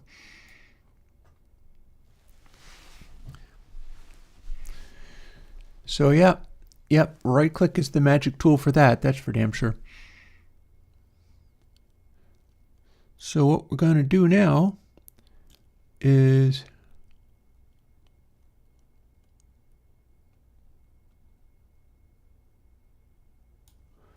scooch this over to here, deselect, and oh, well, we're still grouped, which is fine, but I wondered whether I could specify. Okay, in one sense this is still what I want, and in another sense not as much. And I do not like the vertical changing there. In fact, I've just done a wrong thing, so let's... There. So liking that a lot. I would like to not change the tracks things are on, but as long as I'm reasonably careful, it looks like I can do it. So what I was just doing, and I'm sure I can do this if I work at it a little bit, is try to scooch that forward so that some of these are in different groups.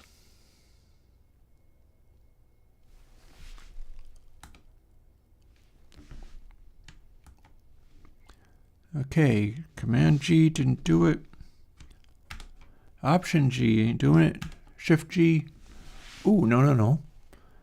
Well, it gave me a thing, but that's not exactly what I meant. This seems cool. It's a start.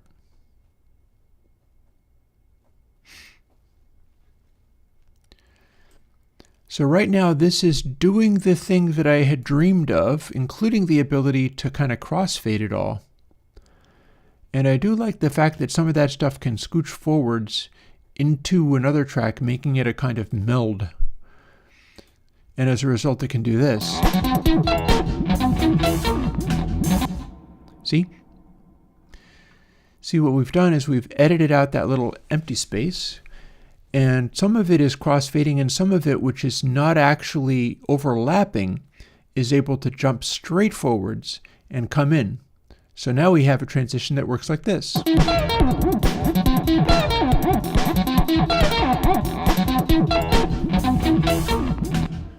So that's cool. I like that. I like that a lot. Everything that wasn't actually overlapping, the overlapping stuff is crossfading, and the stuff that is on separate tracks, I can overlap it as much as I want.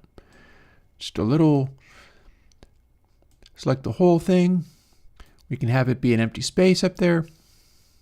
That keeps throwing the track in the way, but that's fine. So we can do that.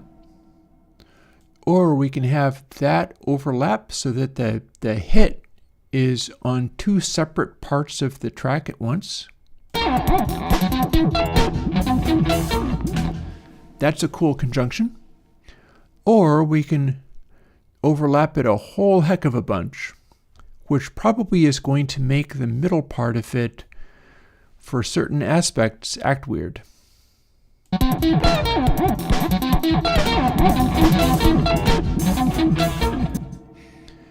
So I ain't quite sure what this initial track is doing, but it sounds like this.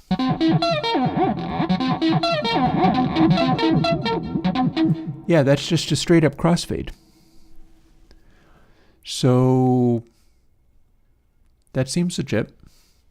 Not only that, now I've got it soloed, but can we still manipulate? Yes, we can. Okay, I'm liking the possibilities of this a lot. Now what I'm wondering is, if we're doing this, can we also... Loving it. Okay. This is exactly what I need. Cool. Oh yeah, there's going to be a Console X channel with GUI. I am currently working with it in the absence of having any graphics, just so that I can dial in the sound effectively. And that's why that is the way that it is. So I think maybe I'm going to get a piece of paper and write some of this down in longhand.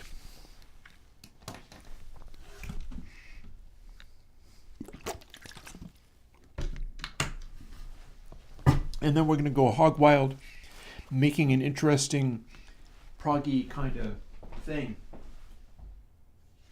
out of it.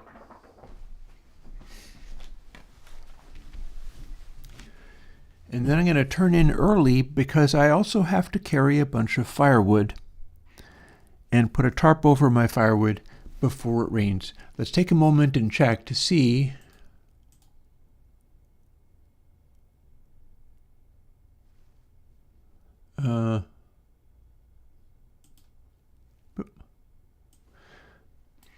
Let's have a little bit of a check as it gets to really, really hot out and see how close it is to raining on me. Oh, you see that? See, I'm on 91. We're starting to see flurries of storms coming. I think we're going to cut this stream short so that I can get my wood covered up. I don't want it torrentially downpoured on, and I don't want to be putting a tarp over it while I'm getting downpoured on. I do not want this hitting me. It's not. That is Brattleboro, but Brattleboro is only a half an hour away from me. That's the thing. And if that can come out of nowhere, like what direction was it coming from? There's Brat. Yeah, it just kind of came out of nowhere.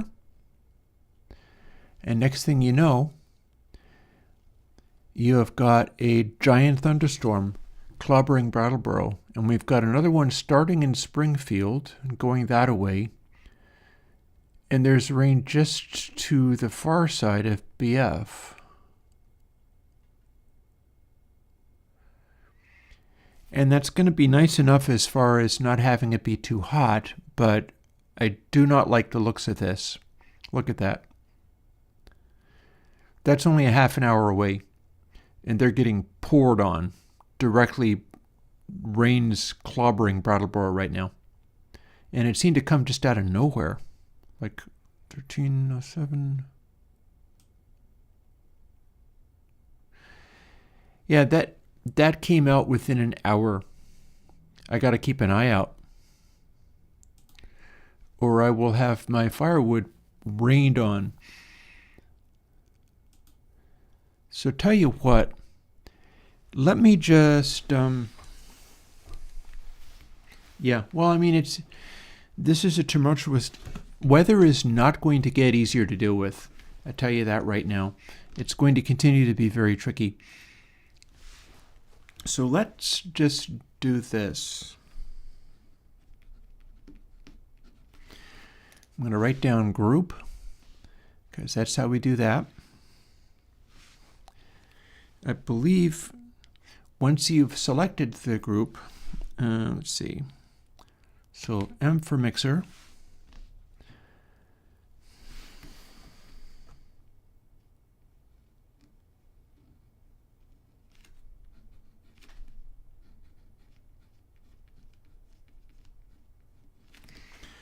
So Command M for mixer, and the group section was in view track grouping matrix. So I'm write down track grouping matrix 2.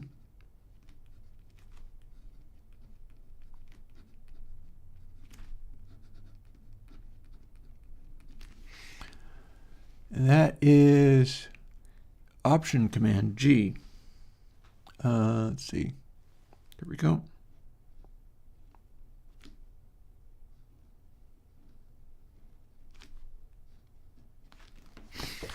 So I'm writing some of this stuff down so that I'll be able to do it often enough to get used to it.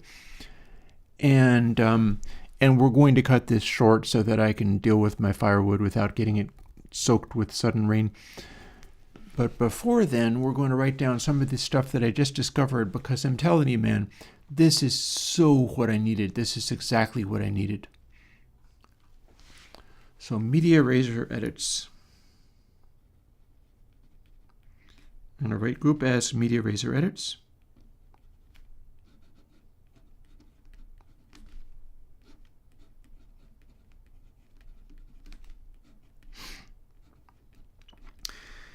I'm pretty sure that I can do the little...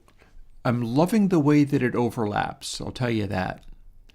That seems really cool, that I can do these overlaps and only stuff that's persistent continues to go. Stuff that's already been edited so that it is not part is working exactly as I would want it to work.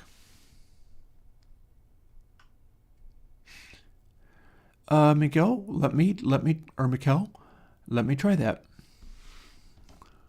Boop.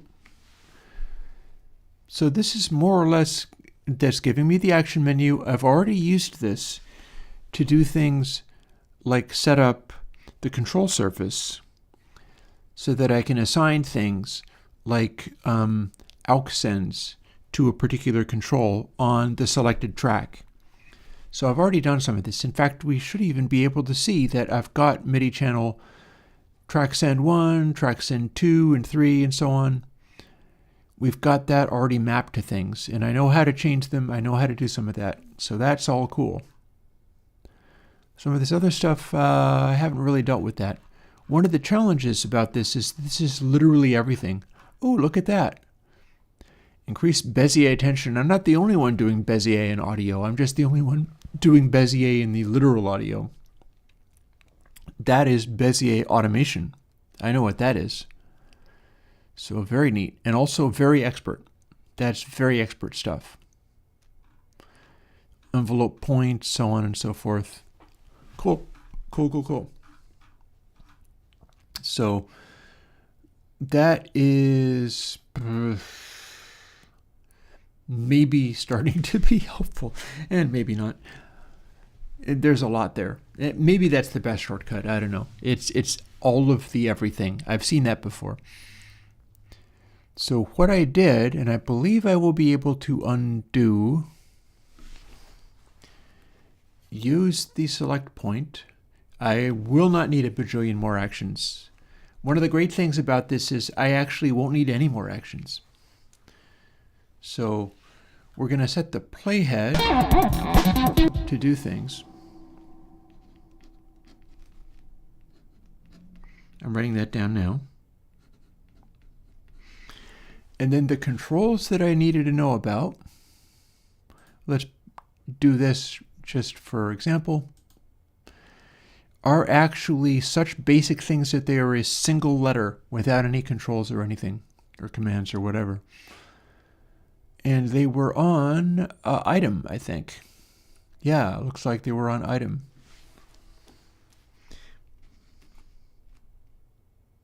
S, split items at cursor. Also Shift X for time selection. That's fine. I don't think I'm going to need to do it. I'm going to be using this lots. And this is going to make a lot of stuff so much better you won't even be able to imagine it. I'm really looking forward to it. This is all that I wanted.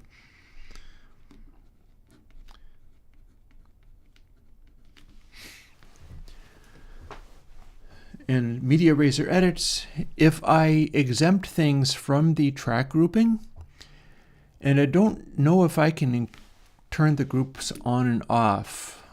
Let's find out. What's that? Show me your secrets.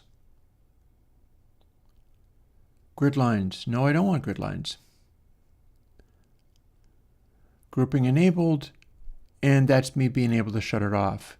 And if I shut it off, I can do individual tracks. And then if I turn it back on, now we're doing all of the tracks, but sorry about this.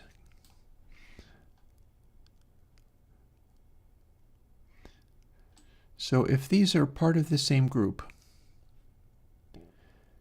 and they're grouped together, rather than having the grouping turned off, which is this button here,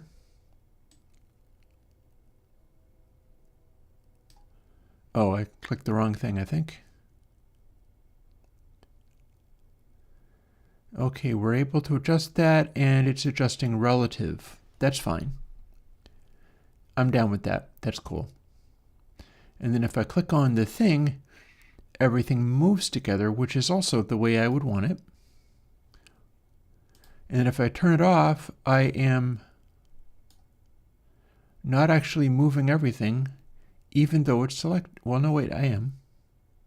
Okay, everything's still selected, but the grouping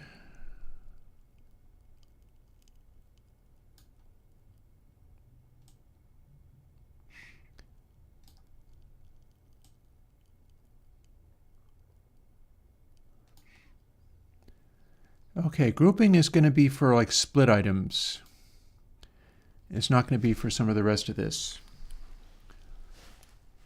S split items at cursor, and then as, let's see, I think it was bow, somebody said. Bow, right click to select. If everything is grouped,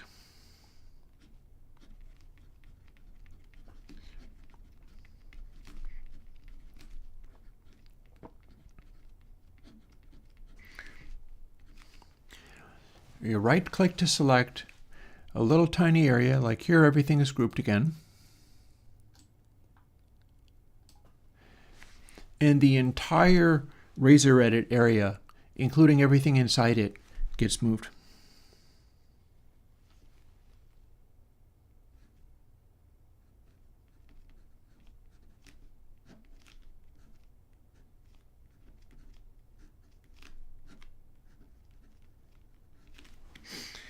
And the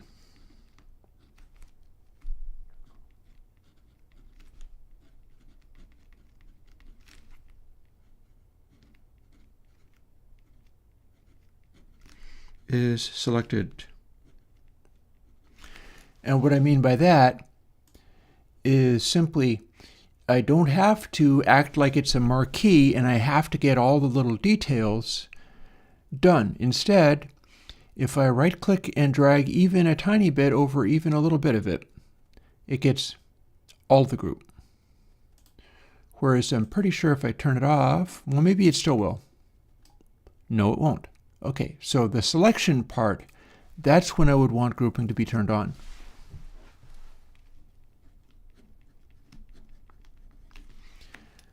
And that's important because I would want the stuff to be grouped more often than not, because, and let me also just keep an eye on my weather. Where's history? There's history.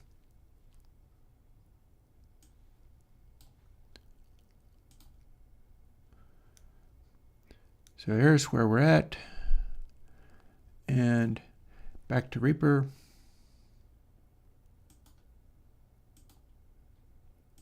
Map can peek through here, so I can keep an eye on whether the rain is far enough away from me or not. I'm only willing to keep working on this as long as rain is not falling on my precious firewood. Entire group is selected.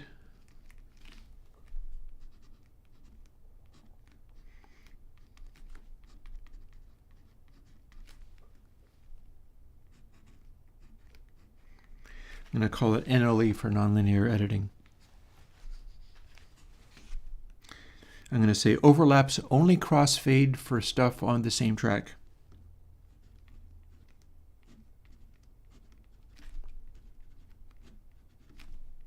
Because that's beautiful. I love that part.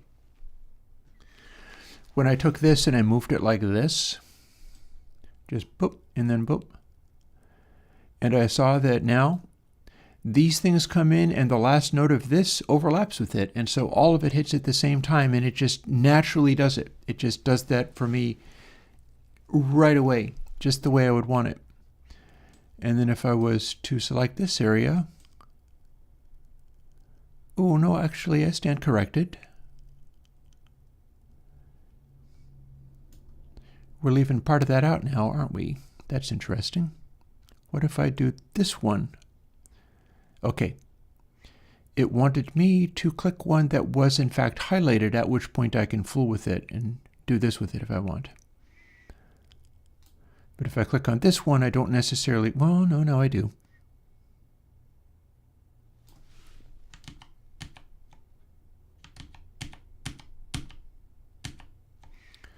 Undo past the previous change. Overlaps only, crossfade.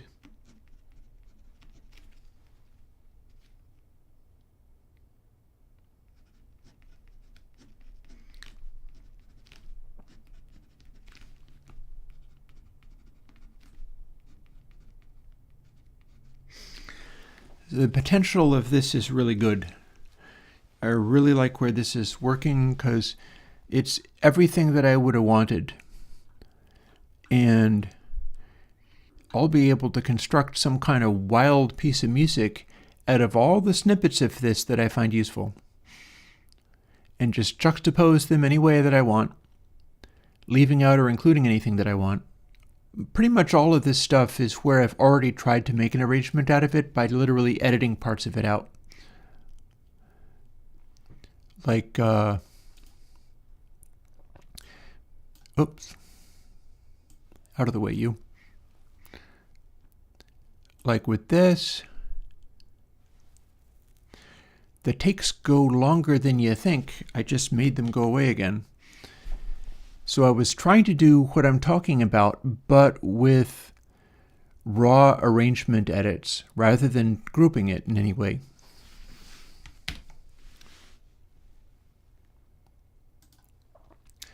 Lovely. That's probably good enough for me to go ahead with. As for split items, fine. I don't think there's a join items, but I don't think I'll need one. The grouping icon is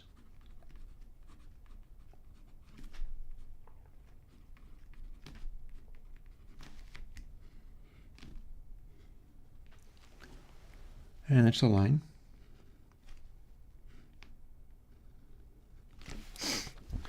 The grouping icon is this symbol.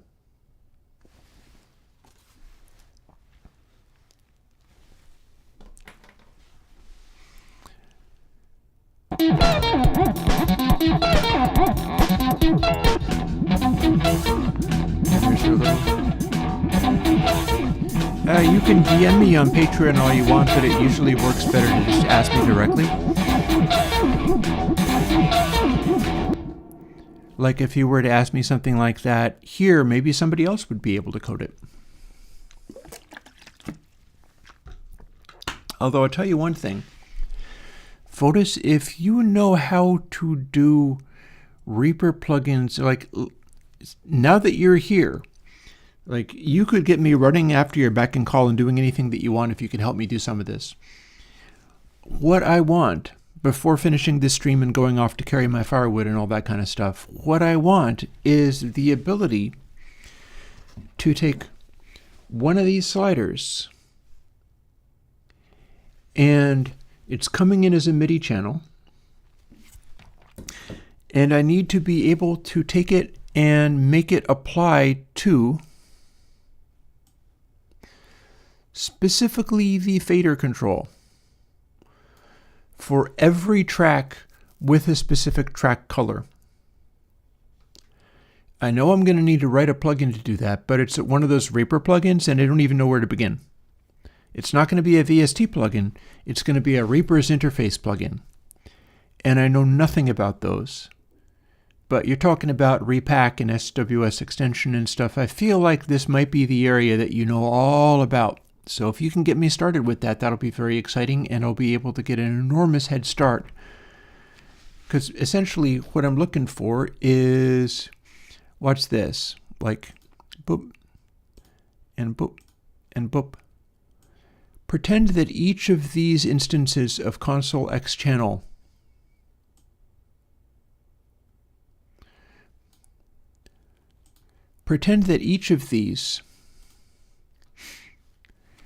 are different tracks, but they have all been given the same track color.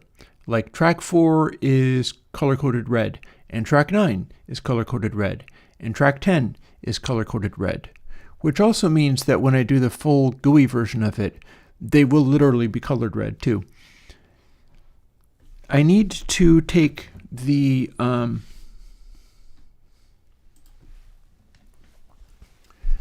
And here I have a control surface, but I'll have an even bigger control surface before long. And we've got color codings on that. And if I move the red slider, which is going to map to a particular MIDI channel, this one slider should be able to control a specified knob, namely fader, on all of, and it's okay if they don't have to be relative. It could snap every one of them to the same amount and just directly take the thing from the fader. And then this knob controls, oh, and it looks like I am controlling fire on track 4. But if I was doing this, and instead of doing just this one, which is the selected one, it scans through and finds all of the ones that are color-coded red, because this is the red knob. And instead of fire, it's fader. And it just does all of the fader knobs in console X channel for all of the channels that have a track color of red. And then if you stop the track from being red, it no longer responds to that fader that you see up in the top there. And then if you make a bunch of other ones be color-coded red, they all start responding to the same fader. It tries to figure it out, and I will willingly write this myself. If you write it, dude, I will shout you out from here to the end of time. It needs to, it is track coloring related. And the colors that I'm using, although if I have something that starts to try to do that, I can probably sort of work through the things. But my track colors are going to be based on these colors. That happens to be the Apple colors, but that's just something that's available to me. So you should be able to assign colors like that. And then kind of like this.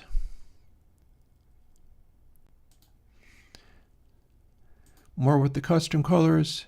I'm willing to do it in longhand, like I'm willing to do it more difficultly, but if I have a group of tracks color-coded like that, if I click on one of the tracks, I'll get console X channel, and I'll be able to adjust all of the little controls using the control surface, much like I was just doing with that. It'll do the same thing where this happens to be mapped to the fire channel, and that's apparently the stone channel, and so on and so forth. They are getting mapped to something. When I get the big control surface, all of this stuff is going to be mapped to something. And so it's all going to be on the thing except for fader. And instead of there being like this knob is handling the fader, instead of it being the selected track, all the other stuff, the control surface controls the selected track. For just only the fader, instead of it being the selected track, it does a little end run around that, and rather than applying only to the selected track, it applies to all the tracks associated with that particular control. In this case, the color red. And fader for all the red tracks is mapped to a control. So if you've got like this one here, which is not mapped to red, and you control the fader that is associated with red, it won't respond to that because it's not color-coded red. And all the ones that are mapped with red will follow that fader whether you have them selected or not. That's what I need to make happen. And I'm willing to go to great lengths to get that to happen. So Fotis, if you're able to do that, I will owe you a billion million debts of gratitude. And we'll be listening very closely to requests for plugins and all that kind of stuff. Not that I don't already, but, I like being asked for that kind of stuff in public. But yeah, that's what I'm trying to make happen. Because here's the thing. Oh, hang on. I just did the thing I didn't want to do. Track color, default color, make the color go away again. Okay. Here's the thing. Where's my, here we are.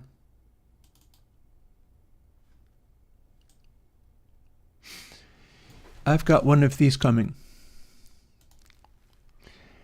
And all of this stuff up here will be mapped to whatever channel you have selected, up to and including these sends. But I've got all of these, and I've decided that I don't actually want it to be tracks 1 through 12.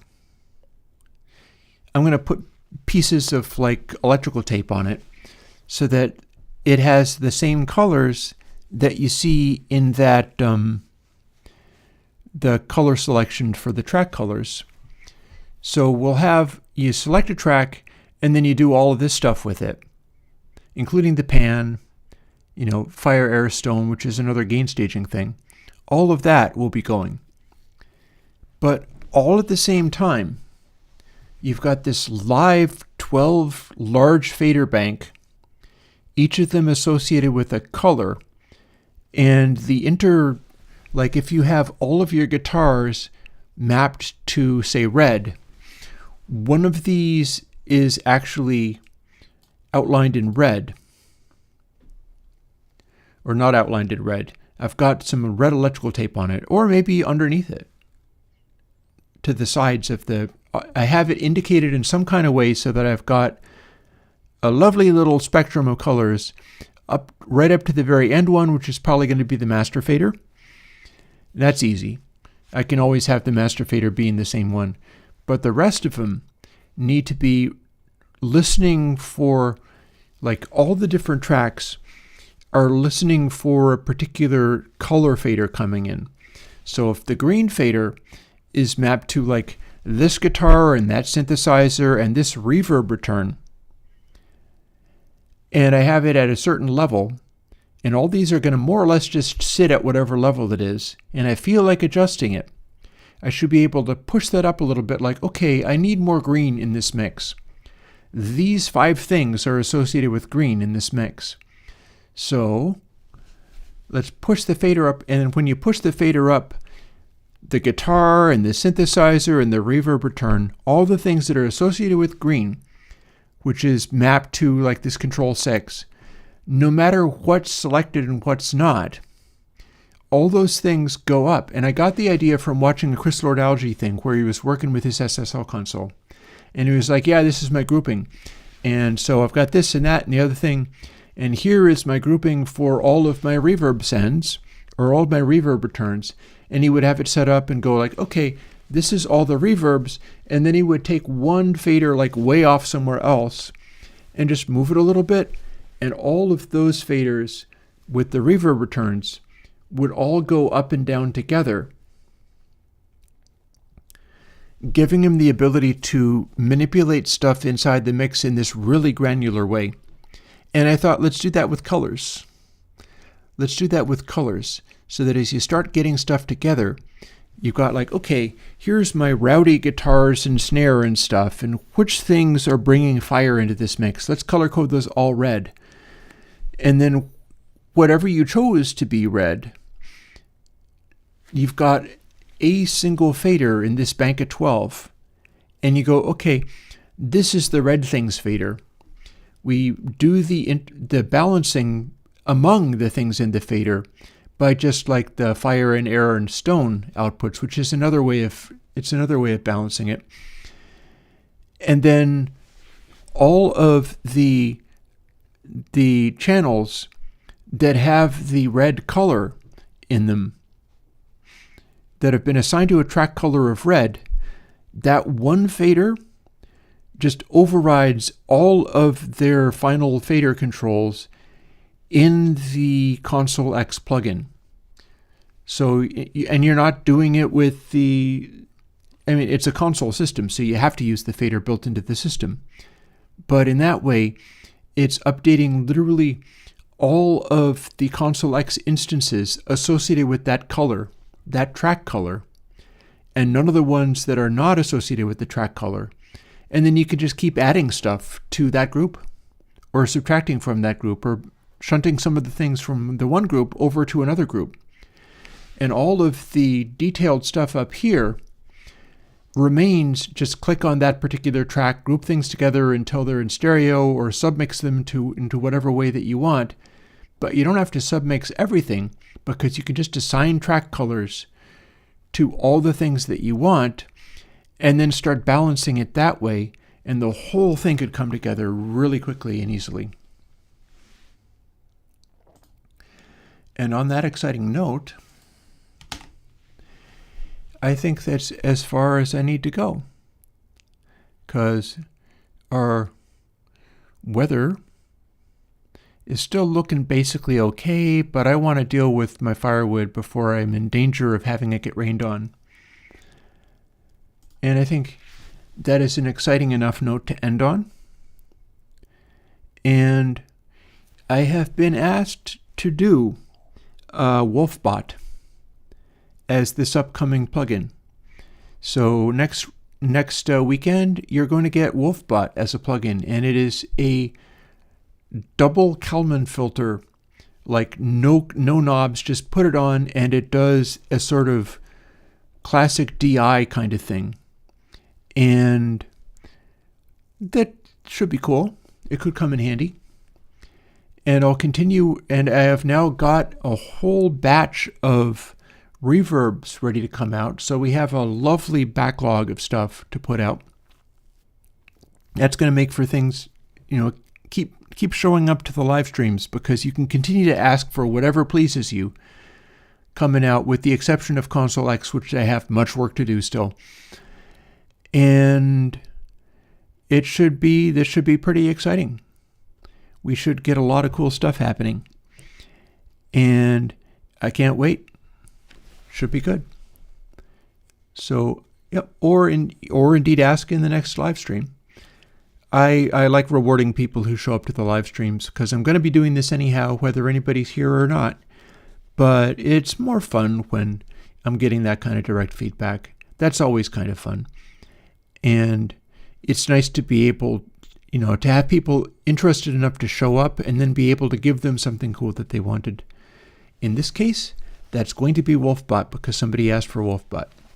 But we've got lots of other stuff ready to come out too. And on that note, you will be seeing me putting out Wolfbot this coming weekend, and I'll see you again on Tuesday. Bye-bye.